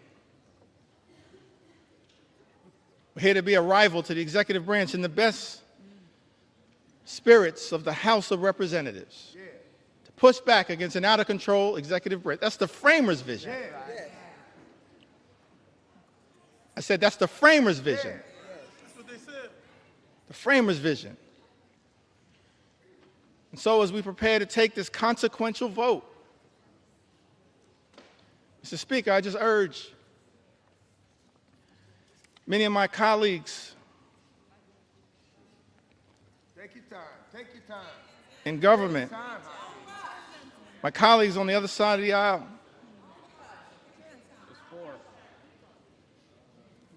Mr. Speaker, we don't work for President Trump.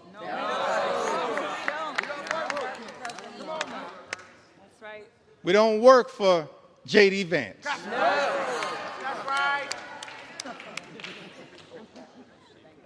We don't work for Elon Musk. That's right. Mr. Speaker, as all of us prepare to cast this vote, I hope my Republican colleagues will come to the conclusion that we work for the American people.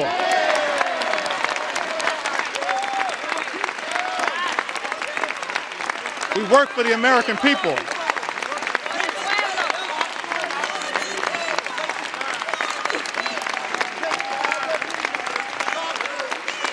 We don't work for any president. We work with American presidents.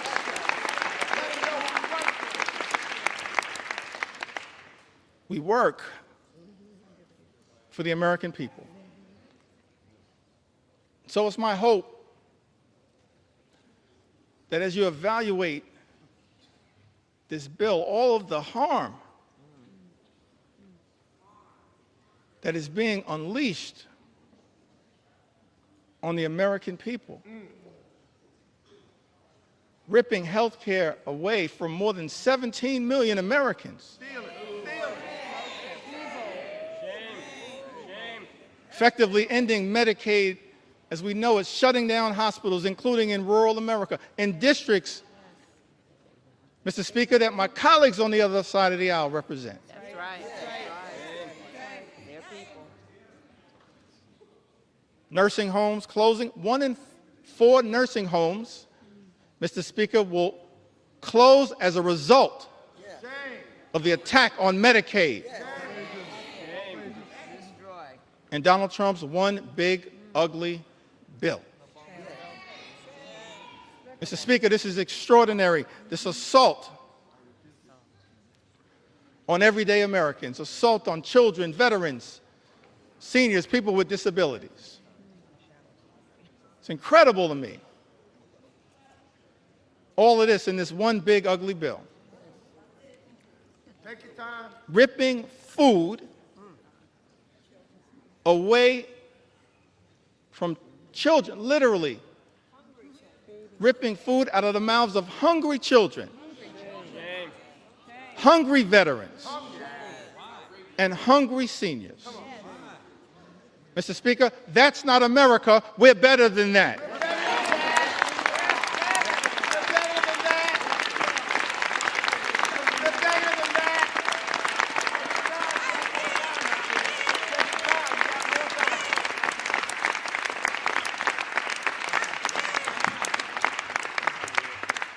Mr. Speaker, we're better than that. Ripping food out of the mouths of vulnerable Americans. That's extraordinary that's what we're doing. Extraordinary. And all of this is being done? This unprecedented assault on everyday Americans is being unleashed on the American people. Mr. Speaker, on the most vulnerable amongst us. All of this is being done to provide massive tax breaks to billionaire donors. Shame on this institution if this bill passes. That's not America. We're better than this. We are better. We are better.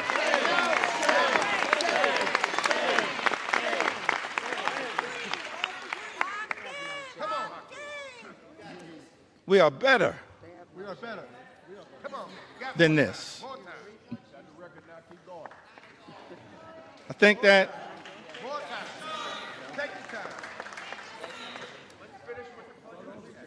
as we prepare to vote on this one big, ugly bill, That's right. tough time for people in the United States of America. It's extraordinary extremism unleashed on the American people. Mr. Speaker, my colleagues on the other side of the aisle promised to address the high cost of living. Nothing in this bill will meaningfully lower the high cost of living in the United States of America. Nothing. It's incredible to me. All of the promises that were made by some people in this town. That the top priority was going to be to lower the high cost of living in the United States of America. And then, all of last year, ran away from Project 2025. Come on. Acted like it didn't exist. That's right. And then, Mr. Speaker, people come to town, they're in the majority now, and every single part of the extremism that we've seen unleashed on the American people is connected to Project 2025.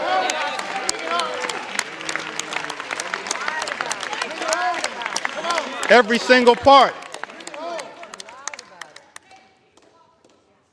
But here's why Here's why I still got hope, optimism. I referenced this earlier today as we prepare to experience the 249th birthday of the United States of America. Yeah. Take it back to that original document. Yeah. Declaration of Independence, 1776. Mr. Speaker, it had the aspirational part. We hold these truths to be self-evident, that all men are created equal, Yeah. Come on now. Bring it home. endowed by their Creator with certain Yeah. unalienable Bring it home. rights, Come on now. that among these are life, liberty, and the pursuit of happiness. Come on. Come on, Lou. That's the aspirational part of the Declaration of Independence. Yeah. And as House Democrats, we're committed, no matter what it takes, to bring that about. Imagine an America where everyone who works hard and plays by the rules can live the good life, afford to live the good life. Come on, man. Good paying jobs, good housing, good health care, good education for your children, and a good retirement. That's what House Democrats are fighting for. That's the aspirational part of the Declaration of Independence, to bring that to life, the pursuit of happiness. That's the aspirational part.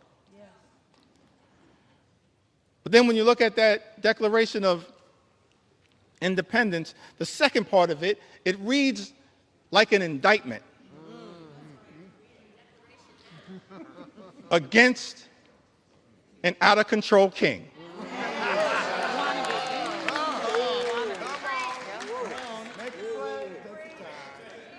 Reads like an indictment against an out-of-control king. I commend all Americans, perhaps sometime tomorrow, I'm going to do this myself, read that document in its entirety. Come on. Read it. Read it. And why was that indictment issued? I think it was because the framers of this great country, they were fed up with Project 1775. And so they implemented Project 1776. So I know that there are people concerned with what's happening in America, but understand what our journey teaches us is that after Project 2025 comes Project 2026. And you will have an opportunity to end this national nightmare as part of Project 2026. I love the framers. They gave us a blueprint for what give us hope in this moment. That's right. I think that I want to close by referencing Take your sweet time.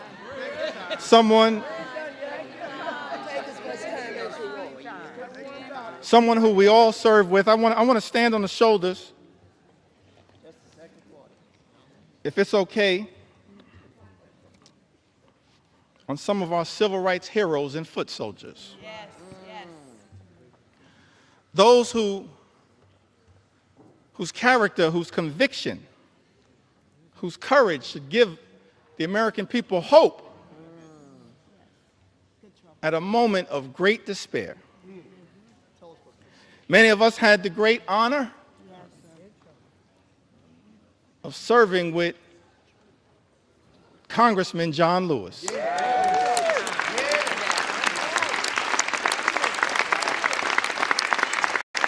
The great honor, Mr. Speaker, to serve with Congressman John Lewis. That's right. And I came across something that John Lewis said in June of 2028 that hopefully, no matter what the outcome of this vote, will give people some hope.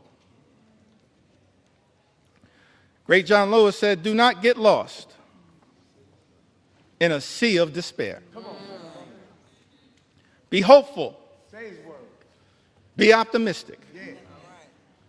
Our struggle is not the struggle of a day, a week, a month, or a year. It is the struggle of a lifetime." That's our struggle. No matter what, Mr. Speaker, you decide to do today, that's our struggle. Standing on the shoulders of John Lewis, that's our struggle. Never, ever be afraid to make some noise and get into good trouble. Good trouble. Good trouble. Necessary trouble. Standing on the shoulders of giants. John Lewis would often talk to us about his admiration for Dr. Martin Luther King Jr. Dr. King, who would refer to John Lewis as the boy from Troy. The boy from Troy. Now, what's interesting to me, that civil rights movement, we can learn a lot from it. Started December of 1955. And Rosa Parks sat down on that bus so that all of us could have the courage to stand up. That's right. Wasn't an easy struggle. All the odds were stacked against these civil rights heroes and foot soldiers. And during the early days of the movement, a difficult part of the movement, Dr. King, after they've been targeted, arrested, beaten, harassed by the authorities,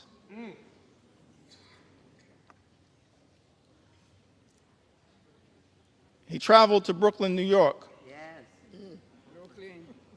and spoke at the Concord Baptist Church. I think it was in March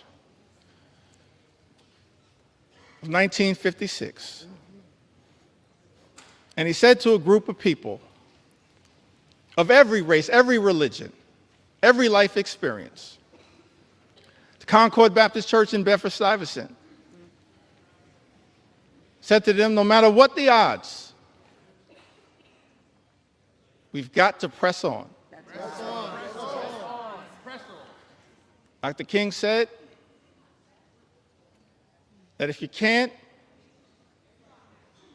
fly, run. That's right. If you can't run, walk. That's right. If you can't walk, crawl. But at all times, press on. Press on. Press on. And keep pressing. Press on.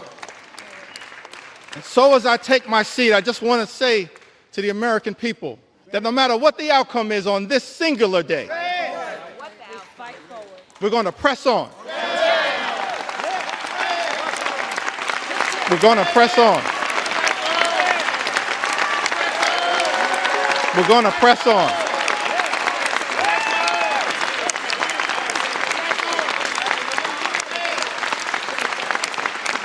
We're going to press on for our children, press on for our seniors, press on for our veterans, press on for our unions, press on for our farmers, press on for our dreamers, press on for working class Americans, press on for the middle class, press on for all who aspire to be part of the middle class, press on for the poor, press on for the sick, press on for the afflicted, press on for the least, press on for the lost, press on for the left behind, press on for the rule of law, press on for the American way of life, press on for democracy. We're going to press on until victory is won. I yield back.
Gentleman from Massachusetts.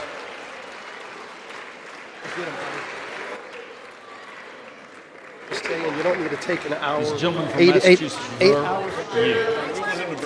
Gentleman from I think it's, Massachusetts. Mr. Speaker, I think it's fair to say the leader has done his part. I have no further speakers. I yield back our time. Gentleman from Massachusetts yield.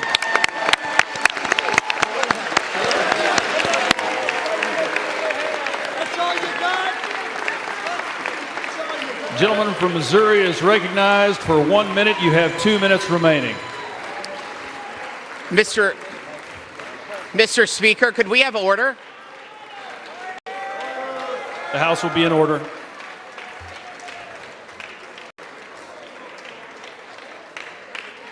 The House will be in order, please.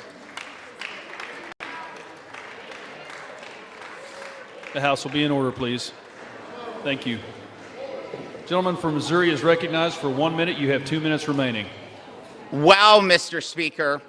We have stood in this chamber for over 8 hours listening to a lot of words, a lot of comments, a lot of inaccurate statements. And where I come from, could we have order? Gentlemen, the House will be in order. The House will be in order. The House will be in order, please. The House will be in order. Thank you. Gentleman from Missouri is recognized. Mr. Speaker, I come from the Show Me State, and what we just heard can be defined in one word. A bunch of hogwash is what we've heard for 8 hours on that side of the building. I'll tell you, for the 8 hours, could we have order? We'll suspend. The House will be in order.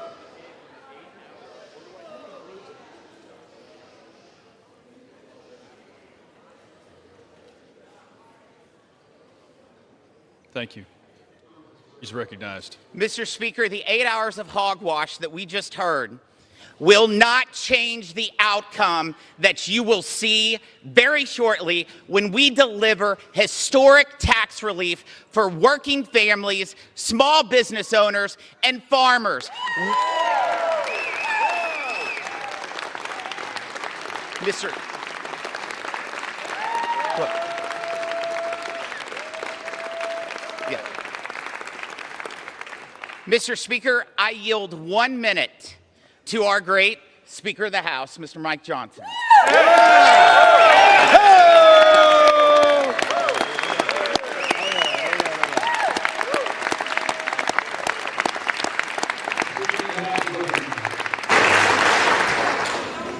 I thank the gentleman from Missouri. I thank you, Mr. Speaker.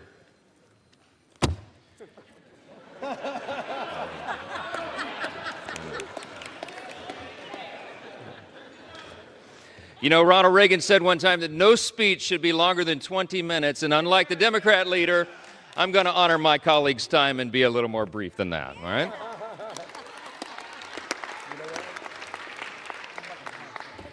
I just want to say something that many of us learned when we were children. We were taught, you know, it takes a lot longer to build a lie than to tell the simple truth.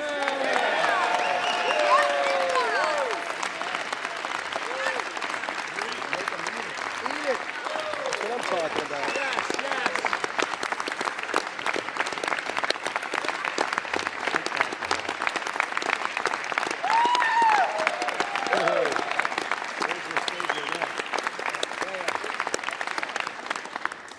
My friends and colleagues on both sides of the aisle, we've waited long enough. Some of us have literally been up for days now. But this day is a hugely important one in the history of our nation. We have a big job to finish, and that's why we're here on the week of July 4th, just a day before now, America's birthday.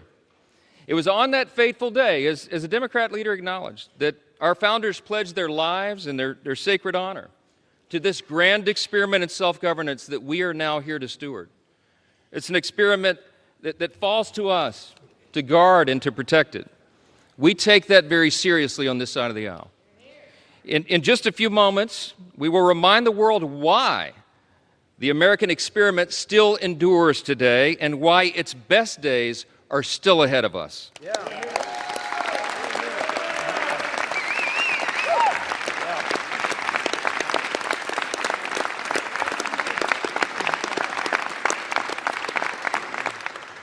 Mr. Speaker, with one big, beautiful bill, we are going to make this country stronger, safer, and more prosperous than ever before. And every American is going to benefit from that. Yeah.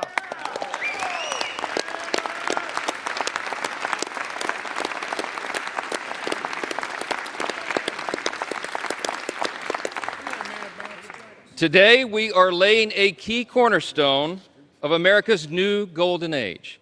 Now listen, we have a few words of gratitude first. Scripture's been cited a lot this morning, I think mostly out of context, but what I will say,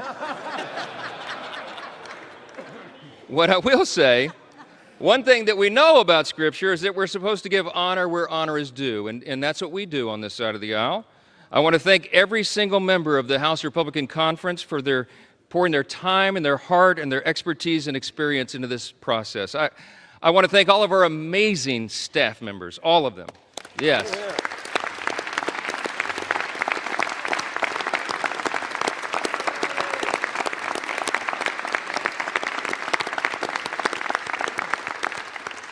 Their dedication, their endless hours, their hard work made this all possible. I want to thank the White House Office of Legislative Affairs, who have basically lived with us now for the last few weeks. Their patience and persistence and their professionalism is greatly appreciated. Our country's incredible cabinet secretaries have been involved as well. They've assisted us in countless ways throughout this process. Our Vice President JD Vance helped us navigate so many dire straits along the last several weeks through the House and the Senate.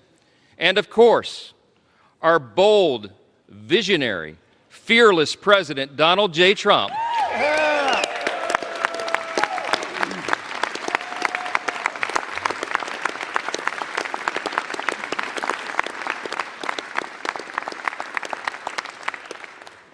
President Trump is the creator and the champion of the America First agenda. We will deliver upon that today. We come a long way. We began this process really about 15 months ago. We had a sense and we believed that we would have unified government. We would have this moment where the Republican Party would be given control of the White House and the Senate and the House. And we determined to ourselves that we would not waste that historic opportunity. We've had spirited debates, we've had months of deliberation, and now we are finally ready to fulfill our promise to the American people. That's what we are doing today. Now look, before I respond to the allegations from across the chamber, I just want to take us back to a day that most of us will remember so very fondly for the rest of our lives, and that's November 5th of 2024. That was Election Day, a fateful one for America. The reason that was so important, the reason it was such a turn in history is because the American people spoke with unmistakable clarity. We sensed it as we were all out campaigning. We saw that there would be a demographic shift in America, and that is exactly what the election yielded. We, in our party, had a record number of Black and African American voters come to the Republican Party. We had a record number of Hispanic and Latino voters come to the Republican Party, a record number of Jewish voters and union workers and suburban women and urban voters. They came out in record numbers to join the Republican Party and the America First agenda with President Trump.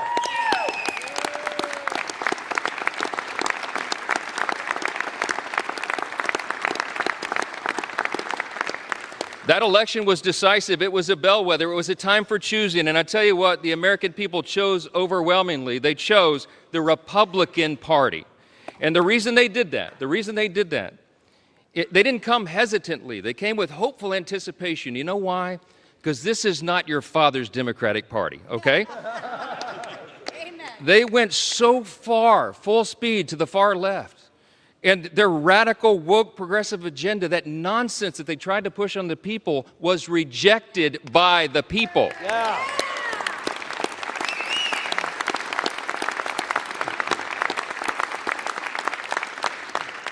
These new voters came to us. They had enough of the Biden-Harris madness and all the things they were trying to hoist upon the American people that they just don't believe in their hearts.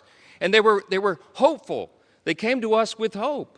They wanted us to restore common sense and accountability, and we promised to them that we would do just that. Those new demographics came to the Republican Party because of open borders wreaking havoc on their communities. They came because of weakness at home that fueled instability abroad, and because trillions in reckless spending put the price of gas and groceries further out of the reach for hardworking Americans. It wasn't right. President Trump and our Republican majority in Congress are fixing all of that right now. President Trump said this week, we're the hottest country in the world again.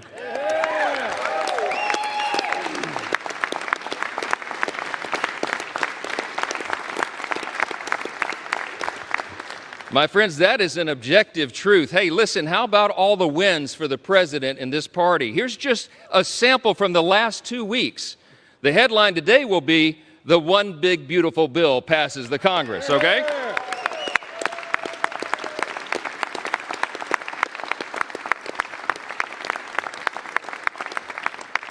You got to hold your applause. There's too many wins. Are you tired of winning yet? No. Fourth jobs report in a row exceeds expectations. A sample of the headlines. Lowest monthly border encounters in U.S. history. We closed the border.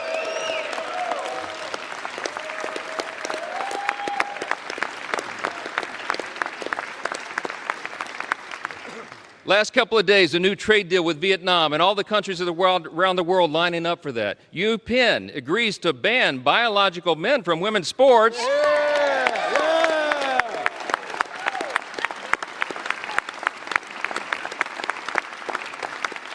And they ought to give a personal apology to every female athlete impacted by that nonsense.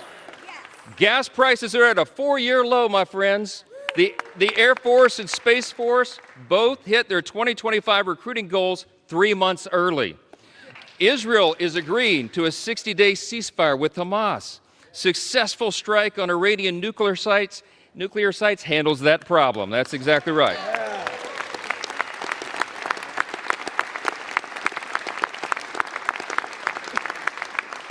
Strength is back. America's back. It's resulted now in a ceasefire deal between Iran and Israel. The NATO countries are increasing their defense spending, not just 2%, 5% of GDP, okay?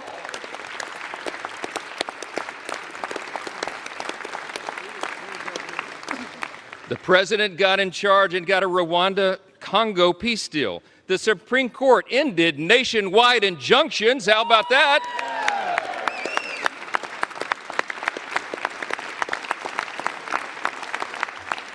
That conservative majority on the Supreme Court also allows third country deportations. We've had a record high stock market, and we're signing a China trade deal. That's just the last 2 weeks. The last 2 weeks.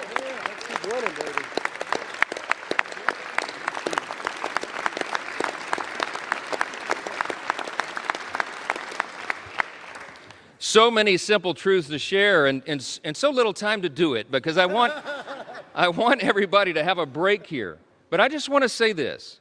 It's really nice to hear my Democrat colleagues suddenly take an interest in working Americans again. Did you pick up on that theme today? Let's be clear. Working Americans stopped trusting Democrats a long time ago. That is a fact. They're looking to this side of the chamber. They're looking to the Republican Party and our principles to deliver the relief and the reform that they have long demanded and they most certainly deserve. This big, beautiful bill fulfills all the promises of the America First agenda. It is the people's bill. It is made for and shaped by the most diverse coalition of American voters in American history.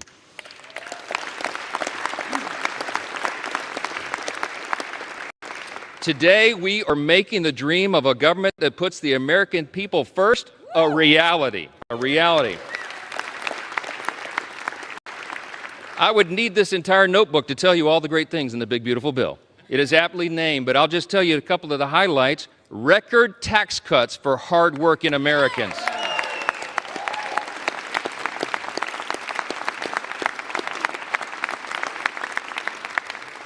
Historic savings at the same time to end reckless spending.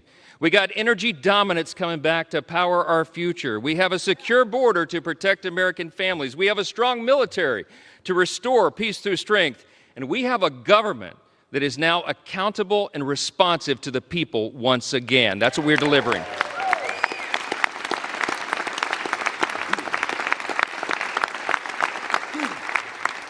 For everyday Americans, this means real, positive change that they can feel, and they will feel much more when this bill is done. Families back home will have real relief, an average of $10,000 in their pockets, thanks to the largest working and middle-class tax cut in the history of this great nation. That's what we're doing today.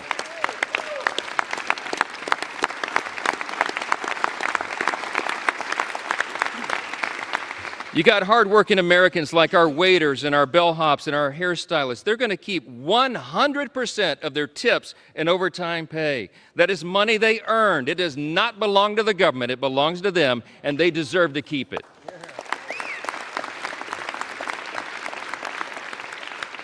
Small businesses that want to build and expand new factories, you know what they could do now? They can write off 100% of their investment. That will have us a lot more building. Young families who want to buy a home will be able to, thanks to historic savings that will put our country on a stronger financial footing. Pregnant women, children, seniors, single mothers, the disabled, and the low-income Americans among us receiving Medicaid and SNAP will have the peace of mind of knowing that we've made these safety nets stronger with our reforms.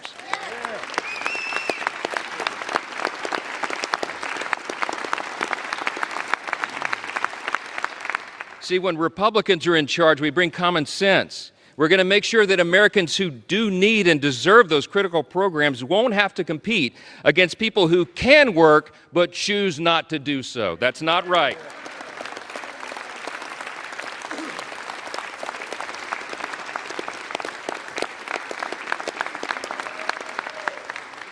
This bill is going to put fairness back in the system. We are returning to common sense. We're returning to what is good and decent that people know in their hearts, and that's why they support it.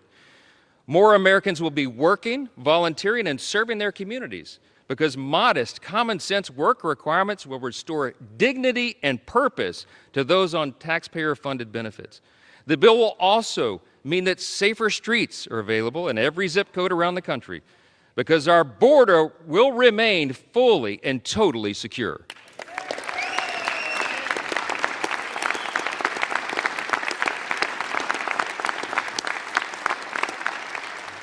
The Republican Party stands for law and order, and this is the side that stands with law enforcement, the brave men and women who are on the front line.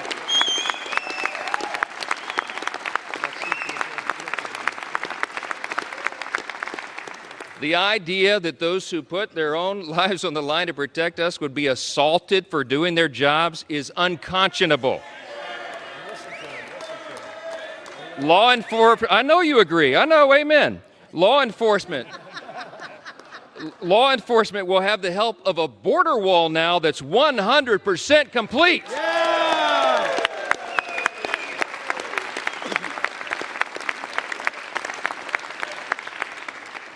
Our immigration enforcement officers will get a boost from more manpower and resources and detention space so that detained illegal aliens are not released back into the streets like they were for the last 4 years.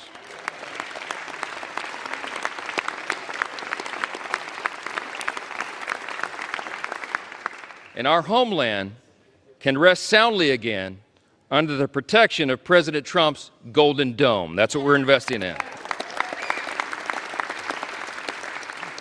Look, any of these individual achievements would be historic victories for a Republican Congress or any Congress. And today we're delivering on all of them in one big, beautiful bill.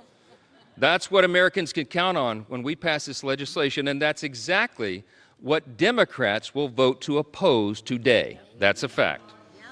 We didn't write this bill for the Democratic Party or the elites or the media. This bill is for hard-working Americans, and they deserve it.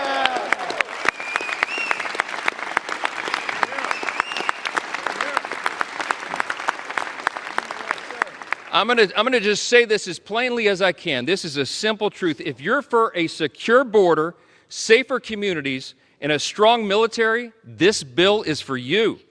If you're for common sense fiscal responsibility and reducing the deficit, this bill is for you.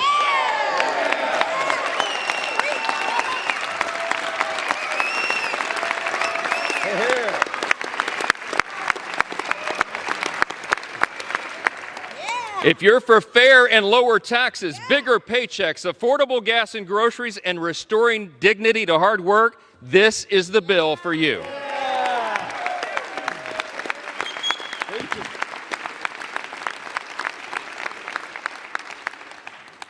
It makes no difference whether our colleagues on across the chamber speak for 25 minutes or 25 hours. They can't change the truth. And today was about performance for some of them. But today for us is about results. Results that improve the lives of Americans, regardless of their race, religion, color, or creed. It does not matter.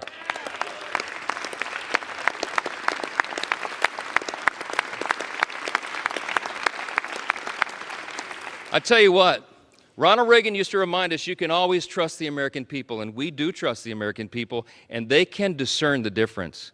What they saw on display here today is that Democrats deliver performances and Republicans deliver results.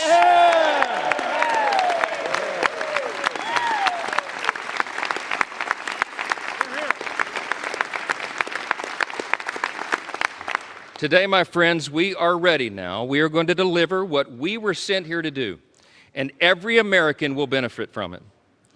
In 1793, just steps from where we stand today, President George Washington laid the first cornerstone of the United States Capitol.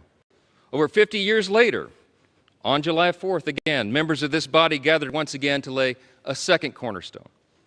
Once more on July 4th, at the height of the Cold War, Congress laid a third cornerstone. And this week, with this vote today, on our nation's birthday being tomorrow, we lay a fourth.